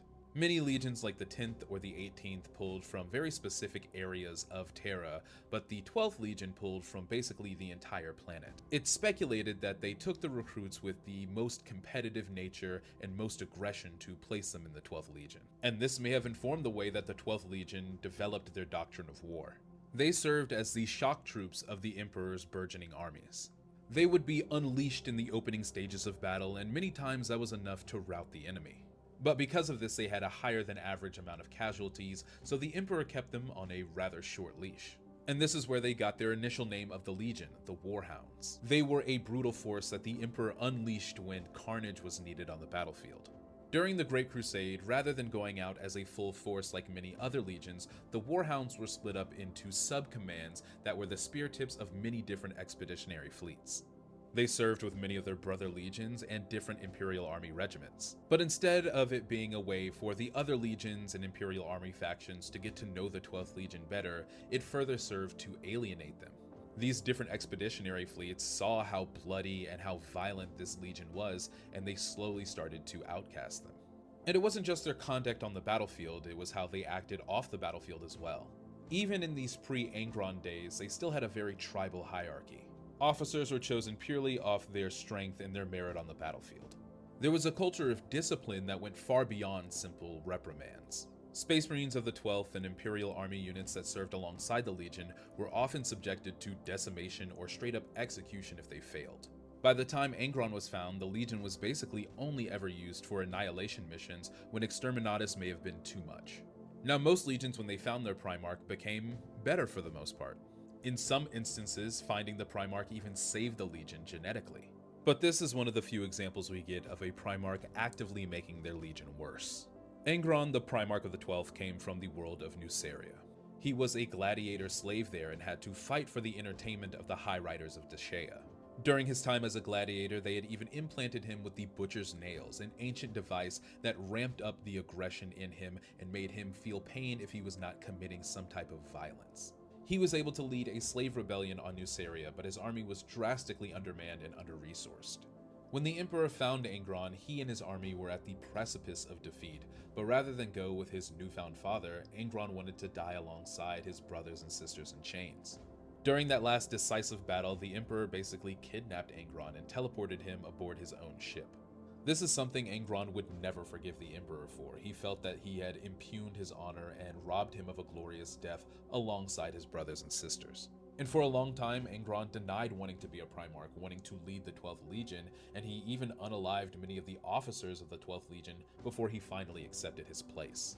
The 12th Legion was renamed to the World Eaters to honor Angron's slave army, who were known as the Eaters of Cities. Now, Angron changed quite a bit about the Legion. He brought the gladiatorial culture that he grew up in to his sons, and they quickly integrated it into their hierarchy and decision-making. Pit fights and trial by combat were used almost exclusively to determine who was promoted. Angron also ramped up the recruitment and training regimens. It did not take long at all for a new recruit of the World Eaters to start using live blades and rounds when practicing against his brothers. The way they trained was incredibly unstructured, and they saw the battlefield as the true test of any combat. Many recruits from many different worlds were brought in to replace World Eaters who were dying at an astonishingly fast rate due to their new way of war. During the rest of the Great Crusade, the World Eaters became increasingly uncontrollable and more violent. They burned worlds more often than they brought any into compliance. And they had several run-ins with brother legions, including the Ultramarines, and an actual all-out battle against the Space Wolves. But the one thing that would end up changing this legion the most would be the Butcher's Nails. Angron wanted to take his own implant, replicate it, and put it in every legionary under his command. For years, the apothecaries and tech marines of the 12th Legion would work to replicate this and experiment on many brothers who, for the most part, ended up dying. After a small schism in the 12th, where a faction of World Eaters wanted to destroy all the Butcher's Nails and bring the Legion and Angron before the Emperor for judgment, the first successful implantation was done on the 8th Company Assault Captain, Karn, the Primarch's equerry. This implant did everything it promised to do. It increased the strength and aggression of the legionaries and turned them into mindless butchers. The only price was that it was permanent and slowly turned the legionary into a berserker. So when the Horus Heresy finally hit, it was no surprise that the 12th Legion was one of the first legions to join with Horus. They had already stopped any pretense of being protectors of the Imperium and eagerly joined in on the bloodshed. One of their biggest fights during the Horus Heresy would be the Shadow Crusade, where they would go along with the Word-Bearers and wreak havoc in Guilliman's realm. This is where they became truly corrupted and started to serve the blood god Khorne. On the planet of Nuceria, after fighting the Ultramarines and putting the entire planet to the sword, Angron was able to achieve demonic apotheosis with the help of Lorgar. With the newly ascended demon Primarch in tow, the 12th Legion headed to the Siege of Terra. Here, the Berserkers of Khorne would show their true strength against the defenders of the Imperial Palace and bring down many of its walls, including hammering on the Imperial Palace doors itself. Angron would lead a lot of the slaughter himself until he was defeated and banished for the first time by Sanguinius. After Horus's defeat, the World Eaters were the last to quit the field. They, alongside their newly reincorporated Primarch, would fight their way across the galaxy into the Eye of Terror and then split into numerous Chaos warbands. Now that was the history of the 12th. Let's take a look at how they were structured. The World Eaters had a very obvious emphasis on close melee combat and shock assaults. Alongside those, they had many heavy assault units like Terminators and even Land Speeders. The goal was always to get up close to the enemy and engage them there. Now, all of this made for a very simple Legion structure. At the top, obviously, you had the Legion Master or Primarch. Now, underneath that, they didn't really have chapters or battalions like other legions. This may have been a holdover from their early Great Crusade days when they were split up into subcommands. But Centurions and Captains within the 12th were the ones who commanded the largest forces. Below these Centurions and Captains would be a number of squads led by Sergeants. As the Butcher's Nails started to affect the Legion more, these squads turned more into warbands than anything. The World Eaters also had a number of specialized squads. The Devourers were the Terminators that served as Angron's honor guard. Rampager squads were basically Berserker squads before they fell to Khorne. And then there were the specialized Triari, who were the Void War specialists and protected the fleet of the World Eaters. Now, there were librarians within the 12th Legion, but after Angron joined, it was discovered that they negatively affected him because of his butcher's nails. That, paired with his Nucerian superstition and the fact that you couldn't implant butcher's nails into psychers without them dying, led to them being extinct within the Legion. Now, the modern-day World Eaters serve in a bunch of different warbands that all serve Khorne. Every now and then, Angron will call them all together and there'll be some semblance of a Legion. But as of right now, they have no plan other than working with the Black Legion and spilling as much blood across the Imperium as they can. Thank you all always for watching. We'll next be covering the 13th Legion, the Ultramarines. It's finally time to talk about the Space Marine poster boys. Warhammer fans, welcome back to 40k Onboarding, where I assist you with navigating through the complex universe that is Warhammer 40,000. This is the 11th part of our Legion series. We last covered the 12th Legion, the World Eaters. Today we're covering the 13th Legion, the Ultramarines. And make sure you hit that plus button so you don't miss your favorite Legion. The 13th Legionis Astartes is the Ultramarines. Their Primarch is Roboute Guilliman, and their homeworld is the capital of the realm of Ultramar, the civilized world of Macragge. The Ultramarines have long been considered the Space Marine ideal, embodying a majority of the positive traits that the Emperor instilled in his genetic sons and grandsons. They are a highly disciplined and organized Space Marine faction and pair their mastery of war with a talent for statecraft and governance. It's also safe to say that without the Ultramarines, the Imperium would not stand as it is today. So let's get into it. The 13th Legionis Astartes got their start on Terra just like every other Space Marine Legion during the end of the Unification Wars. But unlike some of the other legions, they cast their net very wide for recruits, pulling from all over Terra. The only factor that connected all of these disparate recruits is that they came from areas or families that were holdouts of Unification. They chose to fight rather than surrender, and this gave the 13th Legion their early name, the Warborn. Early on, recruits of this legion would be shown to adopt hierarchy very well and to exhibit an almost obsessive need to complete objectives and orders. They were also one of the few legions that, when the Great Crusade set out from Terra, fought directly underneath the Emperor.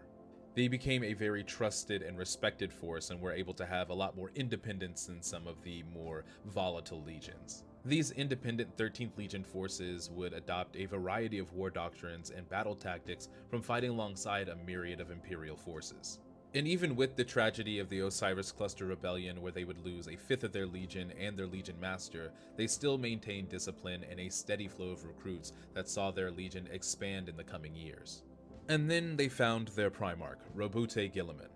The Genefather of the Ultramarines is a tactical and logistical genius, and he would bring that intellect to bear to turn the already well-respected Warborn into something truly exemplary. First came some much-needed integration and expansion.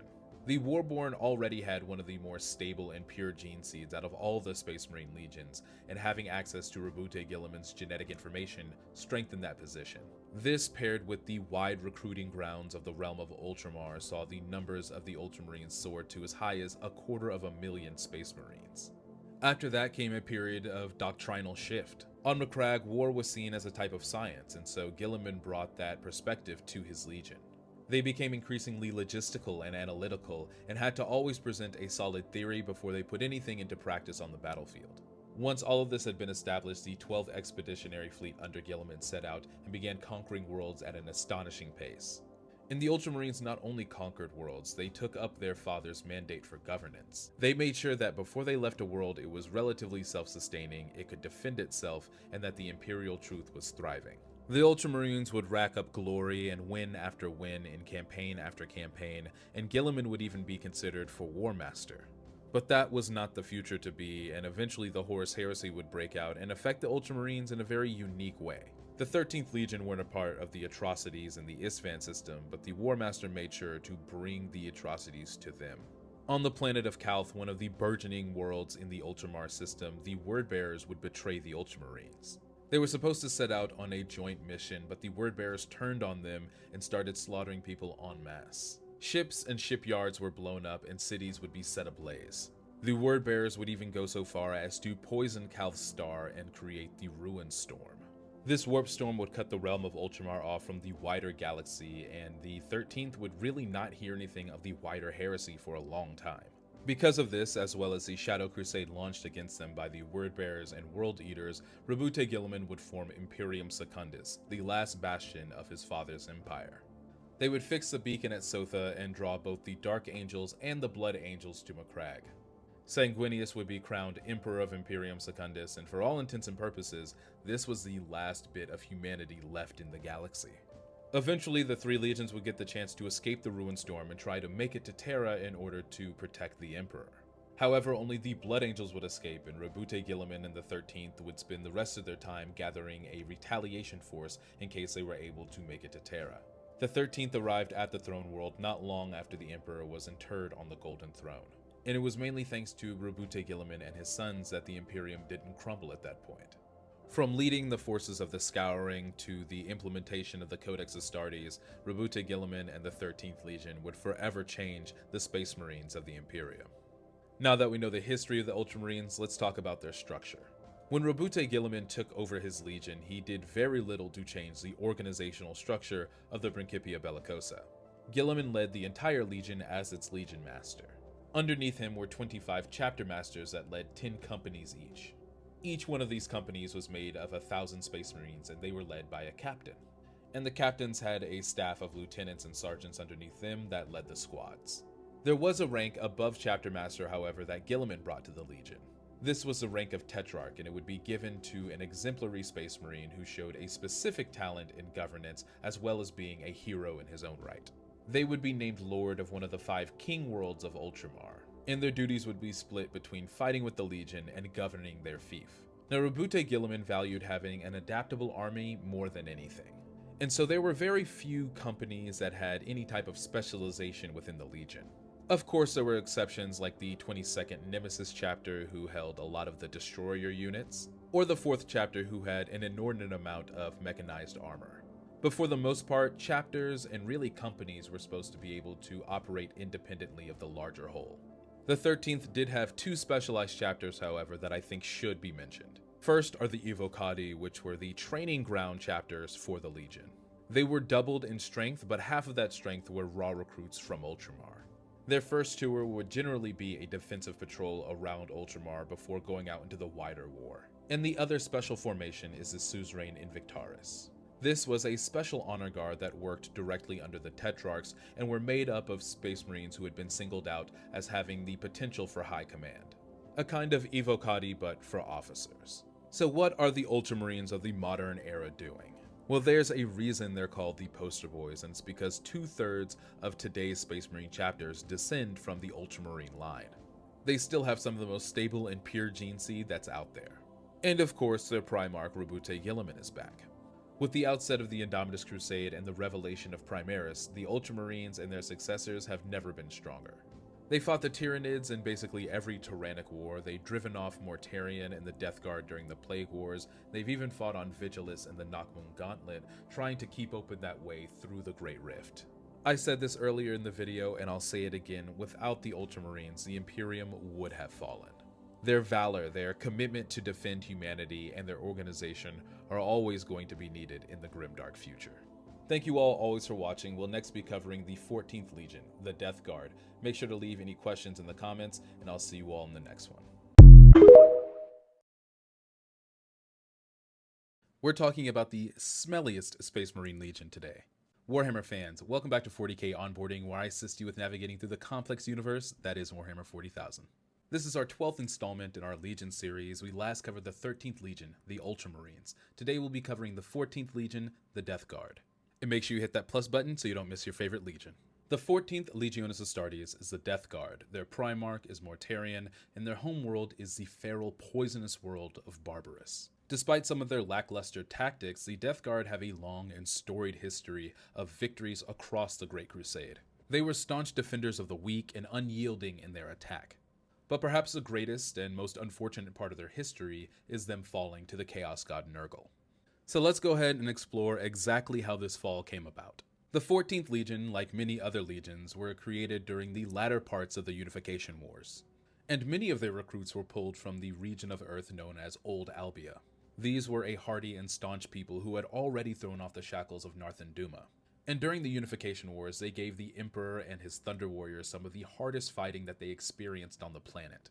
Once Old Albia was subsumed into the rest of the Imperium, their recruits quickly filled up the ranks of the 14th Legion.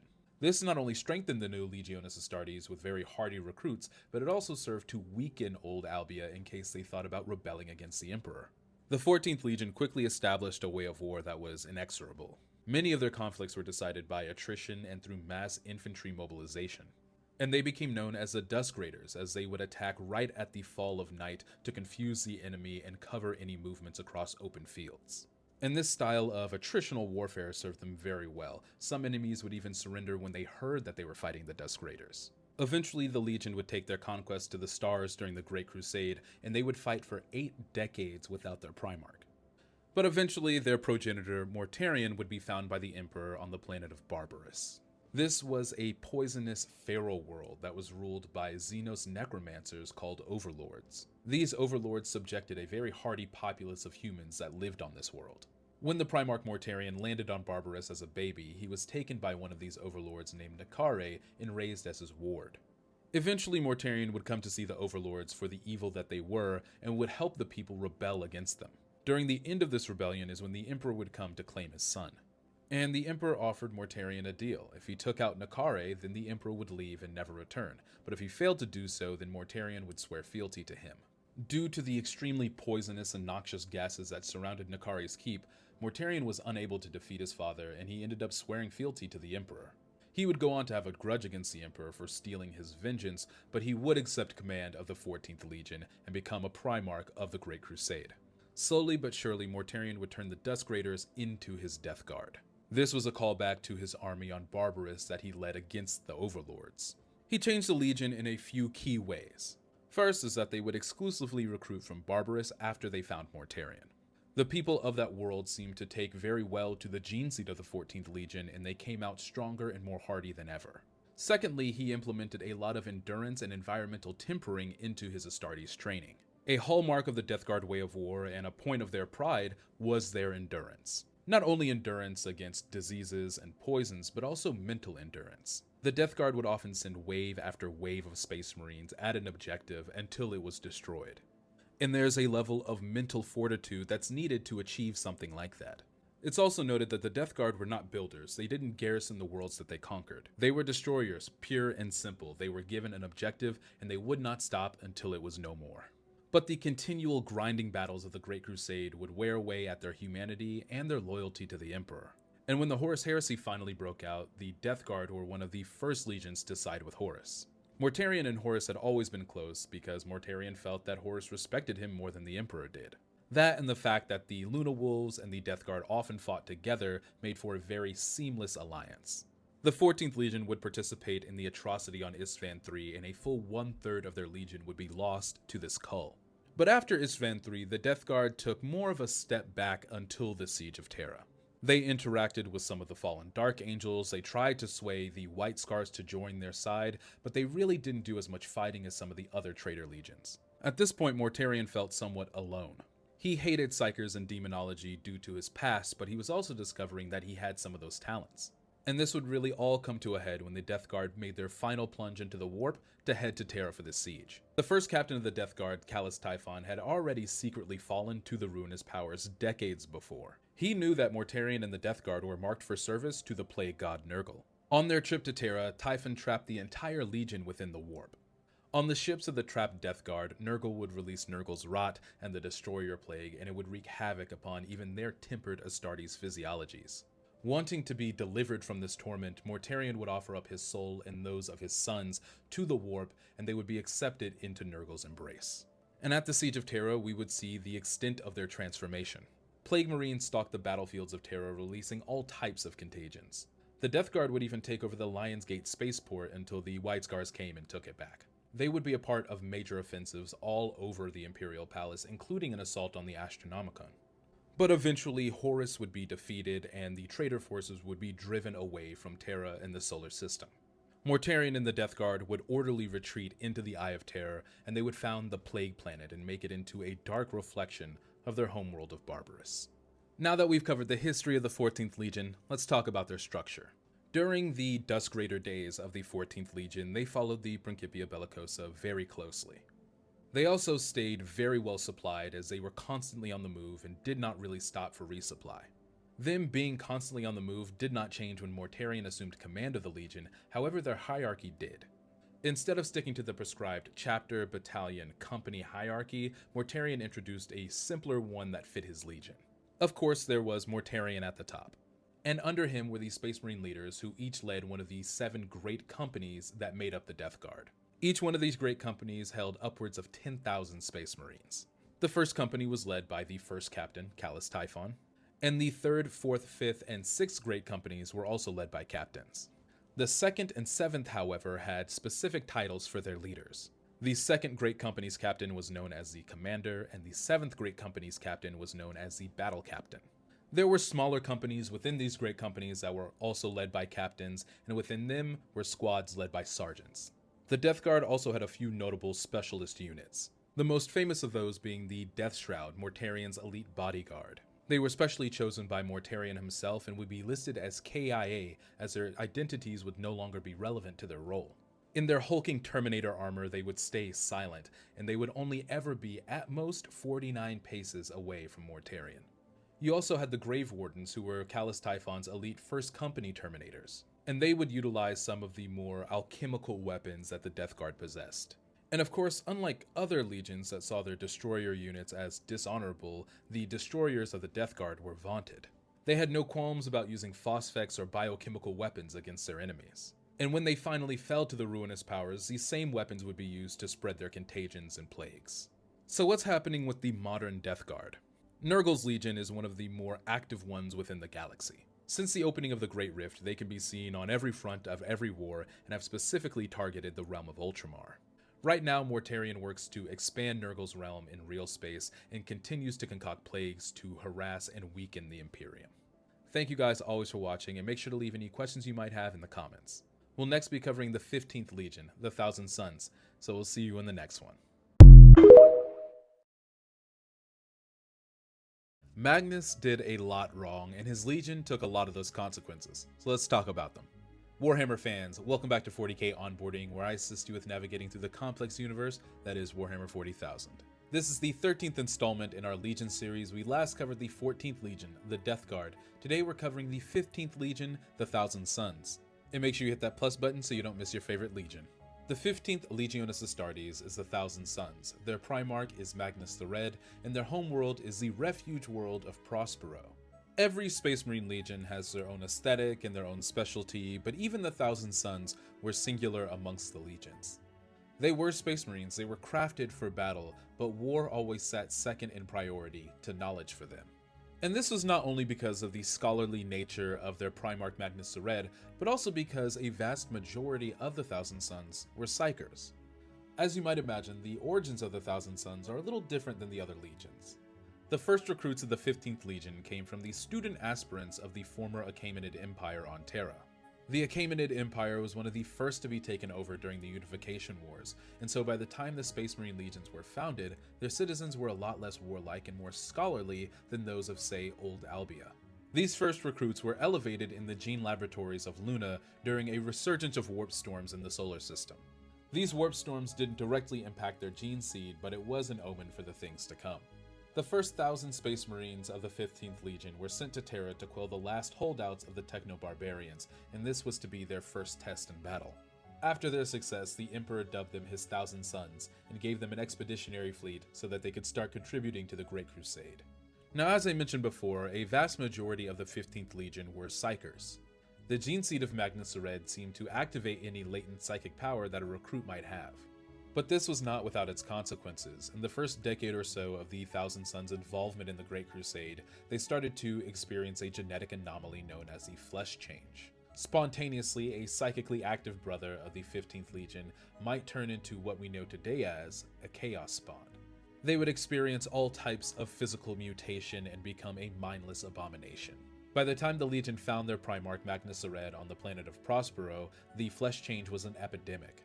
The Emperor reconnected with Magnus and gave command of the 15th Legion over to him, but it was up to Magnus to solve the problem of the Flesh Change. Through mysterious means and a probable pact with a chaos god, Magnus was able to save his sons, but there were only 1,000 of them left by the time he found a solution.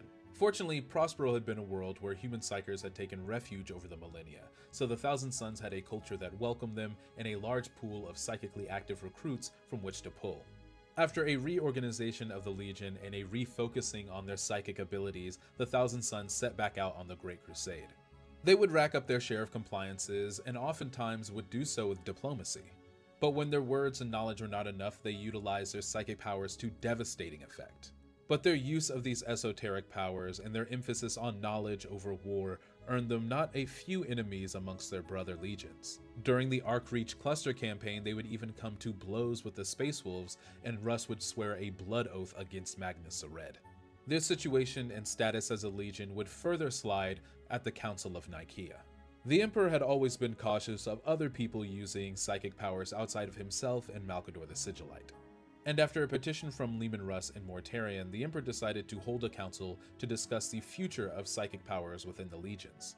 Ultimately, and somewhat due to Magnus's hubristic defense, the Emperor ruled that there would be no more psychic powers allowed in the Legiones Astartes. All librarians were to return to the line companies and were forbidden from using their powers.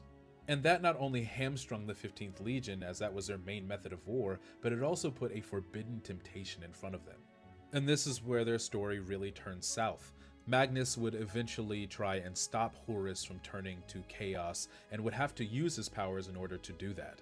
He would further go on to break the Edicts of Nicaea by trying to warn his father, the Emperor, of Horus's corruption.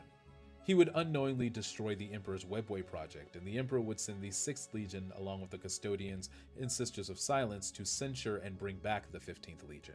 Horus would intercept the orders given to this censure fleet and change them so that the goal was the extermination of the Thousand Sons. And at Prospero, the 15th Legion involuntarily cemented their place amongst the traitor legions.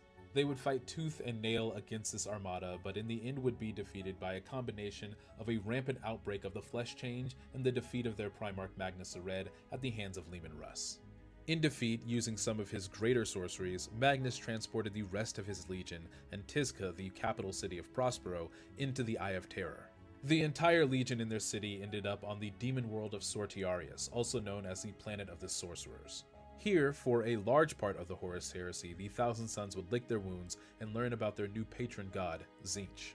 A smaller contingent of the Thousand Sons would go out into the galaxy looking for the shards of Magnus's soul that was splintered during his fight with Leman Russ. Several sorcerers and their warbands, along with Magnus Ared and his closest lieutenants, would be present at the Siege of Terra, though for the most part they'd be pursuing their own agendas, looking for knowledge and relics. By the time Horus was defeated and the main bulk of the traitor forces had pulled back, the Thousand Sons were already well on their way down their path of corruption. Now that we know the history of the Thousand Sons, let's talk about their structure. Before Magnus reorganized the Legion, they adhered pretty closely to the Principia Bellicosa and the standard organization scheme of a Space Marine Legion. But with the Cyclops came a more prosperine, multi-layered hierarchy. The first large organizational change came to their battle line structure. Of course, Magnus Ared himself led the Legion. Under him, consuls and praetors led one of the 9 fellowships of the Legion. These were the chapter-size equivalent units. Lieutenants, captains, or centurions would lead company-size units known as circles, and sergeants would lead squad-size units known as chantries. To further their knowledge, the Thousand Sons also had every single captain go on a secondment with another legion to learn about them and their way of war. Now, the other hierarchy that existed within the Legion was a psychic one. It was very rare for a member of the 15th who did not have psychic powers to rise to any type of officer rank. And that had a lot to do with the fact that the psychic cults of the Legion were just as important as the fellowships. The psychically active brothers of the Legion were placed into one of 5 cults depending on their psychic ability. The Athenaeans focused on telepathy, the Raptora focused on telekinesis, the Corvidae focused on precognition, the Pavoni focused on physiological and biological manipulation, and the Perae focused on pyrokinesis. The most powerful and influential people within the legions were the leaders of these cults, the Magisters Templi. Now, outside of the cults, you had 3 other orders that handled different aspects of war. The Order of Ruin was a sect of mystics that was obsessed with numerology and the structure of the universe, and they were the logicians and siege makers of the Legion. The Order of the Jackal contained a large number of the Legion's apothecaries, and they made decisions about who would be in a dreadnought and also took care of the gene seed. The Order of Blindness, also known as the Hidden Ones, were the infiltrators and intelligence gatherers of the Legion.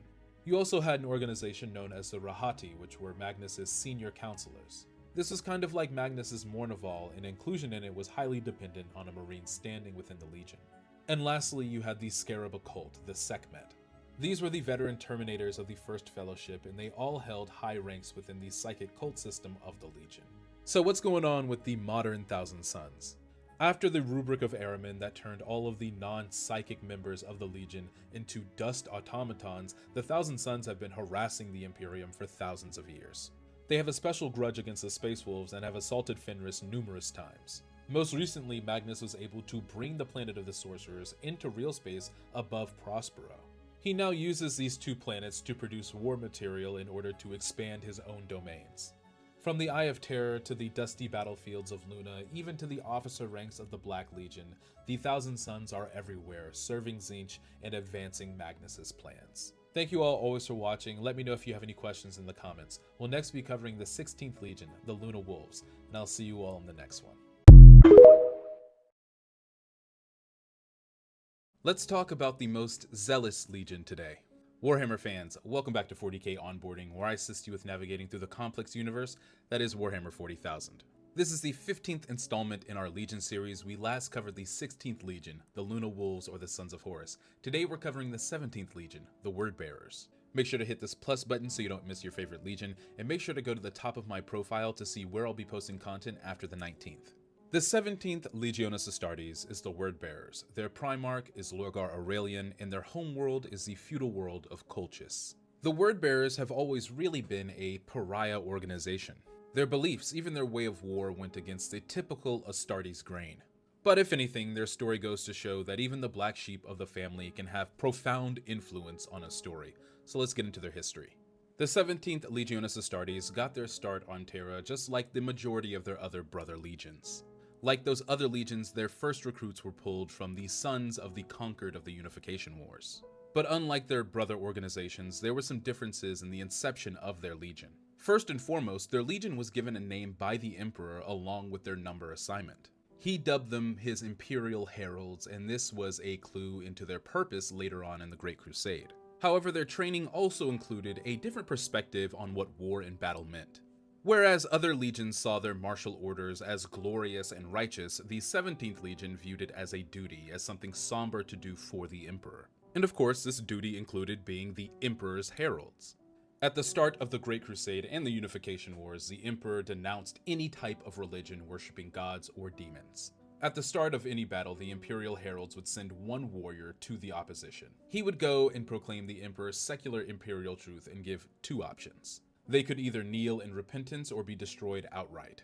Many worlds were brought into compliance simply by the words of this single black-armored soldier. Many also resisted, and the Word-Bearers cleansed them and their culture from the stars. As the 17th became more distanced from their brother legions, and even were known as the Iconoclast by other legions, they found their Primarch Lorgar. Lorgar was raised on Colchis in an incredibly religious society. The planet was ruled by a priesthood known as the Covenant, who, in retrospect, were worshipping the four Chaos Gods. Growing up, Lorgar had visions of his father due to his psychic abilities, and formed a religion around this one supreme being. He would wage several holy wars on Colchis against the Covenant in order to bring his faith into prominence. By the time the Emperor found Lorgar on Colchis, Lorgar had already become the ruler of the planet and was known as the Bearer of the Word. Lorgar, recognizing this divine being that he had dreamed of for years, immediately pledged fealty to the Emperor. He was given the 17th Legion and absolutely reshaped it in his image. Despite the Emperor's explicit protestations, Lorgar infused his legion with religious fervor. The Emperor denied being a god, but that did not stop Lorgar from preaching his divinity and making his sons preach that divinity to any world they brought into compliance. Their focus on Lorgar's word had several detrimental effects. They were further shunned by a majority of other legions because they seemed to be going against the Emperor's explicit word. Their martial prowess was considered to be, and in reality was, lesser than that of other legions. And because of those two former factors, they had the lowest amount of compliances out of any legion. And all of these things came to a head on the planet of Kur. The Emperor, displeased with the progress of the Wordbearers and disappointed in Lorgar, utilized the 13th Legion and Rabute Guilliman to censor the 17th. The Ultramarines destroyed Monarchia, the most holy city on the planet of Kur, and one raised in veneration to the Emperor. Lorgar and his legion were then made to kneel in the ashes of their destroyed city and reaffirm their loyalty to the Emperor and the Great Crusade. But like many of the Emperor's plans and schemes, it had the opposite effect of what he wanted. Rebuked by the person that he loved and who he saw as a god, Lorgar went in search of other powers. He took his legion on what would be known as the Pilgrimage of Lorgar. They would travel the galaxy learning the secrets of chaos and eventually end up at the planet of Cadia in front of the Eye of Terror. Here they would learn about the truth of chaos and make their first sojourn into the warp. At this point, they would fall as a legion into Chaos's service. And for the next 40 years, they would build up their forces and lay down their schemes for the ultimate rebellion against the Emperor. The Horus Heresy itself was a culmination of those schemes thanks to Lorgar and his two lieutenants, the first chaplain Erebus and his first captain Corpheron. They would keep their betrayal a secret up until Istvan V, when they would turn on the Salamanders, Iron Hands, and Raven Guard.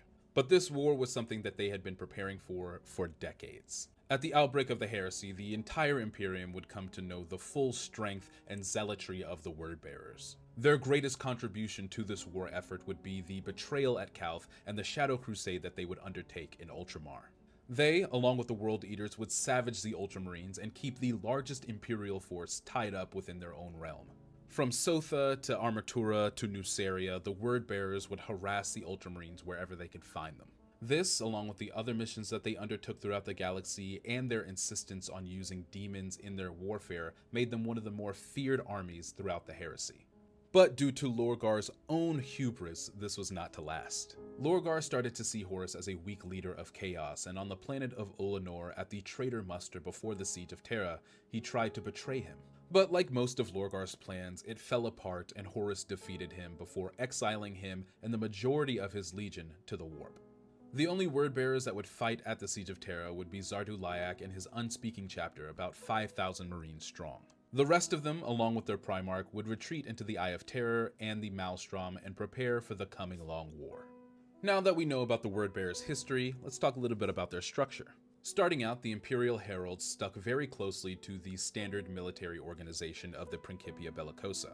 Squads were in companies, companies were in chapters, and chapters made up the entirety of the Legion. But two of the strengths of the Wordbearers were their numbers and their zealotry, and this made their specialty mass assaults. And this was very evident in their organization. Squads were very rarely below 20 Marines. And after their pilgrimage into the Eye, they began to ramp up their recruitment efforts. Some say that they almost had 200,000 Marines by the time the Horus Heresy broke out. And their organization changed very little by the time Lorgar took over. The only thing that really changed was that there was an inordinate amount of chaplains put into the Legion in order to spread the Imperial faith. And the chapters themselves became a little bit more independent and developed their own culture. Each of these very large formations had their own name associated with one of the constellations of Colchis. Now, as far as Legion hierarchy, that was also pretty standard. Lorgar was at the top as Primarch.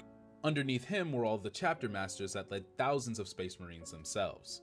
And then within the chapters you had companies led by captains and then squads led by sergeants. Pre-Horus Heresy, the Wordbearers only really had two specialist formations. They had what was known as the Ashen Circle, that was a mix between Destroyer and Seeker squads. Their role in battle was to break the hearts and courage of the enemy by finding any of their leaders or anything that they held sacred and destroying it. And the majority of the Legion's chaplains were pulled from this organization. The other formation was the Gal Vorbak. This organization came from the survivors of the Serrated Suns chapter who were the first to enter the Eye of Terror. They were the very first possessed Chaos Space Marines led by none other than Argol Tal. So what's going on with the Wordbearers of the 42nd Millennium? Because they embraced the Chaos God so willingly, and because of their retreat early before the Siege of Terra, they remain one of the most organized Chaos factions that there is. It is very rare that a large mixed Chaos force lacks a contingent of Wordbearers. And they're even more insidious than some other Chaos factions because they actively try and have experience in corrupting Imperial citizens. They are a terrifying force who will haunt the Imperium for as long as they exist, and even one of their leaders, Corpheron, has been seen in real space recently. But thank you guys always for watching. We'll next be covering the 18th Legion, the Salamanders. Let me know if you have any questions in the comments, and I'll see you all in the next one. It's time to talk about the best Legion today. Warhammer fans, welcome back to 40k Onboarding, where I assist you with navigating through the complex universe that is Warhammer 40,000. This is the 16th installment in our Legion series. We last covered the 17th Legion, the Wordbearers. Today we're covering the 18th Legion, the Salamanders. Make sure you hit that plus button just in case I will come back, and make sure to go to my profile to find out where I'll be posting content after the 19th. The 18th Legionis Astartes is the Salamanders, their Primarch is Vulcan, and their homeworld is the fiery death world of Nocturne.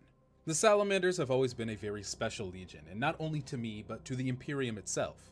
They are the Imperial Protectors. They care about the citizenry of this empire. Conversely, they are also excellent weapon makers and peerless warriors, so let's learn about the history of this legion. Now, the 18th Legion did get its start on Terra, but it had a very different origin story than other legions. They were a part of what is known as the Trefoil, 3 legions that the Emperor specifically designed in ways to assist in the Great Crusade. In this Trefoil consisted of the 18th Legion, the Salamanders, the 6th Legion, the Space Wolves, and the 20th Legion, the Alpha Legion. Some people think that the inclusion of the Salamanders in the Trefoil has something to do with their genetic quirks. Every salamander, after their implantation of the gene seed and exposure to Nocturne's radiation, develops coal-black skin and glowing red eyes. They're also all expert weapon makers and artificers, so who knows what the Emperor was doing in those gene labs. Despite this special attention and development, they did still participate in the Unification Wars, and it's some of these early battles that really defined their reputation. For instance, their assault on the Tempest Gallery saw their numbers go from 20,000 to almost 1,000. This battle showed that they had an incredible sense of self-sacrifice and that they would do anything to achieve victory. This early devastation also delayed their involvement in the early parts of the Great Crusade. They would go out into the void piecemeal in chapters as they were assembled, and the Legion fought like that for a very long time. Eventually, this pattern of very destructive wars that would see them decimated started to weigh on the Legion. And this would all really come to a head when they were tasked with protecting the human colonies of the Taurus Division. 19,000 Salamanders and their Imperial Auxilia, led by Lord Commander Cassian Vaughn, would hold out for almost a standard year against over 1 million orcs. And at the apex of this battle, when extinction seemed inevitable, is when their Primarch would appear. The 18th son of the Emperor, Vulcan himself, would appear in his legion's greatest hour of need.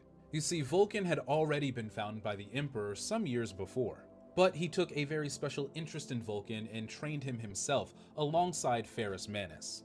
The Emperor eventually deemed Vulcan ready to lead his legion, and he returned back to Nocturne to raise 3,000 new recruits from this planet. And when the Terran 18th Legion was at extinction's door is when Vulcan and his new recruits would show up to save them.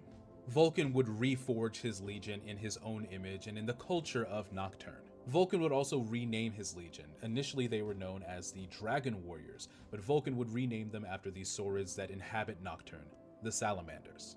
And unlike a lot of other legions, the Terran elements of their army would be welcomed wholeheartedly. Cassian Vaughn, who was mortally wounded, would be honored and placed into the Iron Dragon Dreadnought. Vulcan's honor guard, the Pyre Guard, would be filled with Terran Marines, and the Legion would continue to accept recruits from Terra throughout the Great Crusade.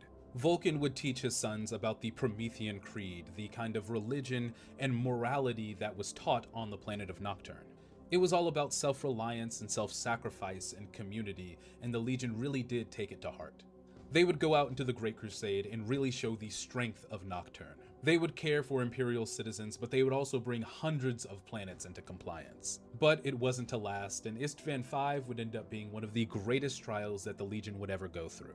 In the sands of the Urgal Depression, the Salamanders, the Iron Hands, and the Raven Guard were betrayed by 4 other brother legions. The Iron Hands would lose Ferrus Manus, but they would also maintain some of the higher numbers of these betrayed legions. The Raven Guard would also lose the majority of their force, but they would escape with their Primarch Corvus Corax. It was the Salamanders who suffered the most during this betrayal. They arrived in the Istvan system with some 80,000 Space Marines, and some estimates put their losses at 98%. And during the battle, Vulcan was thought to be lost. At this point, he had been kidnapped by the Night Lords, and nobody knew where he was. So the Horus Heresy itself was a very grab bag of experiences for the Salamanders. Some would be attached to the Iron Hands and Raven Guard survivors and fight amongst the Shattered Legions. The largest contingent of survivors was on Prometheus, those who did not go to Isfahan, and they were charged with destroying Vulcan's more destructive weapons that he had created. And an even smaller contingent made up of some Pyre Guard searched for Vulcan and eventually found him before bringing him back to Nocturne to be revived. Vulcan and his renamed honor guard, known as the Droxward, would eventually travel to Terra to assist with the siege there, but that was basically the extent of their entire involvement throughout the Horus Heresy and the Siege of Terra. Now that we know the history of the 18th Legion, let's talk about their structure. Like every pre-Primarch Legion, the 18th followed the standard military order before the coming of Vulcan. Though even before his coming, they did have a propensity for more close-range engagements. They always have and continue to be experts in the use of flame, volkite, and melta. And this is also their callback to the Promethean Creed, being reforged and cleansing through fire. But how they would differ from other legions mainly came from their organization. At the top was, of course, Vulcan, the Primarch. You would have his Pyre Guard underneath him, who kind of acted like the Mournival, his advisory body and honor guard. Instead of having chapters or battalions, Vulcan organized his legion into 7 realms. Each one of these realms consisted of dozens of companies with between 100 to 200 Space Marines.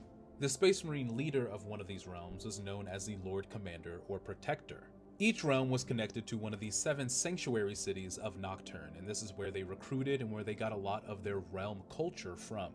Captains were in charge of companies and generally had more ranks within a company than other Space Marine legions. Below the captain was a lieutenant, below the lieutenant was a master sergeant, and then a sergeant leading a squad of legionaries.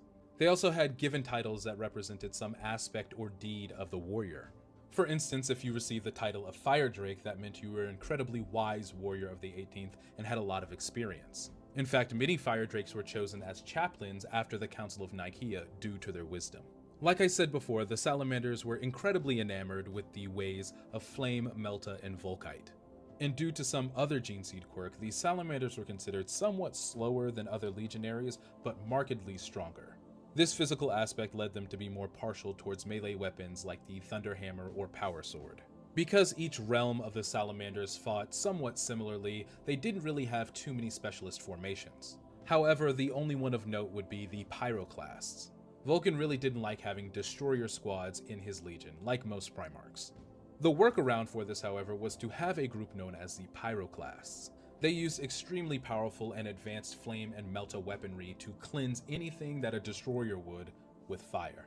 The lessons instilled in them by Vulcan would inform their war doctrine and continue to persist to this day. So what's happening with the Salamanders in the 42nd millennium? First and foremost, they are looking for their Primarch.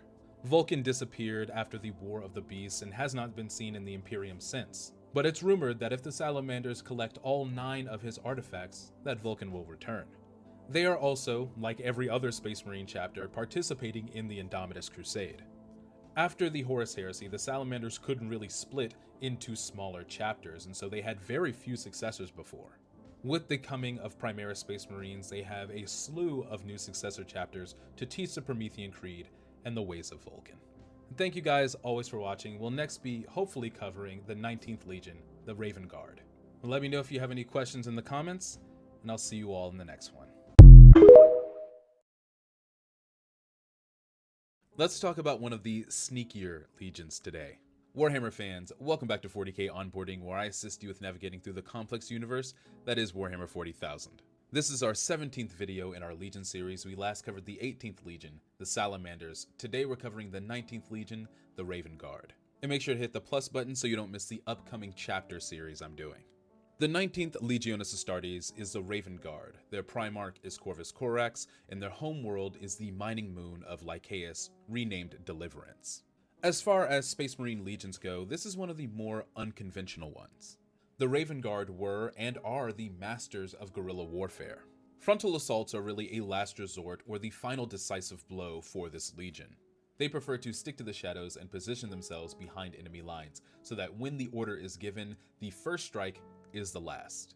So let's learn the history of this Shadowborn Legion.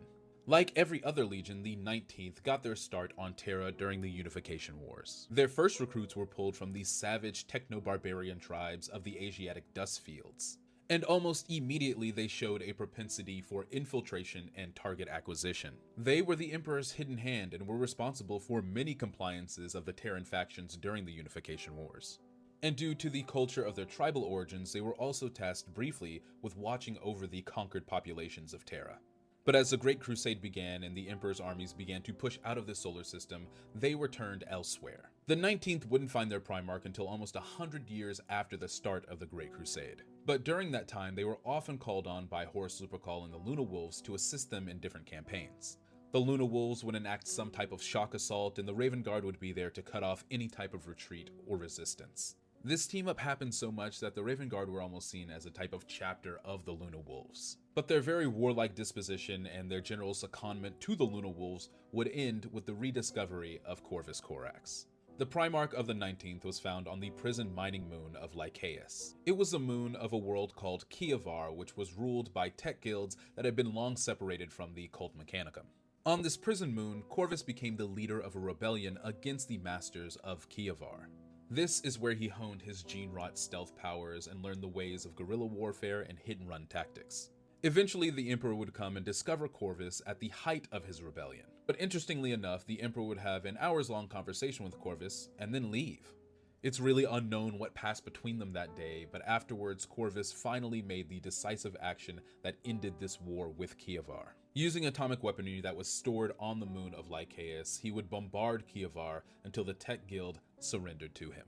It wasn't long after this that Corvus took up the mantle of Primarch and changed the 19th into the Raven Guard. With the coming of their Primarch, the Raven Guard changed from cold-blooded executioners to a disciplined, stealth-based operation. They would rack up hundreds of victories using unconventional methods of war that were sometimes looked down upon by their brother legions. They were a part of the very first Istvan system compliance and also helped in purging the Skalin sector of Eldari armies. Though they did work well with most other legions, they did have a run-in with the Luna Wolves that would forever change their relationship. Horus, who was War Master at this time, would call for a compliance action in the Occam-Sothis cluster. In contrary to the way that they usually conducted war, Horus had the Raven Guard assigned to the Vanguard. Corvus, of course, was less than enthused with this idea, but was accused by his brothers of trying to avoid battle. Although the Imperium would win this war, the Raven Guard's numbers were cut down because of their position in the Vanguard, and Corvus would never work with Horus again. Besides their compliances, the Raven Guard would also be responsible for the advancement of technology in the Imperium. Because of their different ways of war, the tech guilds of Kievar would make specialized equipment and armor for them. Vehicles like the Shadowhawk and Whisper Cutter were made specifically for their stealth infiltrations. Mark 6 power armor that had lesser plating but more sensor equipment was used almost exclusively by the Raven Guard. They tested it thoroughly in the field, and after giving a few recommendations, it was renamed to the Corvus Pattern armor. Just a testament that the Salamanders and the Iron Hands were not the only ones working closely with the Mechanicum. But none of this was to last, and Horus would eventually rebel against the Emperor. Corvus and the Raven Guard were sent to Istvan V along with 6 other legions in order to bring Horus to heel. But they would be betrayed in the black sands of the Urgal Depression and be decimated. It's estimated that some 75,000 Raven Guard lost their lives that day. But their ways of stealth and expertise in guerrilla warfare tactics saved them from extinction.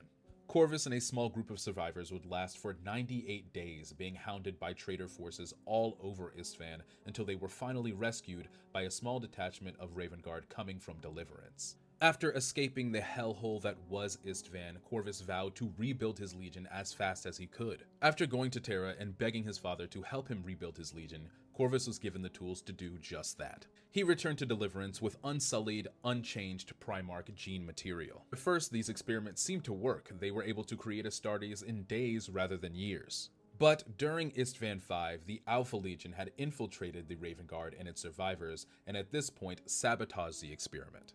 They inserted a demonic virus into this gene material, and the next batch of recruits turned out to be monsters. A vast majority of them couldn't even hold a bolter and had to be put down. The remaining ones that were deformed but had their minds intact, known as the Raptors, were sent on hit-and-run missions and sabotage missions all over the galaxy.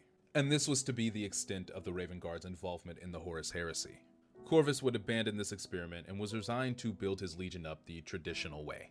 They would never make it to Terra for the siege as a legion, but they made sure to harass the traitor supply lines and networks every single step of the way. Now that we know the history of the Raven Guard, let's talk about their structure. The 19th Legion initially followed the regular orders militaris of the Imperium. Chapters were the largest formations, and then battalions, companies, and squads. Companies were somewhat independent and often did missions on their own. Now, this structure didn't really change even when Corvus came into the picture. However, with the coming of the Primarch, there were some changes to the squad makeups of these different companies. The 19th Legion had more Moritat squads than any other legion. These squads would go on some of the most dangerous missions and were generally considered self-unaliving missions. This was seen as almost an outlet for the more aggressive Terran-born Raven Guard. The 19th, predictably, also had more reconnaissance squads than any other legion. And because of this, the tactical and reconnaissance squads of the 19th were somewhat blurred. Now, as far as legion hierarchy went, of course you had Corvus Corax at the top. He had an honor guard known as Shadow Wardens that followed his every footstep. You then had commanders and senior captains that led the chapters and battalions of the legion, and then more junior captains to lead the individual companies and sergeants for the squads. The 19th also had several specialist formations. The most well-known of these was the Mordathan, or the Shadow Masters. They were the ones who had inherited the Primarch's power to be able to be unseen if they chose to. This is basically a latent psychic power that allowed them to erase their presence from the minds of enemies. Though the Raven Guard rarely utilized them, they did have a formation of Terminators known as the Deliverers.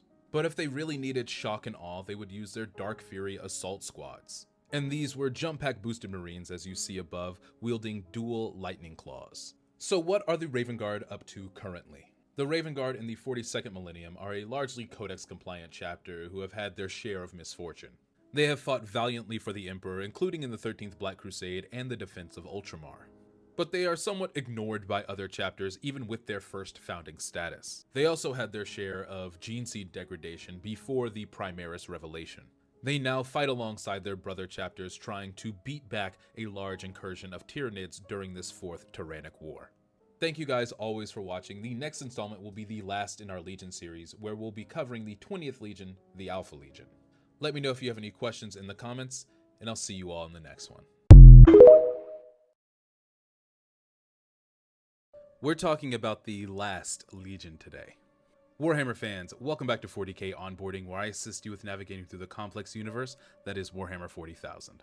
This is the last installment in our Legion series. We last covered the 19th Legion, the Raven Guard. Today we're covering the 20th Legion, the Alpha Legion. And make sure to stay till the end, or skip to the end, for a big announcement about Adepticon. The 20th Legionis Astartes is the Alpha Legion. Their Primarch are the twin Primarchs, Alfarius and Omegon, and their homeworld is redacted. This Legion has always been about subversion, subterfuge, espionage, and stealth in general. They rely on and excel at obfuscation and infiltration in order to perpetuate their own goals and agenda. So much mystery and ambiguity surrounds this Legion, and it is very hard to tell what is fact and what is fiction. But I'm going to do my best to give you all the information about this Legion that is at least somewhat canon. The Alpha Legion, like many other legions, got their start on Terra. But almost immediately, that is where the similarities with any other legion end. There are almost no records of them formally being founded as a legion. But some of the things we do know include that they were a part of the Trefoil, the 3 legions that were kept behind by the Emperor for further genetic development. We also have reports from the Unification Wars and early Great Crusade about seemingly unaffiliated Space Marine squads and companies dealing with insurrections and rebellions across the Imperium. Even in their early stages, they were shrouded in uncertainty and people didn't really know who they were affiliated with or even who they were. And even though they had the most stable gene seed out of any of the legions, they still maintained around 1,000 to 3,000 Marines. Even with their officially small numbers, the Alpha Legion was seen during the Great Crusade and even participated in battles like the Third Rangdan Genocide. The Alpha Legion, however, would not start operating as a full legion with full fleet elements until about halfway through the Great Crusade. Seemingly out of nowhere, tens of thousands of Space Marines under the 20th Legion's livery would be seen across the Great Crusade, bringing planets into compliance. They would be known by those who encountered them as the Ghost Legion, though they would call themselves the Alpha Legion or the Harrowing. And of course, like every other legion, eventually they would be reunited with their Primarch. The Primarch or Primarchs of the Alpha Legion are just as encapsulated in ambiguity as the rest of their organization.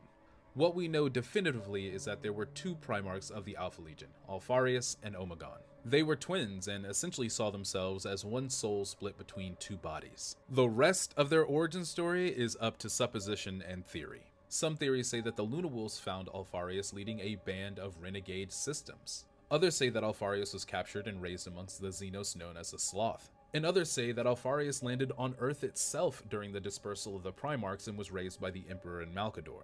All of these are equally valid, and if you're taking anything that Alfarius says that is preceded by "this is a lie" seriously, then I'm sure you believe that grocery prices were coming down on January 20th. However the Primarchs came to their Legion, we know that not much changed, other than the Legion becoming more efficient and more widespread throughout the Imperium. The 20th Legion would go on to fight alongside many of their brother legions, though they would eventually be shunned by a majority of them. They never really had problems with the Luna Wolves or the Iron Hands, but everyone else saw them as dishonorable assassins. And to be honest, this was true, and the Alpha Legion still didn't care.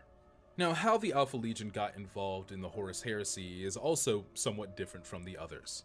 During a compliance on the planet of Nerth, Alfarius and Omegon were approached by a Cabal agent known as John Grammaticus. Eventually, the Xenos of the Cabal would show the twin Primarchs a vision of the future, and they would have to decide to side with the Emperor and let chaos continue on, or side with Horus and eventually wipe out humanity, which would in turn wipe out chaos. We know from history that they eventually chose the latter, and they would participate in the Drop Site Massacre as one of the 4 legions that would destroy the Salamanders, Iron Hands, and Raven Guard. During the Horus Heresy, the Alpha Legion would play pivotal roles in many of its most important battles. They would stop the Raven Guard from instituting an accelerated recruitment program and would sideline them for the rest of the heresy. They would also confuse and delay the White Scars at Chondax with a massive Alpha Legion fleet. And almost at the same time, they would chase the Space Wolves away from Prospero into the Alaxis Nebula and fight them there. All of these things also proved to show that the Alpha Legion was probably larger as a legion than most people assumed. They would even go on to have the opening gambit in the Solar War and attack Pluto directly. However, during this battle, Alfarius would come in contact with Rogel Dorn, the two would fight, and Alfarius would be defeated. After the death of one of their Primarchs, large portions of the Alpha Legion splintered and pursued their own agendas during the siege. Some activated sleeper cells on Terra itself, some retreated and pursued their own piratical ends in the void. Even with their seemingly messy dissolution, we know that the traitor cause would not have gotten as far as it did without their help. Alright, now that we know the history of this somewhat historyless legion, let's talk about their structure. And much like their history, their structure is also obfuscated. The formation of the Alpha Legion was the most fluid form of hierarchy that existed amongst the legions. What gear they brought, where they attacked, even who was in command was wholly dependent on the mission at hand. One day, as a legionary, you might just be a simple line troop. The next, you might be impersonating Alfarius himself. Sometimes Militarum units working with this legion would have a very distinct hierarchy that they could address. Other times, they didn't know who they were talking to. Identity and rank were interchangeable, and it's no mystery as to why they chose the Hydra as their symbol. Now, of course, Alfarius and Omegon led the Legion, though it was not uncommon, like I mentioned before, for a legionary to take their place as their proxy. There were captains, like First Captain Ingo Peck, but for the most part that was a useless moniker. A more tangible role for the Alpha Legion would be Hero Master, who was the Alpha Legionary in charge of an entire war zone. Now, although they didn't have the strictest hierarchy, they did have some specialist formations. Effort stealth squads were used to infiltrate enemy positions and cause widespread espionage amongst their infrastructure. Headhunter kill teams were utilized to take out enemy commanders and important positions.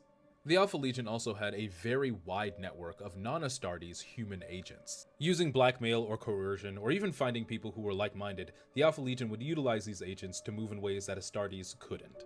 And another important thing to remember about this legion is that they needed to be able to conduct war however was necessary. They had many marks of a bunch of different types of armor, including Terminator squads. They also had one of the largest fleets amongst all the legions, and it was incredibly varied, though it did lack some capital ships and planet-breaking ships.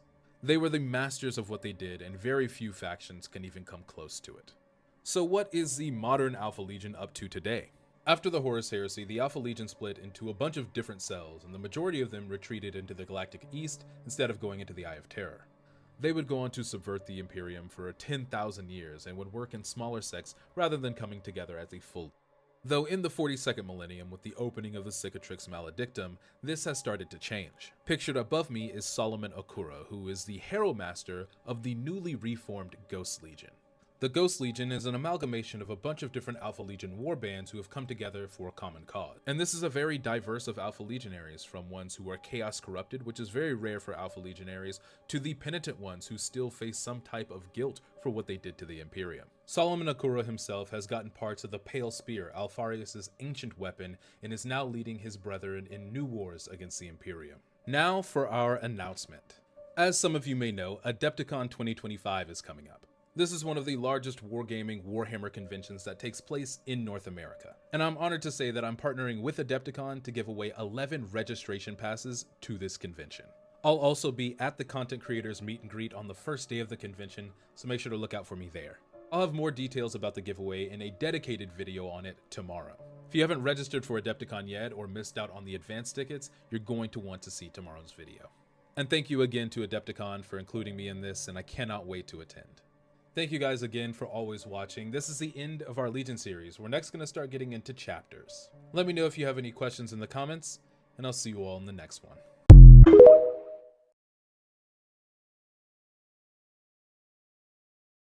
Warhammer fans, welcome back to 40K Onboarding, where I assist you with navigating the complex universe that is Warhammer 40,000. Today we're going to continue talking about the pronunciations and distinctions between the different factions within the Imperium of Man. Our focus for this video will be the Adeptus Astartes. The Adeptus Astartes is the main military arm of the Imperium of Man. It consists of chapters of transhuman warriors called Space Marines. Known throughout the Imperium as the Emperor's Angels, these warriors have been trained since childhood and implanted with a plethora of organs to make them the strongest, fastest, and smartest warriors in the galaxy. The Emperor originally created 20 legions of these warriors called the Legiones Astartes. Each one of these legions consisted of tens of thousands of Space Marines, and were led by their Gene Fathers and the Emperor's sons, the Primarchs. They were meant to be the leading arm of the Emperor's Great Crusade, conquering planets and bringing them back into the fold of the Imperium of Man. After the Horus Heresy, the legions that remained loyal to the Emperor were then split into chapters. This was done so that no single person could wield the power that a legion of Astartes could bring to bear. Each one of these chapters held no more than 1,000 warriors and followed the doctrine of the Codex Astartes written by Robert Guilliman. They now serve as the protectors of the Imperium, going to where the fighting is most dire against the enemies of mankind. Now that we have our background out of the way, let's go over our distinctions again. The Legiones Astartes are the 20 original legions founded by the Emperor for the Great Crusade. The Adeptus Astartes is the official title of the chapters of loyal Space Marines protecting the Imperium. There will be more in-depth videos about the legions and different chapters of Space Marines in the future. But stay tuned and drop a follow, because next time we'll be going over the Imperial Guard. Warhammer fans, welcome back to 40K Onboarding, where I assist you with navigating through the complex universe that is Warhammer 40,000. Today we're going to continue talking about the pronunciations and distinctions between the various factions of the Imperium of Man. Today we're talking about a fan favorite, the Astra Militarum, or the Imperial Guard. The Astra Militarum is the largest fighting force in the galaxy and serves as the Imperium of Man's largest ground force. Planets from across the Imperium give a tithe of soldiers to the Imperial Guard to maintain a fighting force for the entire Imperium. This means that the Astra Militarum has numbers within the hundreds of billions. Each regiment has its own fighting style and traditions, from the overzealous trench warfare of the Death Corps of Krieg to the jungle guerrilla warfare specialist of the Catachan Jungle Fighters. All of these men and women come together to defend their homeworlds from Xenos and demonic threats. But a common misconception is that the Astra Militarum is the entirety of the Imperium's armed forces. The Astra Militarum, or the Imperial Guard, are purely the ground forces of the Imperium.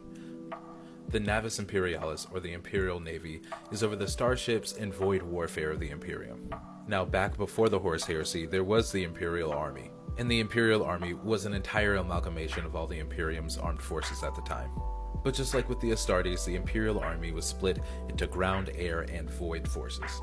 This again was because of the same reason, to limit the amount of power that commanders of each of these forces had. Alright, let's make sure we have our distinctions down. The Astra Militarum are the ground forces of the current Imperium of Man.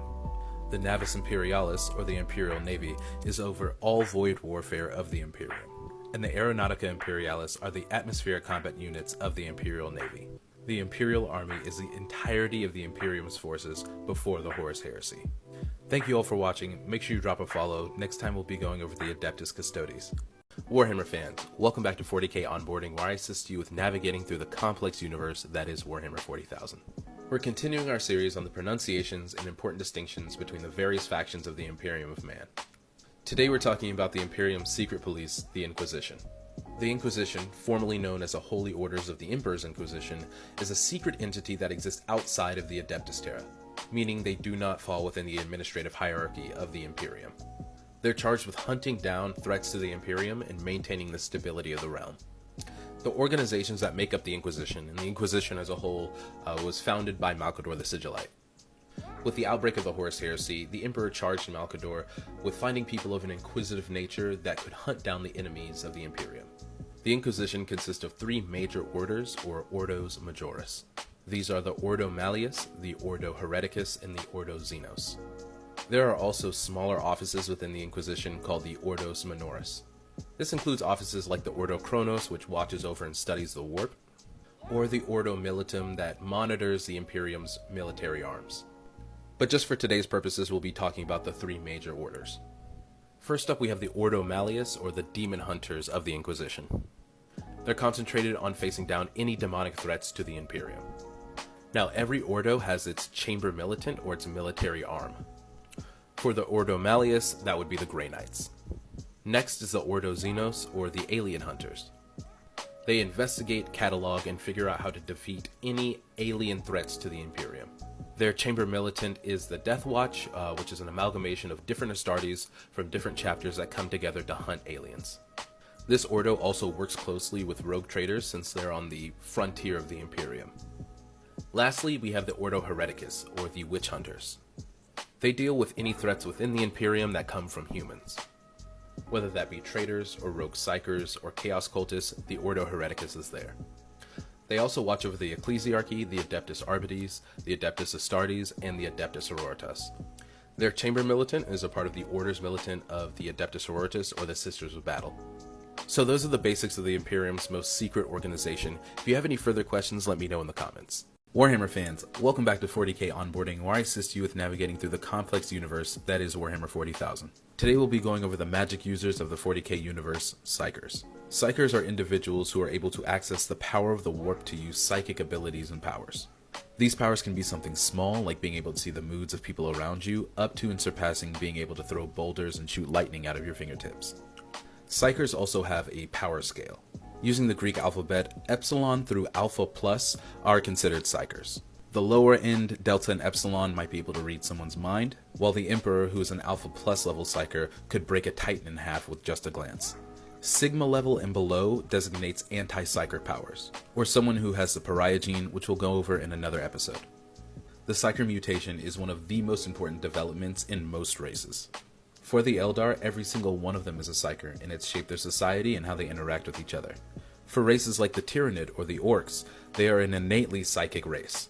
The Orcs' psychic power of belief is essentially what holds their machines together, and the Imperium would not exist without Psychers.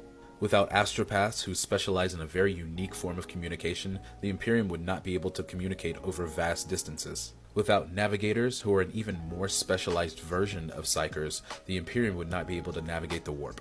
Now, the history of Psychers is a complicated one. They first started appearing regularly within human society in the 22nd millennium. At first, they were seen as the next step in human evolution. But when some of these incredibly powerful people became corrupted by the warp, which they didn't even know existed at the time, it became an incredibly violent time for humanity. From then on, Psychers were seen as witches, something to be avoided and shunned. Even though without their existence, mankind would be doomed to isolation and extinction, they're still seen as outcasts. When the Emperor first made his Space Marine armies, there were some within the legions who were Psychers, and three Primarchs, Sanguinius, Jagatai Khan, and Magnus the Red, created the Librarius department of these legions. These Librarius departments would take Space Marines with latent psychic abilities and hone them into weapons. During the Council of Nicaea near the end of the Great Crusade, the Emperor was brought complaints by several Primarchs, Leman Russ and Mortarion included, about Psychers within the Legiones Astartes. There it was decreed that no Psychers were to be in the Imperial military elements, and that only astropaths and navigators could remain. After the Horus Heresy, Psychers were slowly phased back into the Imperium's military elements through sanctioned Psychers and the re-establishment of the Librarius departments. If you have any more questions about Psychers, put them in the comments. Warhammer fans, welcome back to 40k Onboarding, where I assist you with navigating through the complex universe that is Warhammer 40,000. Today we're going to take a look at one of the most influential and powerful factions within the Imperium of Man, the Ecclesiarchy. For my people who are new to Warhammer, this video is a part of a series that's also a playlist on my page, so if you're wondering where to start, you can go back there. The Ecclesiarchy, or by its official name, the Adeptus Ministorum, is the official state church within the Imperium of Man. Its primary responsibility is to maintain the religion of the imperial cult, or the Cult Imperialis, which says that the Emperor of Mankind is the one true god of humanity. This is a mandatory religion that every single citizen within the Imperium of Man must follow. Now, because of how vast the Imperium is, depending on what world you're on, the practices and traditions might look different. A tradition on one planet might look barbaric to followers on another planet, but as long as they're following the main two tenets of the Cult Imperialis, they won't be considered heretical. Those tenets are, again, that one, the Emperor of Mankind once walked amongst man and is in fact a god, and two, that the Emperor of Mankind is the only god that any human should worship. Other tenets might include the belief that mutants are filthy and debased creatures that don't deserve to be amongst humanity, or that Xenos are a scourge upon the galaxy and need to be exterminated. If you can't tell, intolerance is a pretty big thing in the Imperium. Now, people who are starting with the Horus Heresy and kind of the origins of this timeline might ask, how did a great crusade that was meant to spread a secular truth end up creating an Imperium that is all about religion? And it all starts with this man right here, the Primarch Lorgar. Lorgar, who came from the heavily religious planet of Colchis, wrote a book called the Lectitio Divinitatis, which proclaimed that the Emperor of Mankind was in fact a god. Even though the Emperor spread far and wide that he was not a god, Lorgar asserted that the truly divine deny their divinity. With the onset of the Horus Heresy, many people were looking for hope, and the Lectitio Divinitatis provided that. After the interment of the Emperor on the Golden Throne, this religion spread like wildfire throughout the Imperium. Finally, in the 32nd millennium, the Temple of the Savior Emperor, which was the name of the religion at the time, was formally recognized by the High Lords of Terra. And a few centuries later, the Ecclesiarch, which is the leader of the church, was finally given a seat on the Council of Terra. Over the next few centuries, the Ecclesiarchy would gather power to them, consolidating the tithes that they would receive from other planets, as well as their martial power. This would cause many conflicts in what we're going to talk about in Part 2, a time called the Age of Apostasy. Thank you all for watching. Part 2 is up now. Warhammer fans, welcome back to 40k Onboarding, where I assist you with navigating through the complex universe that is Warhammer 40,000. This is the second video in our Ecclesiarchy video. Make sure you go back and watch the first one. After the Horus Heresy, when the Cult Imperialis spread throughout the Imperium and the Temple of the Savior Emperor became the official state religion, the Ecclesiarchy saw an unprecedented amount of growth and power consolidation. Because of the tithes they exacted on every imperial world, they became one of the richest factions in the Imperium. And eventually, even other departments were using their vast resources to uplift and provide for the church. This all came to a head in the 36th millennium when the High Lord Goj Van Dyer, who was the master of the Administratum, usurped the Ecclesiarch's position. This made him the single most powerful person in the Imperium. Using the Ministorum's own military called the Frateris Templar, he conducted mass killings, purges, and even assassinations. Anyone was a fair target to be perceived as a traitor or a heretic, and billions were killed. This period would be called the Reign of Blood and would only be ended when a man named Sebastian Thor would rise against Goj Van Dyer. Sebastian Thor was the leader of an orthodox imperial cult called the Confederation of Light. They saw the corruption and the terrible things that the current ecclesiarchy was doing and rebelled against them. Along with his army and help from the Custodes and the Proto-Sisters of Battle, the wives of the Emperor, Sebastian Thor usurped Goj Van Dyer and became the Ecclesiarch. The reformation and reorganization that happened afterwards changed the ecclesiarchy forever. The first huge change was the introduction of the Adeptus Sororitas. It was written that the Adeptus Ministorum could not have a body of fighting men. They took this somewhat literally and instead made a fighting force of all women. The Adeptus Sororitas, which we'll talk about in another video, are some of the Emperor's most loyal servants. Another change that came after the Age of Apostasy was the establishment of the Ordo Hereticus. This is an order of the Inquisition that looks at threats to the Imperium from within. In the current era Indomitus, the Ecclesiarchy is still around and still one of the most powerful organizations in the Imperium. Seeing how integral to Imperial society that they were, even Roboute Guilliman decided not to disband them upon his return. He feared doing so would cause another civil war at a time when the Imperium could not afford one. Now, there are a few caveats to this religion and its employment throughout the Imperium. First is the Mechanicis, who follow their own religion, the Cult Mechanicum. They believe in the machine god and that the Emperor is the Omnissiah, an avatar of that god. Because of their agreement with Terra, they are able to practice their religion without harassment. And then there's the Adeptus Astartes, who don't believe that the Emperor is a god at all and maintain their secular nature. Thank you all for watching. I hope you enjoyed it, and I'll see you all in the next one. We're talking about Warrior Nuns today, and I don't mean the Netflix show. Warhammer fans, welcome back to 40k Onboarding, where I assist you with navigating through the complex universe that is Warhammer 40,000. We're going to be taking a look at one of the coolest factions in Warhammer, the Adeptus Sororitas. Make sure you hit the plus button so you don't miss any onboarding. The Adeptus Sororitas, or the Sisters of Battle as they're commonly known, is a military arm of the Ecclesiarchy, or the state church of the Imperium. This is a group entirely made up of women who have a complete devotion to this religion and to the God Emperor of mankind. They are trained to the peak of human condition to be some of the best soldiers and are equipped with the best weapons that humankind has ever created. What they fight has no limits, whether that be threats from within the Imperium, Xenos, or demonic threats, and they have almost no equal when it comes to devotion and zeal for the God Emperor. Their order started, however, with this man right here, Goj Van Dyer. Goj Van Dyer was one of the most corrupt leaders of the Imperium in Imperial history. He used bribery, assassinations, any means in order to attain absolute power by being both master of the Administratum and the Ecclesiarch. He is, however, the catalyst that created the Adeptus Sororitas. During one of his many excursions to planets to extract ties, he landed on San Lior. On this planet was a famed sect of the Imperial cult called the Daughters of the Emperor. They were known not only for their battle prowess, but for their devotion to the church. Using several underhanded means, Goj Van Dyer tricked these women into becoming his bodyguards, making them see it as some type of worship or penance to the Emperor. From there, they were called the Brides of the Emperor and served basically just Van Dyer. It wouldn't be long before the future Imperial Saint Sebastian Thor and his armies rose up against this corrupted ecclesiarchy and assaulted them on Terra. Sebastian Thor's armies and the Adeptus Astartes landed on Terra and found that they were fighting against some of the most zealous and well-trained women that they had ever faced. With the help of the Adeptus Custodes, they were able to convince the leader of the Brides of the Emperor, Alicia Dominica, to come to the Golden Throne Room and speak with the Emperor. It's not really known what transpired between them, but when she emerged, she went straight to Van Dyer and beheaded him. Now, all of this had multiple consequences. The first one being that it was ruled that the Ecclesiarchy could not hold a body of men in order to have some type of militarized element. The Frateris Templar, which previously had been the main military arm of the Ecclesiarchy, was a terrorizing force amongst the galaxy. So this was totally disbanded. But a very simple Lord of the Rings-esque loophole was found. Since no body of men could be used as the Ecclesiarchy's armed component, they instead found a body of women. Alicia Dominica would go on to reorganize her surviving sisters from this incident into what is now known as the Adeptus Sororitas, an all-woman fighting force dedicated to the Church and the Emperor. Now let's talk about a quick distinction here. People often conflate the Adeptus Sororitas and the Sisters of Battle, but they are not technically the same thing.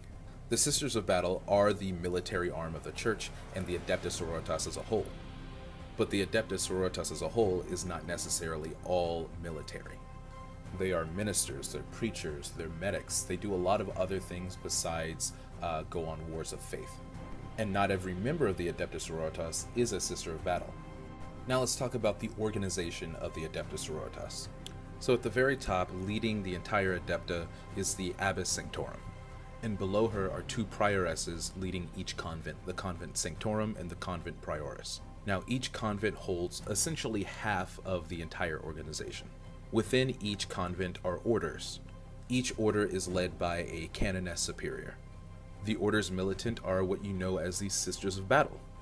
The orders hospitaller are essentially the medical elements of the Adepta and help both on the battlefield and the citizens of the Imperium. The orders famulus are sisters that are used throughout the Imperium as consuls and chamberlains. And the orders dialogus are sisters who are scholars in human and Xenos linguistics as well as information processing. Although they mainly fall underneath the Ecclesiarchy, they work with a myriad of Imperium factions. The Sisters of Battle are even considered the Chambers Militant of the Ordo Malleus of the Inquisition. They've also been known to work with the Adeptus Astartes and can be found on basically any battlefield within the Imperium. High-ranking sisters have even been known to move between Imperial factions, including becoming an Inquisitor or even a rogue traitor. Overall, the Sisters of Battle are one of my favorite factions, and I hope you all enjoyed this video. Let me know if you have any more questions. Warhammer fans, welcome back to 40k Onboarding, where I assist you with navigating through the complex universe that is Warhammer 40,000. We've already talked a little bit about Psykers and their powers. Today we're going to talk about the anti-Psyker, pariahs or blanks. Make sure you hit that follow button so you don't miss any onboarding.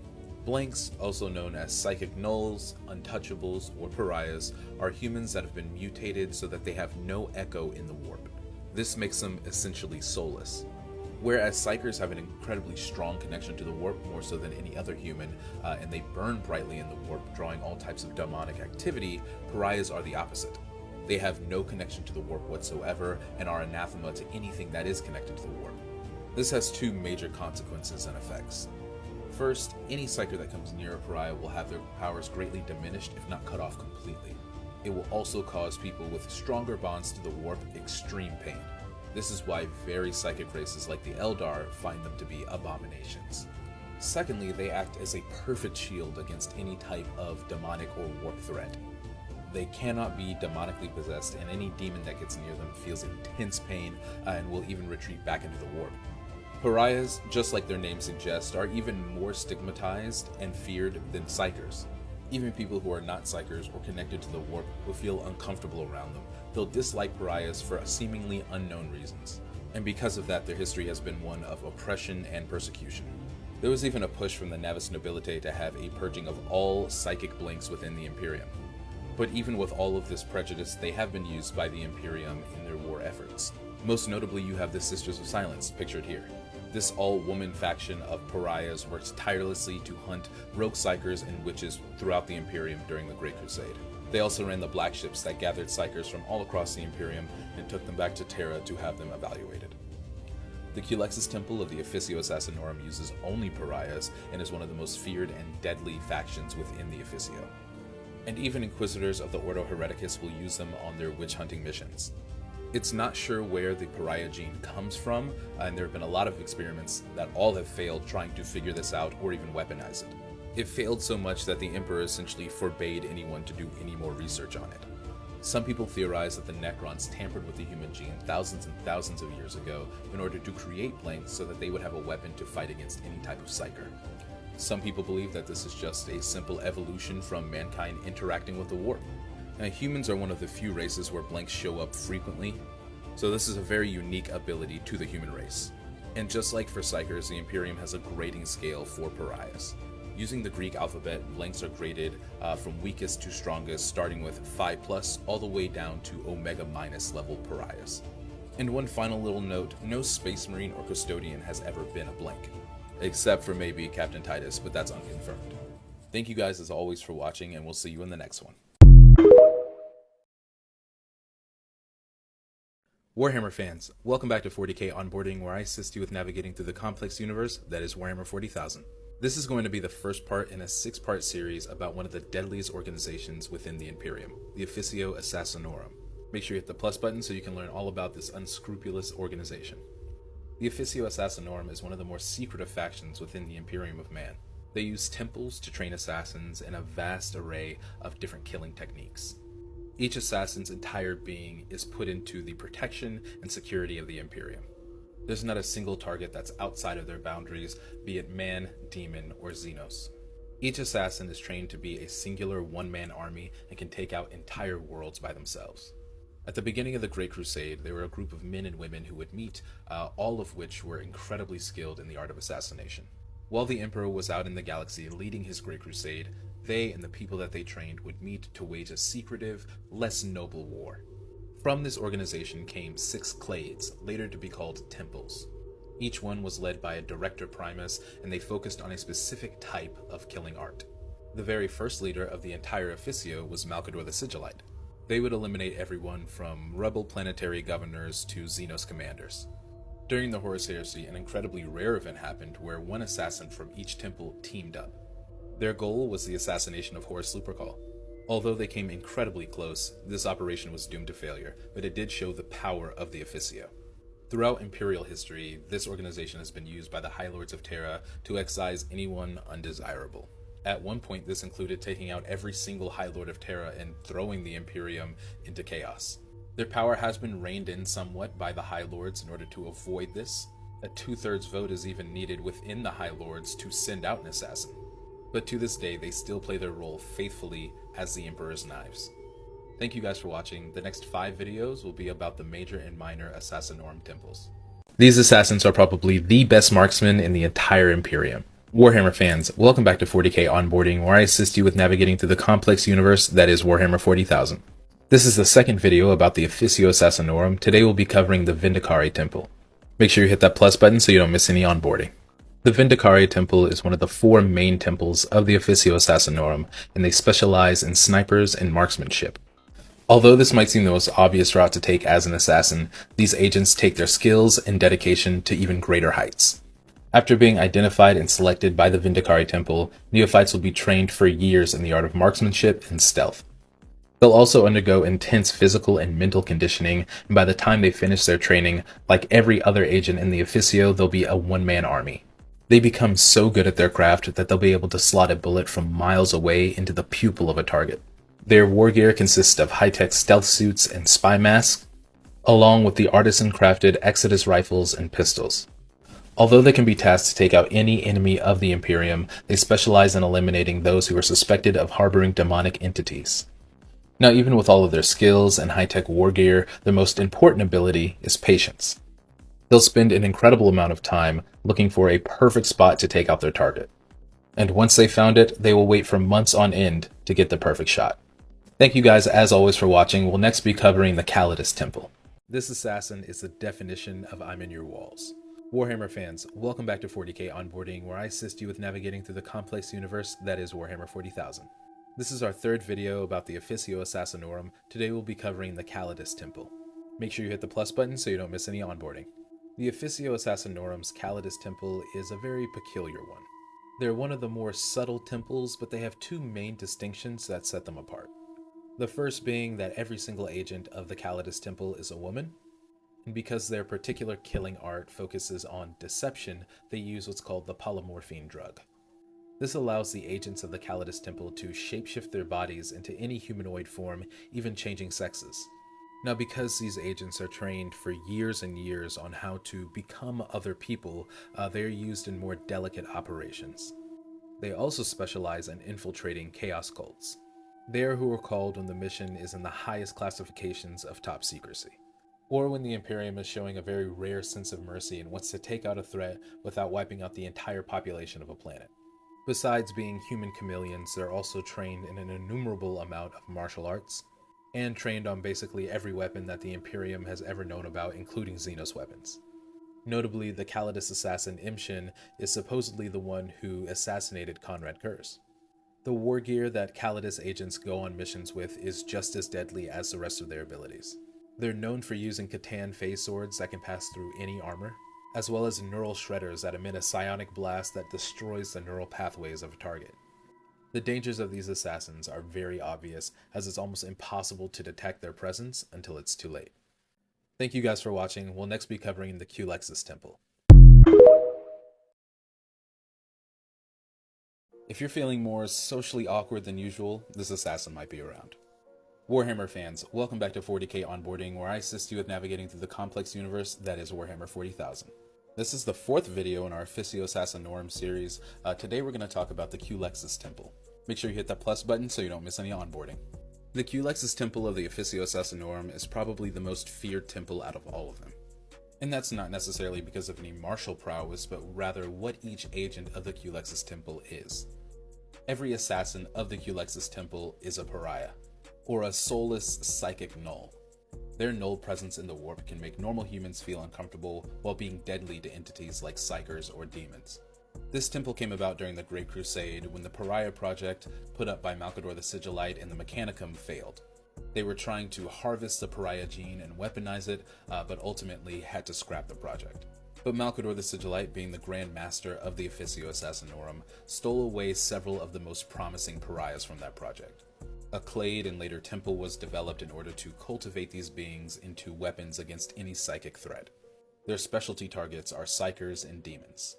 Now, an interesting thing about these particular agents is that they don't use ranged or close-quarter weapons. Now, they're all trained in various martial arts, but their main weapon is the Animus Speculum. Now, this helmet, seen on the model above, is used to amplify and direct their psychic null field. If hit from a blast of this, psychers and demons alike are utterly erased. These assassins are frequently sent out against the Imperium's greatest enemies, and yet this temple is one of the more secretive operations in the entire Imperium. Thank you guys for watching, and we'll next be covering the Eversor Temple. This assassin is just a human bomb. Warhammer fans, welcome back to 40k Onboarding, where I assist you with navigating through the complex universe that is Warhammer 40,000. This is our 5th video about the Officio Assassinorum. Today we're covering the Eversor Temple. Make sure you hit that plus button so you don't miss any onboarding. The Eversor Temple of the Officio Assassinorum is, without a doubt, the most gruesome and violent temple there is. They excel at shock and terror tactics and are used to keep the fear of the Imperium in both their enemies and allies. This temple was one of the original 6 that was founded during the Great Crusade. They use assassins that have undergone a myriad of cybernetic and chemical augmentations. They are the ultimate killers and use a combination of special enhancement drugs in order to fuel their fury and also boost their speed and strength. These drugs are highly addictive, and if an Eversor assassin ever goes too long without them, they'll die from the withdrawal symptoms. To maintain their already shortened lifespans, they're kept in cryosleep until they're needed for a mission. So why are Eversors ever used if they're so violent and unpredictable? Their incredibly aggressive combat style leads them to excel at taking out entire command structures. If an entire planetary government has been corrupted by chaos, they'll send in an Eversor. If several high-ranking Xenos commanders are meeting in one place, they'll send in an Eversor. During an event known as the Beheading, where the Grand Master of Assassins executed all of the High Lords of Terra, the Eversors were used to stop the Space Marine contingent that had come to intervene. Space Marines from the Imperial Fist, Sable Swords, and Halo Brethren fought against 100 Eversors, and only a single Space Marine survived in order to take out the Grand Master of Assassins. Just like the other temples, the Eversors have their own panoply of war gear. Specific to them is the Executioner Pistol, which is both bolt pistol and needler. They'll also use a Neurogauntlet, which injects high concentrations of neurotoxins when plunged into an enemy. But to be honest, the Eversors don't really need weapons. They will use literally anything they can get their hands on. In one noted case during the scouring of Clan Mackenzie, an Eversor assassin used a silver spoon and a butter knife. They are a constant reminder that sometimes assassinations can be used to send a message. Thank you guys for watching. In our last video about the Officio Assassinorum, we'll be going over the minor temples. There are more assassin temples out there than you think. Warhammer fans, welcome back to 40k Onboarding, where I assist you with navigating through the complex universe that is Warhammer 40,000. This is our 6th and last video about the Officio Assassinorum. Today we're going to be talking about the minor temples. Make sure you hit that plus button so you don't miss any onboarding. Now, we've talked about the major Officio Assassinorum temples in previous videos, but there are other temples out there that are under the control of the Officio. They have fewer members and are a little bit more niche in their specialities, but they're still executing the will of the Emperor in the galaxy. One of those temples is the Venice Temple. Somebody in one of my earlier videos called them the social media assassin. They are primarily information gatherers and masters of strategy. They'll use bureaucracy and logistics and the machines of statecraft in order to get their target. Their view is that a clean or perfect kill is done by somebody else without knowledge of your own manipulations of them. Notably, they are still somewhat considered a major temple, but have been used less and less over the years. Another somewhat major temple that's had a decline over the years is the Venenum Temple. They are the poisoners of the Officio Assassinorum. They are the premier tox artisans of the Imperium and specialize in time-delayed assassinations. By the time the highly toxic poisons that they use start to affect their target, they're already long gone from the planet. The last few temples we'll talk about are even more esoteric and have little information on them. First, the Adamus Temple specializes in swordplay and melee combat. This was the oldest temple in the Officio Assassinorum, but it's unclear if they're still in operation in the 42nd millennium. They, much like the Eversors, operate to take out a military's command and control centers. There's the Renegade and Decommissioned Meroris Temple. They tried to develop human Xenos mutant hybrids that would serve as living weapons, even going so far as to use Tyranid genes. But this is obviously deemed too heretical, and they are now defunct. Finally, the temple with the least amount of information is the Temple Secretum. They're charged with keeping the secrets of the Imperium just that, secret. But there's no information on their killing specialities or how they operate. Thank you guys so much for watching. If you have any additional questions about the Officio Assassinorum, put them in the comments below. Honestly, this is my bad. I've been saying Remembrancer like everybody knows what that is. Warhammer fans, welcome back to 40k Onboarding, where I assist you with navigating through the complex universe that is Warhammer 40,000. We're going to go over the Remembrancers and their later iteration, the Historitors. Make sure you hit that plus button so you don't miss any onboarding. So if you've ever been on the Wiki fandom page or the Lexicanum, you might have seen sketches like this or this, and the title underneath is usually an ancient remembrers sketch of whatever subject. The remembrancers are some of my favorite tools that the authors use to convey the lore. When the Emperor set out on the Great Crusade, he realized that this is one of the biggest human endeavors of all time. Humanity was going to be reunited after 5,000 years and become a galaxy-wide empire. It was only right that this endeavor should be recorded. So in the latter half of the Great Crusade, the Remembrancer Order was created. This was a vast host of poets and writers and artists and journalists who would be sent out with the expeditionary fleets to record the Great Crusade. Despite being mainly a warmonger and conqueror, the Emperor realized that culture was also important to a society. For years, they would go on compliance actions with the Astartes and different expeditionary fleets and record the different compliances that happened during the Great Crusade. Now, when the Horus Heresy started, this all changed. The Remembrancer Order was disbanded and they were all ordered back to Terra, and the ones that were with traitor fleets generally ended up being killed. But why they're some of my favorite narrative vehicles within the lore is because they are just regular humans observing what's happening. A lot of them are close to different Space Marines, some even to Primarchs. So you really get a human feel for what was going on during the Great Crusade. In the current lore, a similar order has been brought into being by Rabute Gilliman. A new office called the Logos Historica Verita has been created to kind of create a canon of the past 10,000 years of Imperial history. Agents of this office, called Historitors, go out with the different Indomitus Crusade fleets and record what has been happening across the galaxy. I've said this before, but I think Games Workshop should use the Historitors to settle canon debates in the community. Thank you guys so much for watching, and thank you for your question. I'll see you in the next one. This is one of the Imperium's more overlooked crimes against humanity. Warhammer fans, welcome back to 40k Onboarding, where I assist you with navigating through the complex universe that is Warhammer 40,000. Today we're going to be talking about servitors and all they entail. And make sure you hit the plus button so you don't miss any onboarding. Servitors are literally everywhere in the 40k universe. But what are they? Servitors are the main menial and labor force of the Imperium.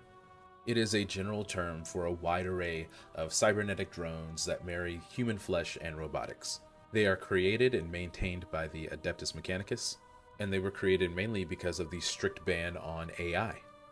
Now, as I said before, servitors can be made to cover a wide array of tasks and functions.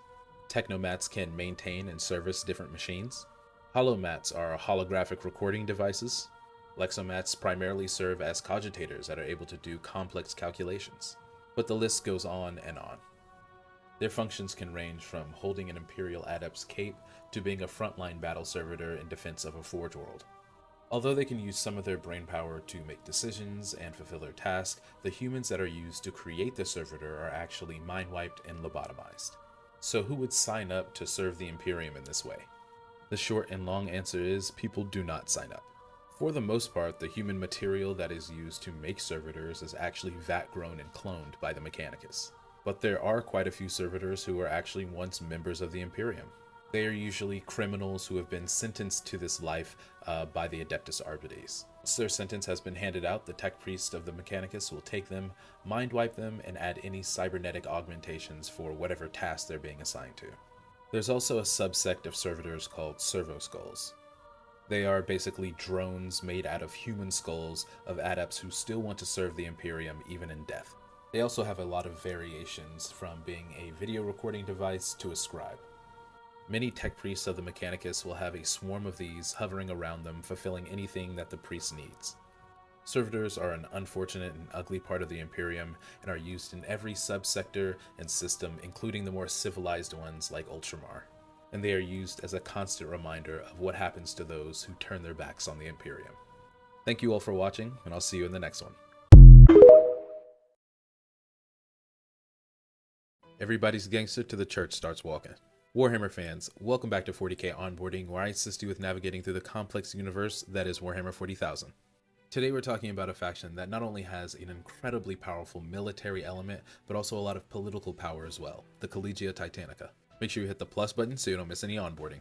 The Adeptus Mechanicus Collegia Titanica, also known as the Adeptus Titanicus, or in pre-Horus Heresy era days, the Legio Titanicus, is a division of the Mechanicus that operates and oversees the Titans, or the giant walking god machines. These massive mobile battle stations are the ultimate symbol of the Adeptus Mechanicus and through them the Imperium's power. The Titan Legios came to being on Mars during the tumultuous times of the Age of Strife. The founding 3 legios, known as the Triad Ferrum Morgulus, consisted of Legio Tempestus, Legio Mortis, and Legio Ignatum. They were created with the express purpose of protecting Mars and the budding cult mechanicum from all the horrors of Old Night. Over time, more legios were created, and they were attached to different forge cities on Mars. Later, during the Great Crusade, they would even find out that other forge worlds had developed titans as well. Titans overall are treated with extreme religious reverence by the cult mechanicum. They see these technological miracles as manifestations of the machine god. The Emperor recognized how valuable not only the Mechanicus was, but these titans would be to his Great Crusade. The Emperor made a treaty with Mars, and to this day the Titan legions fight with Imperial forces. But because of how powerful and important these machines are, the Collegia Titanica has quite a bit of say in where the Imperium fights. They were incredibly useful during the Great Crusade, as only a couple were ever needed to pacify an entire planet. During the Horus Heresy, just like any other military faction in the Imperium, they were split. Even one of the Triad Ferrum Morgulus, Legio Mortis, joined Horus.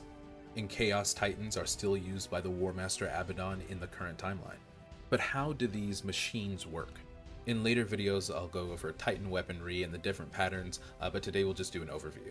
A Titan is usually crewed by a Princeps, who is the ranking officer as well as the main pilot, and 2 Moderati, who run the weapon systems, power systems, and communications. They are hooked up to the Titan by extremely complex MIUs, or Mind Impulse Units. These neural interfaces give the Princeps and Moderati unprecedented integration with their walker. They're able to pair the human mind with advanced cogitators and machine spirits in order to give them super fast reflexes and better aim. This job is obviously very dangerous, and many Princeps who are injured end up in a very similar coffin to a dreadnought. They'll float in an amniotic tank that's still hooked up to their Titan and will pilot it until they expire. Titans will forever be one of the coolest parts of 40k. They pair the extremely advanced technology that the Imperium has with their kind of gothic and extreme over-the-top aesthetic. Without them, the Imperium has no chance against the myriad of super weapons the other factions have. Thank you all always for watching, and I'll see you in the next one. So if the Imperium spans the entire galaxy, how the hell do planets and ships communicate with one another?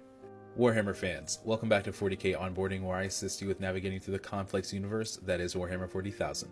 Today we're talking about beings who are responsible for the only means of intergalactic communication that the Imperium has, the astropaths. And make sure you hit that plus button so you don't miss any onboarding. Astropaths, sometimes called astrotelepaths, are psychers with a special ability that makes them able to send messages through the warp. These standard Vox equipment that the Imperium uses might be sufficient for interplanetary communication, but nothing on a larger scale. Astropaths, on the other hand, are able to send psychic messages to almost any part of the galaxy. The black ships of the Adeptus Astrotelepathica scour the entire Imperium looking for their tithe of psychers. These people are gathered up by the Adeptus Astrotelepathica and taken back to Terra to be assessed for their abilities. Some are sent to the Imperial Palace to be used as fuel for the Golden Throne.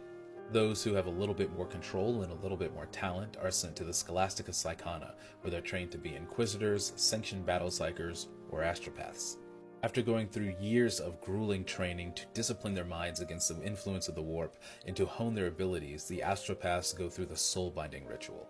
They are exposed to the direct psychic power of the Emperor in order to cleanse their souls in preparation for service. In a material sense, the Emperor's psychic might is reshaping their neural pathways in order to fight chaos better. Now, this final ritual does have some drawbacks. First, it is not a guarantee that you'll survive it. A lot of astropaths do die, and some that are weaker of mind go insane. The ones who do survive universally are generally blinded as their optic nerves are burned out. Others will suffer additional nerve damage and might lose their sense of touch or taste. But afterwards they're given the privilege and rank of astrotelepath. So how exactly does sending an astropathic message work? There are generally 2 different configurations for sending messages. One would be the astrotelepath sending a message solo, and the other is an astropathic choir, which is a group of astropaths putting all of their might into sending a single message. But both configurations use the same steps in order to send their information. First, you have the contemplation, where the astropaths move into an area that's designed for their psychic attunement, and they focus on the message that they want to send. Now, although sending an astropathic message is incredibly fast compared to any other form of communication, it isn't as precise. You can't just send straight words or straight sentence to whoever you're trying to communicate with. They use incredibly complex symbology, analogies, and metaphors in order to convey their information. After the contemplation is the shrouding, where they ward their message against any interference from the warp. A message could be thrown off by warp storms or damaged by the emotional turmoil that is the warp. Demons could get a hold of it and change the meaning of it, so it's very important to shroud their messages. After they've shrouded it, they then project it into the warp, either in a focus beam towards a specific point in the galaxy or in a wide broadcast area, all depending on the scenario. Now, in order to receive an astropathic message, you have to have an astropath to receive it. This can look differently depending on the astropath and depending on the message. It could come in dreams or it could come in a convulsing vision. The receiving astropath will then consult some books and decipher the meaning of the message they just received. The Adeptus Astrotelepathica is one of the most important factions in the entire Imperium of Man, because without them, communication and coordination would be impossible. Thank you guys as always for watching, and I'll see you in the next one. Let's talk about the most important mutants in the entire Imperium. Warhammer fans, welcome back to 40k Onboarding, where I assist you with navigating through the complex universe that is Warhammer 40,000. Today we're talking about the people and organization that hold the entire Imperium together, the Navigators. Make sure you hit that plus button so you don't miss any onboarding. Navigators are the psychic human mutants that guide the Imperium's void ships through the warp. They possess the Navigator gene that gives them a third eye that is able to look into the roiling emotional tides of the warp and not be driven insane. Without them, there is no faster-than-light travel for the Imperium. Ships would only be able to make small, very dangerous warp jumps that would still take years and years to get to their destination. People bearing the Navigator gene started popping up amongst humanity in the latter years of the Dark Age of technology. Some Imperial scholars believe that the Emperor had a direct or indirect hand in creating this gene. Whether he did or not, we know that during the Age of Strife they became almost extinct. And it's presumed that the Emperor helped them increase their numbers again, and they ended up all pledging their fealty to him after the Unification Wars. They would form what is now called the Navis Nobilitae, or the Great Houses of the Navigators. Because Navigators can look into the warp without going insane, they are the primary way in which ships travel faster than light in the Imperium, directly through the warp. They are given an isolated sanctum on whatever ship they're serving on so that they can perform their duties uninterrupted. This is done not only for their safety, but for the crew's safety, as looking into the third eye of a Navigator spells guaranteed death. When they are actively guiding the ship, they're able to look into the warp and see it as almost an ocean, and use the Astronomicon, or the Emperor's Light, as their lighthouse or their beacon. Without this beacon, they would still be able to traverse the warp, they would just have no idea where they're going. Outside of their warp sites, some Navigators develop other abilities, including being able to banish demons just by looking at them with their third eye. But they don't really develop powers outside of what their warp eye affords them. Now, Navigators hold a very weird place in Imperial society. On one hand, they are essentially nobility and have vast amounts of power and wealth given their position and importance for holding the Imperium together. But on the other hand, they are mutants, and living in such an intolerable society as the Imperium can have its challenges. Especially because their mutations are not limited to having just another eye. The Navigator trait is a recessive one, and having children with regular humans is a guaranteed way to extinguish it, so they must interbreed within all the houses in order to make sure that they have more Navigators. This inbreeding, along with the prolonged exposure to the warp, gives them other mutations. This manifests in a lot of different ways, from webbed fingers to being able to live 400 plus years. All of this to say that it cannot be understated how important Navigators are, given their positions within Imperial society, despite their mutations. Thank you guys for watching. If you have any questions, put them in the comments below, and I'll see you guys in the next one. Hey bud, I've seen you comment this a couple of times, so I'm going to do you one better, and we're just going to do a 40k onboarding on the Great Rift. Warhammer fans, welcome back to 40k Onboarding, where I assist you with navigating through the complex universe that is Warhammer 40,000. Today we're going to talk about the Great Rift, how it came to be, what it is, and who lies on each side of this rift. And make sure you hit that plus button so you don't miss any onboarding. The Great Rift, also known by its High Gothic name, the Cicatrix Maledictum, is the largest warp storm to ever exist. This tear in reality that leads directly into the madness of the warp stretches from the galactic northwest all the way to the galactic southeast. With its inception, it literally cut the Imperium in half and has jeopardized humanity's continued existence. Now all of this begins with Abaddon's 13 Black Crusades and the breaking of Cadia. After 10,000 years of these seemingly unsuccessful Black Crusades, Abaddon finally gets to his 13th where he attacks Cadia directly. Cadia is one of the closest planets to the Eye of Terror, which is another warp storm, and it acts as a fortress world against this opening in reality. During the 13th Black Crusade, we learned that Abaddon's previous 12 Black Crusades were intended to destroy the Necron pylon network. These pylons were created millions of years ago and were intended to keep the warp at bay and from spilling out into reality. So when Abaddon finally breaks Cadia and destroys the Necron pylon network, this causes a massive rift to appear in the galaxy, the Great Rift. And the birth of this storm has galactic-wide consequences. First of all, it is a lot easier for demons and denizens of the warp to get into reality now. When it first appeared, it killed thousands and thousands of Psykers all over the galaxy. But after that initial shock, it has provided a kind of power boost to Psykers, as well as having more Psykers appear within the human population. Now, as we saw before, it has split the Imperium in two. The side that Holy Terra is on, right up there, is called Imperium Sanctus and sits in the galactic south. The other half, cut off from this warp storm, is called Imperium Nihilus and sits in the galactic north. Some well-known planets and systems that are in Imperium Sanctus are of course Terra and Mars, along with Badab, Fenris, Armageddon, and Krieg. In Imperium Nihilus you have Mordian, Valhalla, you have Kamarth, the planet that the Lion woke up on, and you also have Baal. Now you might be asking, how does the Imperium communicate with its other half and kind of coordinate between the two halves of this empire? It is very difficult to get astropathic messages across, they hardly ever get through. And the only way to kind of pass through the rift and get into Imperium Nihilus is through the Nakamun Gauntlet and Vigilis. So you can see why this is a huge problem for the Imperium as a whole. Now in the current lore, they have been able to speak to one another, and Robuta Gilliman has gone and visited Imperium Nihilus. This is where he was able to talk to Commander Dante and bestow upon him the rank and responsibility of Imperial Regent of Imperium Nihilus. Currently and within the Indomitus Crusade, the Imperium's main goal is stabilizing this rift and stopping further incursions by Chaos entities. Thank you guys as always for watching. Put any questions you have in the comments below, and I'll see you guys in the next one. This is probably the most recognizable figure on any Imperial battlefield. Warhammer fans, welcome back to 40k Onboarding, where I assist you with navigating through the complex universe that is Warhammer 40,000. Today we're going to be talking about the moral enforcers of the Imperium's armed forces, the Commissars. And make sure you hit that plus button so you don't miss any onboarding. Commissars are the elite officers of the Officio Perfectus and are stationed with any Imperial Guard regiment or any Imperial Navy ship. Their primary duty is to maintain the morale, purity, and loyalty of any soldier under their charge.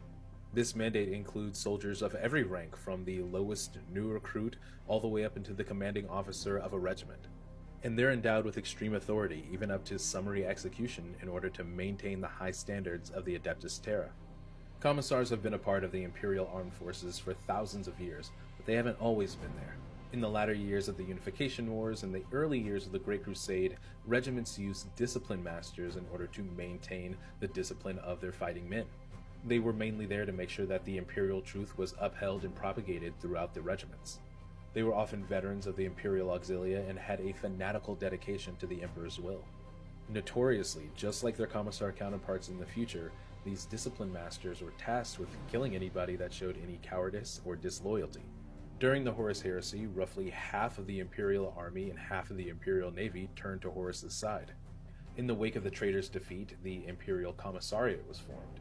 These new commissars were charged with going out into a still burning Imperium and investigating the Imperial Army and Imperial Navy elements. They were looking for any shred of evidence of disloyalty or traitor sympathy and excising it from the Imperial Armed Forces.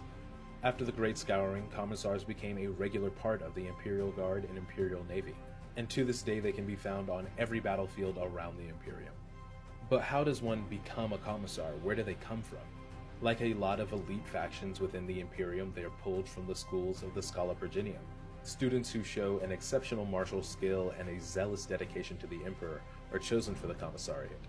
Once they are picked to take on this role, they become cadet commissars. Led by a full commissar that acts as their commanding officer, they will go into battle alongside the Imperial Guard. On the battlefield, they'll not only learn tactics, but how to inspire the soldiers, and also how to enforce loyalty if need be. They'll take classes on battle tactics and religious scripture and oratory, and after being deemed worthy by their training commissar, they too will become full officers of the Officio Prefectus. Once they are a full commissar, they'll be placed with an Imperial Guard regiment or on a void ship of the Imperial Navy. For the most part, commissars are not from the same planet as the Imperial Guard regiment or ship that they're stationed with. This is supposed to give them an objective, unbiased view of the people that they're in charge of, but it often causes division. Good commissars will often adopt some of the cultural or traditional rituals of the regiment that they're stationed with. They need to be both feared and respected in order to be successful. Commissars that lose control of the men that they're over often end up dead. Imperial Guardsmen are often more afraid of the bolter at their back held by the commissar rather than the enemy that they'd be facing on any battlefield. And this is what I mean by enforcing loyalty. There are ranks above the general office of commissar. Commissar captains generally operate at a regimental level. Though commissars do participate in battle and are often in the command squad of any regiment that they're stationed with, they don't often lead themselves. This only happens if they're forced to execute the commanding officer that they're partnered with, or if they show exceptional skill in battle and command. In the case of Colonel Commissar Ibram Gaunt, he is in command of the Tanith First and Only, not only as their commissar, but as their regimental commanding officer. And then you have Lord Commissars like Sebastian Yark, who could have the responsibility of the defense of an entire planet. And then you have Commissar Generals who perform a supervisory roles of a lot of commissars under their command. A commissar of the Imperium is expected to do battle as well. Upon graduation from cadet commissar to full commissar, they're given a bolt pistol and a chainsword. These weapons are not only for self-defense and to use against the enemy, but to use against any disloyal or retreating soldier in their charge. As they gain more experience and notoriety, they may change out these weapons for something more eccentric. All said, commissars are a very important part of the Imperial war machine, but it could be argued that they kill and demoralize more soldiers than they actually end up inspiring. Whether that's true or not, these stalwart defenders of the Emperor's will continue to be on battlefields across the Imperium. Thank you guys for watching. Let me know if you have any questions in the comments below, and I'll see you guys in the next one. We're taking it back to the very origins of Warhammer 40,000 today. Warhammer fans, welcome back to 40K Onboarding, where I assist you with navigating through the complex universe that is Warhammer 40,000. We're going to be talking about some of the most free citizens within the Imperium, the Rogue Traders. And make sure you hit that plus button so you don't miss any onboarding. Rogue Traders are an interesting combination of freelance explorer, pioneer, and interstellar merchant. They are hereditary nobles that have been given the privilege and legal status to push the bounds of the Imperium and explore the unknown reaches of our galaxy. There are very few places they cannot go and very few people who can tell them what to do, as their status has either been handed down by the Emperor himself or the High Lords of Terra. But let's delve a little deeper into them. Rogue Traders came into being during the very early years of the Great Crusade, when they were called Rogue Trader Militants. Many of these first Rogue Traders came from the conquered noble houses on Terra. In order to keep their status, they were charged with being the trailblazers of this new crusade. They roamed beyond the crusade fleets, beyond even the pioneer companies, to ready the way for this new Imperium and to set up trade routes and warp lanes for easier access and commerce. After the Horus Heresy, they fell into a more privateer-like role, and the individuals who were in control of these massive trade fleets, although they were nobles, were seen as outcasts and scoundrels. They still played a huge role in commerce and exploration, but perception is everything. When Robute Guilliman returned and started the Era Indomitus, he called every rogue trader he could find to Macragge. Over 100 of these esteemed individuals, the largest gathering of rogue traders since the Great Crusade, showed up.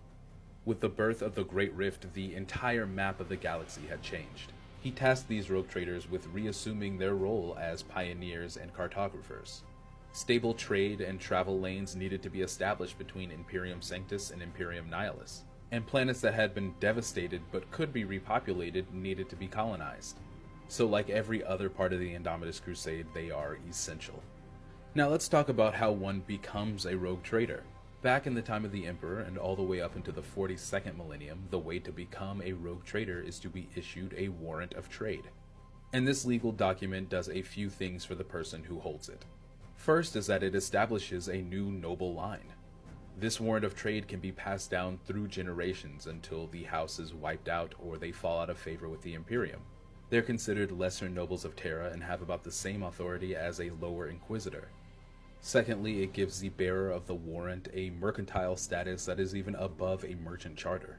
They can essentially trade with anyone, even Xenos. Though the Xenos they trade with cannot be of classification Xenos Terribilis or higher. This grants them enormous amounts of freedom, and they are able to go to the very fringes of Imperial space and beyond. A few very brave or maybe very stupid rogue traders have even tried to go to other galaxies, though none have returned. The third and most important thing that the warrant gives the trader is a set of conditions. Although they are very free individuals, they still need to uphold these conditions of the warrant or it'll be taken away. This could range from having to reclaim a lost planet, set up a new colony, or explore an unexplored piece of space. Whatever people might think of rogue traders, they still have to hold to that standard or they will not have their status. Now, who can be given a warrant of trade? Generally, these are high-achieving people within any of the Adeptus Terra. Rogue traders have been known to come from the Navis Imperialis, from the Astra Militarum, even Inquisitors have become rogue traders. And they are issued these warrants either because of their exemplary service or for political reasons. Many rogue trader lines have been established because someone was in the way of someone else's ambitions. Regardless of how they got the warrant of trade, an individual who becomes a rogue trader generally falls under an archetype. They are fiercely intelligent, extremely charismatic, and bold to a point of rashness. Many of them have military training, as a lot of their responsibilities will have to do with war. But if they're lacking in any area, they will surround themselves with people who can pick up the slack. In more recent years, letters of marque instead of warrants of trade have been given out to rogue traders. These are a lot more restrictive and have very specific conditions, along with not being hereditary. Whether they're trying to traverse the Great Rift or remove Xenos from a former Imperial planet, rogue traders are essential for the Imperium's expansion. Thank you guys for watching. Let me know if you have any questions in the comments below, and I'll see you in the next one. These devices are essentially Star Trek replicators in Warhammer 40,000. Warhammer fans, welcome back to 40k Onboarding, where I assist you with navigating through the complex universe that is Warhammer 40,000. Today we're talking about the most sought after piece of Archaeotech, the Standard Template Constructs, or STCs. And make sure you hit that plus button so you don't miss any onboarding. STCs, or Standard Template Constructs, are incredibly complex analytical, processing, and manufacturing systems that were created during the Dark Age of technology. And they were said to contain the entirety of human knowledge up until the end of the Dark Age of technology. Why they were so important and still are today in M42 is because they allowed essentially anyone to create anything that humans had ever invented. Their original purposes, however, were to help human colonists settle on planets during that age of expansion. The colonists would set down on the planet that they wanted to inhabit, and the STC would allow them to build shelters, generators, farming equipment, all based off of the materials that were available on that planet. And the people using them didn't have to have any advanced knowledge or skills in order to build these things. But during the Age of Strife, a lot of these STCs were lost or damaged or started to decay, and there has not been a fully functioning one found by the Imperium in 10,000 years. Now, STCs is really a catch-all term. It could mean the fully functioning machines that were sent out with human colonists. It could also mean the fragments of STCs that the Imperium finds and seeks out to this day. If you're reading a Warhammer book and say the Imperium comes across an STC, it's most likely a plan for a singular item or invention. Although the Imperium is incredibly regressive and pretty stagnant when it comes to technology, the only way they really do advance is when they find STC fragments. Because these plans and inventions were originally created by humans, they are not abominable or heretical at all, and they're able to use them. Obviously, the people within the Imperium who are going to be most invested in finding STCs is the Adeptus Mechanicus. To them, standard template constructs are some of the most holy objects within their religion. The normally very logical tech priest will jump at virtually any opportunity to find a piece of an STC. And because of their agreement and alliance with the Imperium of Man, the Adeptus Mechanicus has rights to any STC found within Imperial space or outside of it.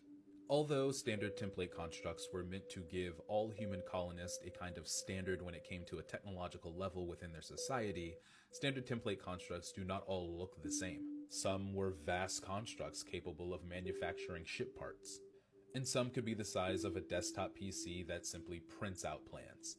Regardless of the size or the function, their value is still unimaginable to the Mechanicus.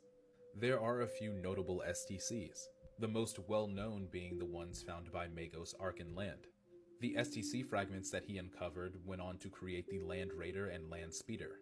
And other well-known STCs include the Lionheart jet engines as well as the Castigator class Titan. The discoveries of this ancient technology have become less and less over the millennia, but one wonders what would happen if the Imperium found a fully functioning STC. Thank you guys for watching. Leave any questions you have in the comments below, and I'll see you in the next one. Although the Imperium has many superhumans with incredible minds, these are the civilians, the baseline humans that actually rule and govern this empire.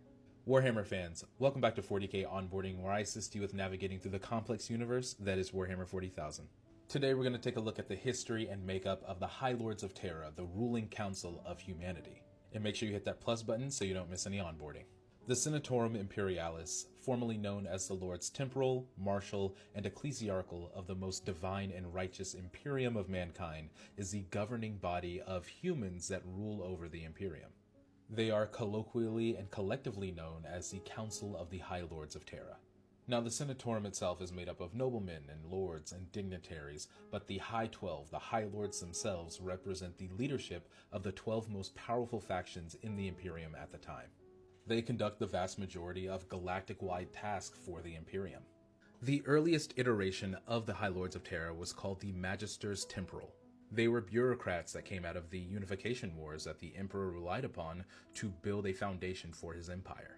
These Magisters Temporal turned into the Lord Civilian, and eventually the four most powerful Lord Civilian became the High Lord Civilian. These original four High Lords were the Master of the Administratum, the Grand Provost Marshal, the Chancellor of the Estate Imperium, and the Lord Commander Militant of the Imperial Armies. During the Great Crusade and Horus Heresy eras, there were other factions within the Imperium that required a spot on this council, now called the Council of Terra. Malcador the Sigillite served as the Imperial Regent, but people like the Fabricator General of Mars and the Captain General of the Adeptus Custodes also needed to be added to the council. After the internment of the Emperor on the Golden Throne, Robute Guilliman took over as Lord Commander of the Imperium along with being Imperial Regent. This is a title that he would reassume after being revived 10,000 years later.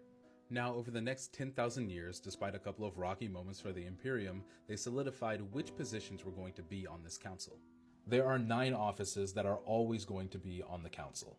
And these 9 offices are the Master of the Administratum, the Ecclesiarch of the Adeptus Ministorum, the Fabricator General of the Adeptus Mechanicus, an Inquisitorial Representative, the Grand Provost Marshal of the Adeptus Arbites, the Master of the Astronomicon, a Paternoval Envoy to the Navigators, the Grand Master of the Officio Assassinorum, and the Master of the Adeptus Astrotelepathica. The other 3 positions could go to any of the main factions within the Imperium. This could be anybody from the Lord Commander of Segmentum Solar to the Captain General of the Adeptus Custodes. There is also the Chancellor of the Imperial Council who, although is not a High Lord, presides over the Senatorum Imperialis. This is a body of lesser lords like the Commandant of the Scala Progenium or the Chirurgeon General of the Order Hospitaller. Since Robute Guilliman has come back, there have been some changes made to the High Lords of Terra. Their council was essentially dissolved and Robute Guilliman took control of the entire Imperium. Some of the High Lords he let go, forming a group called the Hexarchy, actually rebelled against Guilliman and their replacements. But luckily their scheme was stopped by the Grand Master of the Officio Assassinorum. The High Lords of Terra is a very interesting group of people who, although they are needed to govern the Imperium, they have caused a lot of problems for it in the past. Now with 2 Primarchs back to lead the Imperium, I foresee their power shrinking even more.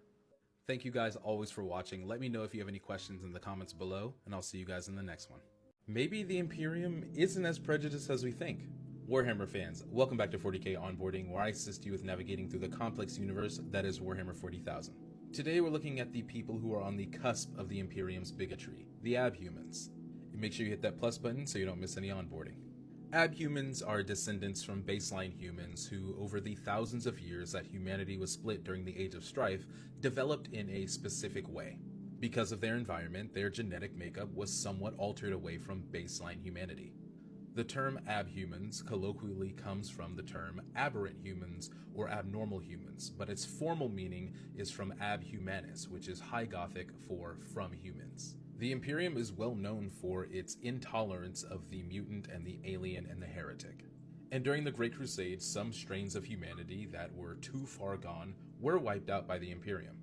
But some abhumans who had a common physical phenotype and could exhibit reproductive stability were allowed to be in the Imperium. As the Adeptus Ministorum came into power and the Imperium became more puritanical, this tolerance was lessened somewhat. So let's go over the 5 most common abhumans and their roles in Imperial society. The most important abhumans by far are the Navigators. Without these human mutants, the Imperium could not control a galaxy-wide empire. Their mutation takes the form of the third eye that is on the middle of their forehead that allows them to look into the warp without going insane. Though their mutation is somewhat far off from baseline humanity, they are protected by the Emperor's own edicts that he issued during the Unification Wars. The second most common abhuman is generally everyone's favorite, the Ogrins. Ogrins generally developed on high-gravity prison planets during the Age of Strife. Their culture centered around strength and not really intelligence all that much.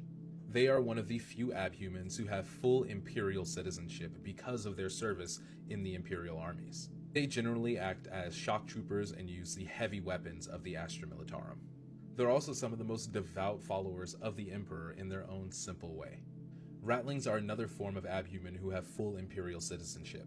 In the Imperial Guard, they act as cooks and spies and are peerless when it comes to sniper skills. If they're going to add another class into Warhammer Darktide, this is the one I want. Next, we have Beastmen. These are horned or hoofed or incredibly hairy abhumans that developed on planets where their genetics were mixed with the local wildlife. During the Great Crusade, they were a part of the Imperial armies, but after the Horus Heresy, they were deemed too far gone from baseline humanity, and most of them were expunged from the Imperium. Nowadays, we'll see Beastmen working with Fabius Bile or underneath a Chaos Champion. And last but certainly not least are the Leagues of Votan. That is the collective name for a subset of abhumans known as squats. They developed on high-gravity galactic core worlds where they acted as miners and prospectors. Because of this, they are short, hence squat, but also incredibly powerful physically. They're also clones and refer to themselves as kin, but I'll do a more in-depth video on them later. I really enjoy abhumans. I think it makes a lot of sense that if humanity was split apart from each other on a bunch of different planets, that they would develop differently. But thank you guys for watching. Let me know if you have any questions in the comments below, and I'll see you in the next one. This might be the Emperor's single greatest creation. Warhammer fans, welcome back to 40k Onboarding, where I assist you with navigating through the complex universe that is Warhammer 40,000. Today we're going to be talking about the Astronomicon, a beacon that guides basically every Imperial ship in the galaxy. And make sure you hit that plus button so you don't miss any onboarding. The Astronomicon is a psychic navigational beacon that is projected and directed by the Emperor of Mankind. Seated upon the Golden Throne, the Emperor directs the power of 10,000 psychers into a beacon that spans 50,000 light years across the galaxy.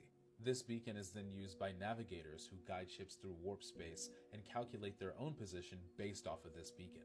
The beacon can be basically detected anywhere in warp space and allows humans to have faster than light travel. Now, the Astronomicon itself was created by the Emperor in M30 as he prepared to go out onto the Great Crusade. He recruited vast armies of tech priests from Mars and a large part of Terra's population in order to build it. It is a massive contraption that sits in the chamber of the Astronomicon below the Hollow Mountain. When the Emperor was out on the Great Crusade at the forefront of his armies, he was still able to project his psychic will through the Astronomicon, even when he was off-planet. In fact, one of the lesser-known reasons as to why he left the Great Crusade and made Horus Warmaster was because he was becoming stretched too thin powering the Astronomicon. After his mortal wounding at the hands of Horus and being interred on the Golden Throne, the Emperor's main function became projecting the Astronomicon. The Golden Throne is of course preserving the Emperor's life, but it's also allowing him to channel his psychic will. Now, a large misconception is that the Emperor himself is powering the Astronomicon, when in fact it is the 10,000 psychers that are powering the Astronomicon, and the Emperor is simply directing that energy. There is an organization known as the Adeptus Astronomica that trains psychers specifically to power the Astronomicon. These are specially recruited psychers from the Adeptus Astrotelepathica, and they're taught how to channel their power in a specific way, the philosophy in what they're doing, and the lore of the Astronomicon. And though 10,000 of them power the Astronomicon, about 1,000 of them die every day because of the sheer effort it takes to power such a device. In current lore, because of the failures of the mechanisms in the Golden Throne, it's become less efficient and requires more psychers' lives every day in order to stay powered. It seems at any the Golden Throne could finally fail, and the Astronomicon would go out, plunging the Imperium into chaos. Thank you guys always for watching. Let me know if you have any questions in the comments below, and I'll see you in the next one. This might be the oldest Imperium-aligned faction, period. Warhammer fans, welcome back to 40k Onboarding, where I assist you with navigating through the complex universe that is Warhammer 40,000. Today we're covering the incredibly venerable and traditional houses of the Imperial Knights. And make sure you hit that plus button so you don't miss any onboarding. The Knight Houses of the Imperium of Man are neo-feudal governments run by noble people who are bred and honor-bound to drive the robotic combat walkers known as Knights. Knight worlds that are the holdfast of these houses are tediously traditional and politically dangerous. Not just anybody can hop into one of these knight suits and pilot it, so let's talk about it. The first Knight Houses were founded at the very beginnings of the Age of Technology. The first colonists from Terra would set out in long march fleets that would take years to arrive at their destinations. And once they did, they would cannibalize their ship for parts, build up a society, and continue to grow the human race. And a percentage of these colonies would need protection from the myriad threats that are in the galaxy. Every one of these long march fleets would have an STC with them, a standard template construct. And with this, they would build anything that they needed, from houses all the way up into the knight suits. Over thousands of years, these colonies would start to form feudal societies that focused around the people that piloted these suits. They were their protectors and their leaders, and the entire planets were soon bent to their will. These worlds were heavily tested during the Age of Strife and went from numbering in the thousands to a few hundred.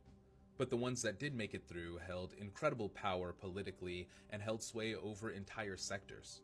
After the Age of Strife, when the Imperium started to grow in its galactic dominance, the Mechanicum were the first ones to start sending overtures to these night worlds. They saw the martial prowess of these knight suits and realized how invaluable they really were.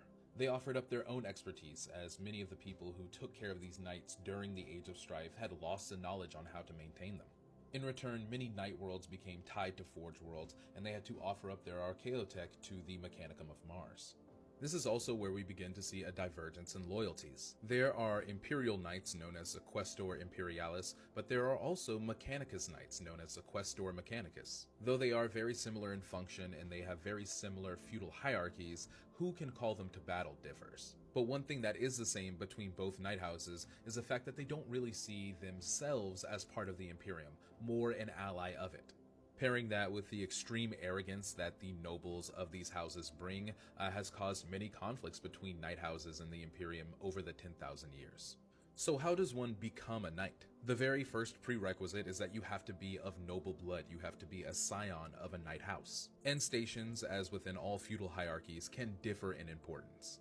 That importance, however, dictates what type of knight that you get or that you have access to. Third sons of a lesser house might get a small armiger class knight, while the High King of a knight world might have one of the larger Castellan class knights. Once you've been born into a noble house, you go through training just like any other knight, but then you have the ritual of becoming. The knight suits themselves are incredibly ancient and advanced technology. Within them sits a type of interface unit known as the Throne Mechanicum. This allows a knight to interface directly with their knight suit and essentially wear it as a second skin.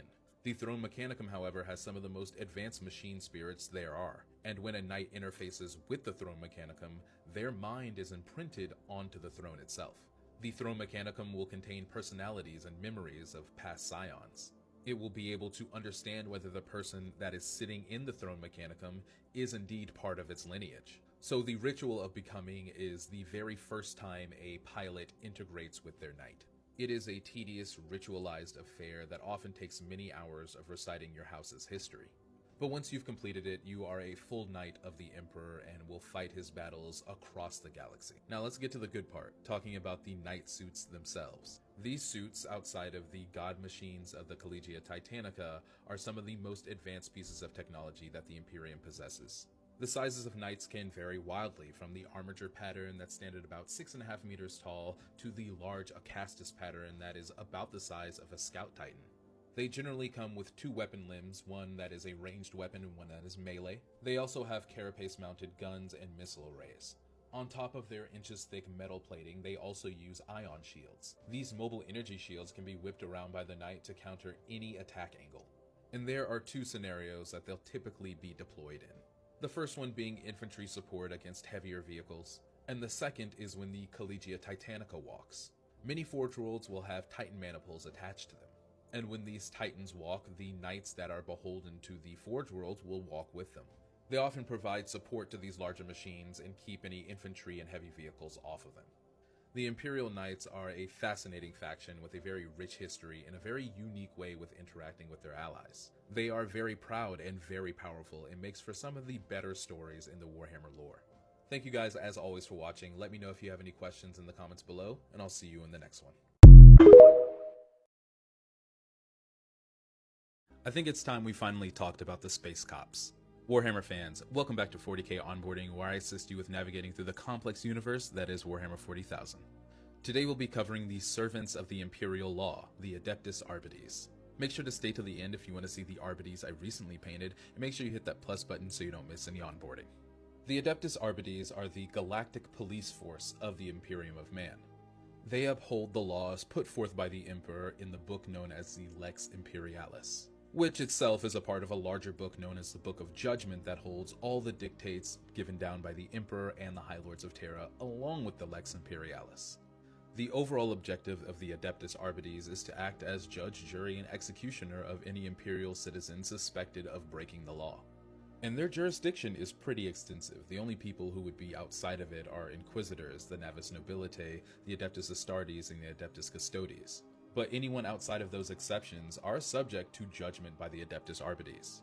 This includes planetary governors, generals, and admirals of the imperial military, functionaries and dignitaries of the Adeptus Administratum and Ecclesiarchy, anyone who is breaking imperial law. Much like the Ordo Hereticus of the Inquisition, the Adeptus Arbites focus on internal threats to the Imperium.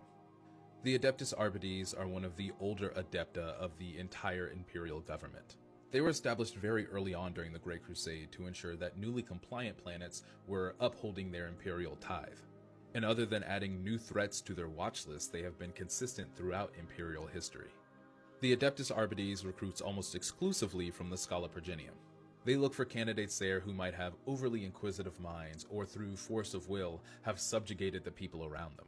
They're then taken by the Adeptus Arbites and trained and enter one of two camps. They'll either become an arbitrator who's out in the field apprehending suspects, or they'll become a judge who will rule on cases from within an Adeptus Arbites precinct fortress. But depending on the arbitrators in your sector, you might not even make it in front of a judge. Much like Inquisitors, Adeptus Arbites arbitrators are able to make summary judgments in the field. Whether they're investigating organized crime or a potential chaos threat, they will do whatever needs to be done in order to make sure the law of the Emperor is followed. Now, the Adeptus Arbites are some of the most zealous people within the Imperium. The Lex Imperialis is literally the word of the Emperor, and going against it, even in the smallest of ways, could be seen as a heinous crime. And so the Adeptus Arbites ranks reflect that. They have a very strict hierarchy to ensure that orders are followed to the T. At the bottom, you have your arbitrators that are broken up into a bunch of different camps depending on their specialty and the needs of the planet that they're serving on. These could be troopers who are on the front line of a riot, all the way up into an investigator who's looking at a corrupt planetary governor. You then have proctors and intelligencers who act more as detectives and elite troops for the Adeptus Arbites. You then have judges who hear cases and dole out punishment. And then there are magistrates who are senior judges who have decades of cases under their belt. Now, before we talked about how there are judges and there are arbitrators, and there are two different camps within the Adepta. The rank of Marshal is where those two camps finally come together. A Marshal can be pulled from either judge or arbitrator camps, and they will have to intermix their responsibilities. A Marshal who was once a judge will have to go out into the field and get their hands dirty. And a Marshal who was once an arbitrator will have to read up on the Lex Imperialis and learn how to judge cases. Above the Marshal, you have a Justicar who watches over the higher officers and lords of the Imperium. Above that, you'll have a Lord Marshal who watches over sectors of the Imperium. And then the Grand Provost Marshal themselves, who sits on the High Lords of Terra and represents the entire Adeptus Arbites. And the last thing we'll talk about today before we get to the model is the arsenal of the Adeptus Arbites. They have 3 pieces of equipment that make them instantly recognizable. The first being their Adeptus Arbites Carapace armor. It isn't powered armor, but it is very distinct, and when you see it, you know that judgment is coming. Then there are the Shock Maul and the Shotgun. Upon being instated as a full arbitrator, they're given these weapons to go and dole out the Emperor's justice. Beyond that, they're able to requisition whatever they need in order to fulfill their purpose. Whether that be heavier riot armor or suppression shields, they're able to requisition most things. Now let me show you all this Arbites that I just recently painted. And here he is. This is the 7th model I've ever painted. I tried to make a little urban base for him, a little trash bag that he's stepping over, but still keeping that grim dark look. Still learning how to do some edge highlighting, still learning how to do weathering, and obviously still trying to figure out how to put them together because his pauldron's upside down. But yeah, let me know if you all have any critiques or advice or questions in the comments below. As always, thank you all for watching. Remember, all Arbites are bastards, and I'll see you guys in the next one.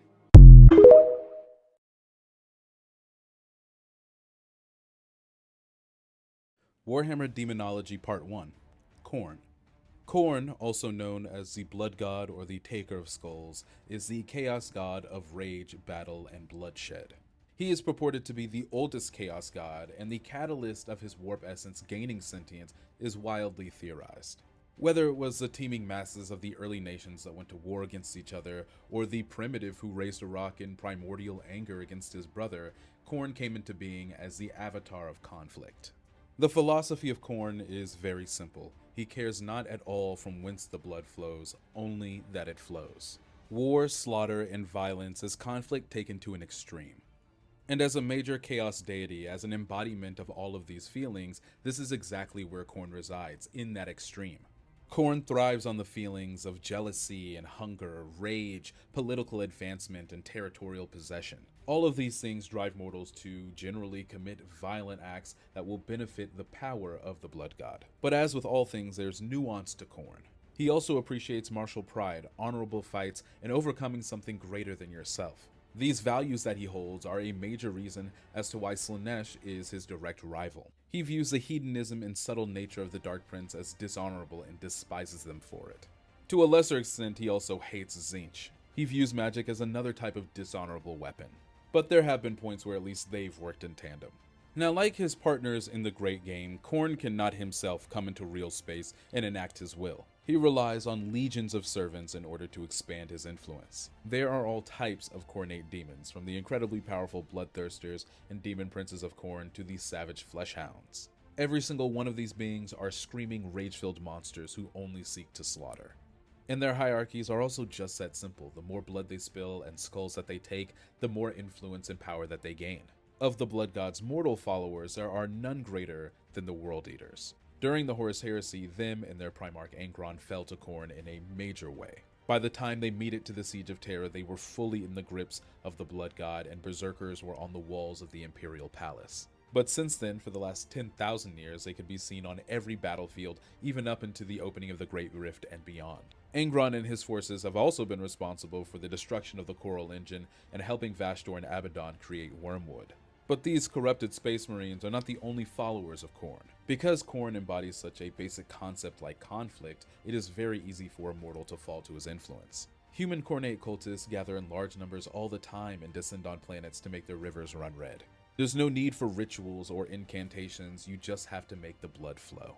Now, if you were a mortal follower of Khorne and you were blessed with the opportunity to bear witness to him in person, what would you see?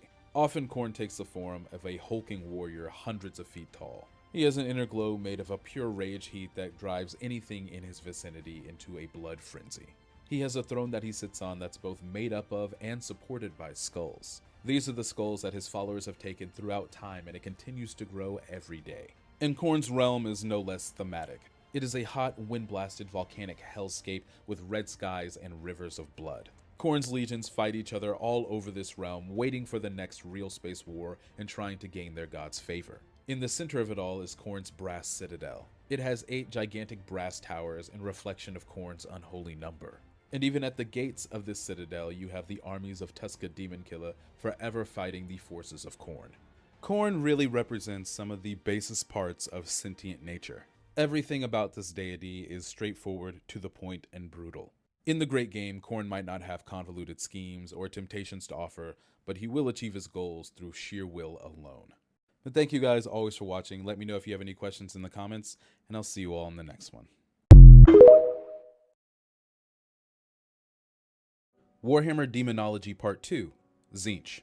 Tzeentch, also known as the Changer of Ways, the Great Schemer, and the Architect of Fate, is a chaos god of change, mutation, knowledge, sorcery, and trickery. Tzeentch is supposedly the second chaos god to have manifested sentience. Once sentient beings had surpassed their basic needs and desires, they began to covet things like knowledge, and they began to have ambitions. These things, along with the inherent mutability of mortals in the material universe, are what created Tzeentch. The philosophy of Tzeentch is much more subtle and complex than the other chaos gods. At his core, he is a schemer, and most of the things that you associate with Tzeentch are connected to that aspect. He embodies change, and the way that he perpetuates that in the universe is through plans and hijinks, influencing mortals in subtle ways that they can't even imagine. Knowledge, which is one of the other great pillars of Tzeentchian philosophy, is how you advance plans. Gaining every scrap of knowledge that you can is key to making sure that your plans are fulfilled. And all of these aspects are so inherent in mortals. The politician trying to gain advantage over his opponent, the general who's drawing up the framework for his next big assault, even the lowly administratum serf who's hoping for a promotion. All of these very human feelings and actions are doorways into Tzeentchian corruption. Tzeentch sees the myriad ways in which mortals try to change their own lives and their own universe, and he inserts himself with his own plans. Many of those who serve Tzeentch do so unwittingly. And this is almost in direct contrast to Tzeentch's rival within the pantheon, Nurgle. The grandfather loves his disease, stagnation, and rot, and he finds comfort in the regular cycle of life and death. This is anathema to Tzeentch, as he requires change and development. Tzeentch is, yet again, very unique when it comes to acting within the material universe. He's purported to have the lowest number of explicit followers, and this is for 2 reasons. Number 1 is what I mentioned before. Tzeentch doesn't need you to be worshipping him directly in order for him to use you. You may think you're following your own ambitions and dreams when really you are serving one of his eons-long plans. And second is, how he plays the great game does not require vast legions of followers and armies. What Khorne might need thousands of berserkers to get achieved, Tzeentch can do with a few whispered words in a planetary governor's ear.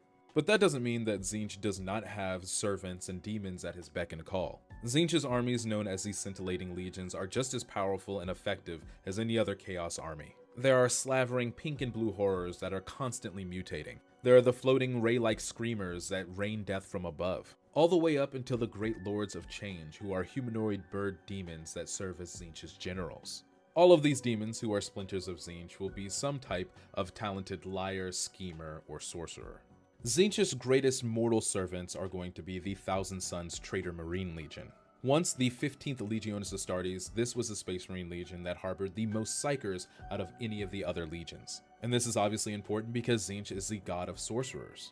Even now in the 41st millennium, Tzeentch's influence grows because of the increased amount of Psykers within the Imperium. None of the other Chaos gods understand the empiric energies as well as Tzeentch. And so it was almost fated that the Thousand Sons would fall to this Chaos God. From the very first time that Magnus felt the need to save his sons from the dreaded flesh change, they were in the thrall of Tzeentch. And since the fall of Prospero, they have worked to advance Tzeentch's agenda against the Imperium. Many mortals over the years, both followers and opponents of Tzeentch, have claimed to have seen this god. Some have described him as a lanky sorcerer with a color-changing robe. Some have described him as a vast monstrosity with skin that's covered in mutating faces. But really, nobody knows what he looks like, and that's one of the most Tzeentch things about him. Does he have a true form, or does the perception of him simply vary from person to person? We will never know, and that's exactly how he likes it. Tzeentch's realm within the warp is just as complex as all the plans that he lays within the universe. Those who have been lucky to see it and come back have told a tale of a vast crystalline labyrinth that covers his realm. A mortal looking into this crystalline structure will most certainly see visions of themselves that will drive them insane. and only the demons and servants of Tzeentch have even a chance of navigating this labyrinth. There are no demons that man the walls of this maze as sentries because they don't have to. Any intruders will be lost in the maze forever.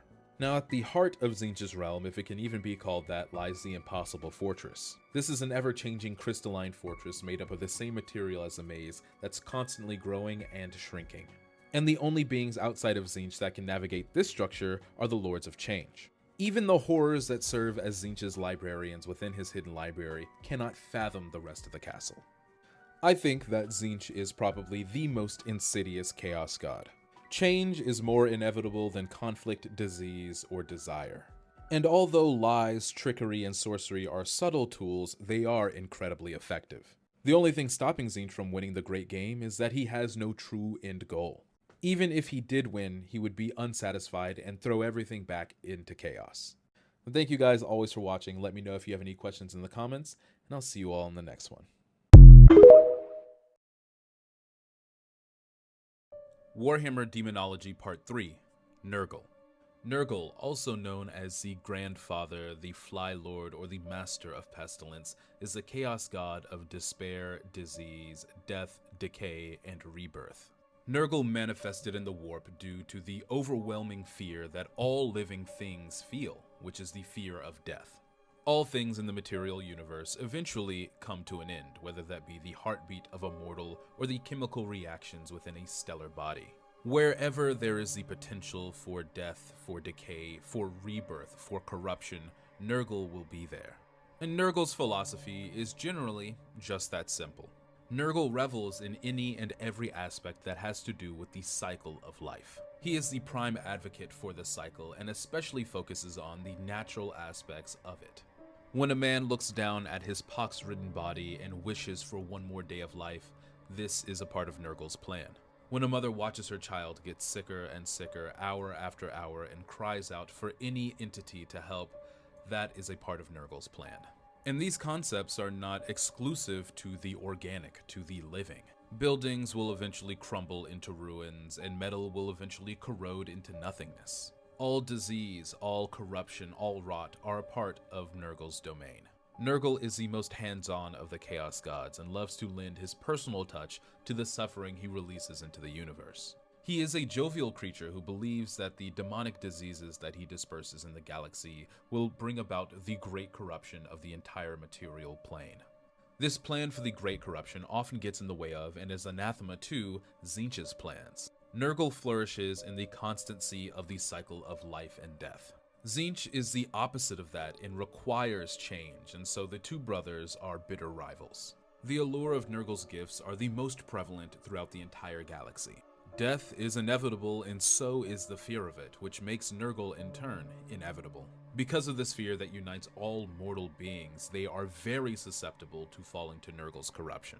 Nurgle has his hand in your life from the moment you're born to the moment that you die. Every cold that you get as a child, every cancer that you might get as an older person will be connected to this god. And interestingly enough, a majority of Nurgle's followers come to him through no choice of their own. When their suffering is at their greatest, they will call out for any type of relief, and Nurgle will be there to satisfy it. But like all Chaos Gods, Nurgle's gifts are not straightforward. Very often, instead of relieving the person of the disease they're suffering from, Nurgle will pour every disease possible into them. Eventually, they'll find enlightenment in their suffering and a joy in the process that's taking place in their body. They come to find out that embracing rot and disease and death is the only way forward for them. They will then become vessels of Nurgle's virulence and spread his gifts to their neighbors, to their cities, to their planets, and beyond.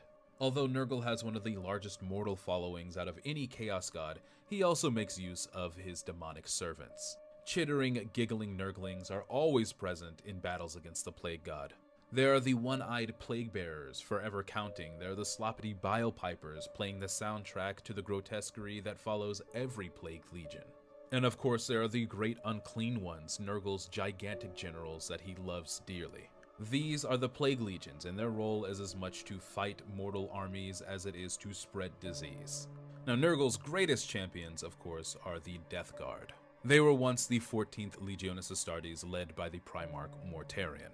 Their hallmark was a resilience to all things, withering fire and noxious gases alike. But during the Horus Heresy on the way to the Siege of Terra, and due to the machinations of First Captain Callus Typhon, the Death Guard became trapped in the warp.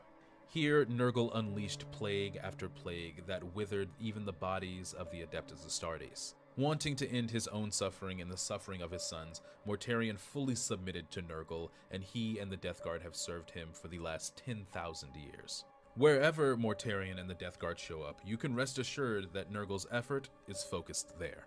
Now, unlike many of the other Chaos Gods who have many forms to their manifestations, Nurgle is relatively static. For the unfortunate souls who have ever laid eyes on this beast, he is a mountain of rotting flesh. Corrupted organs spill from splits in his skin, and Nurglings splash around in the waste that drips from his body. He does, however, continually have a smile on whatever passes for his face. Nurgle enjoys his work more than most, and joy is a part of his ethos.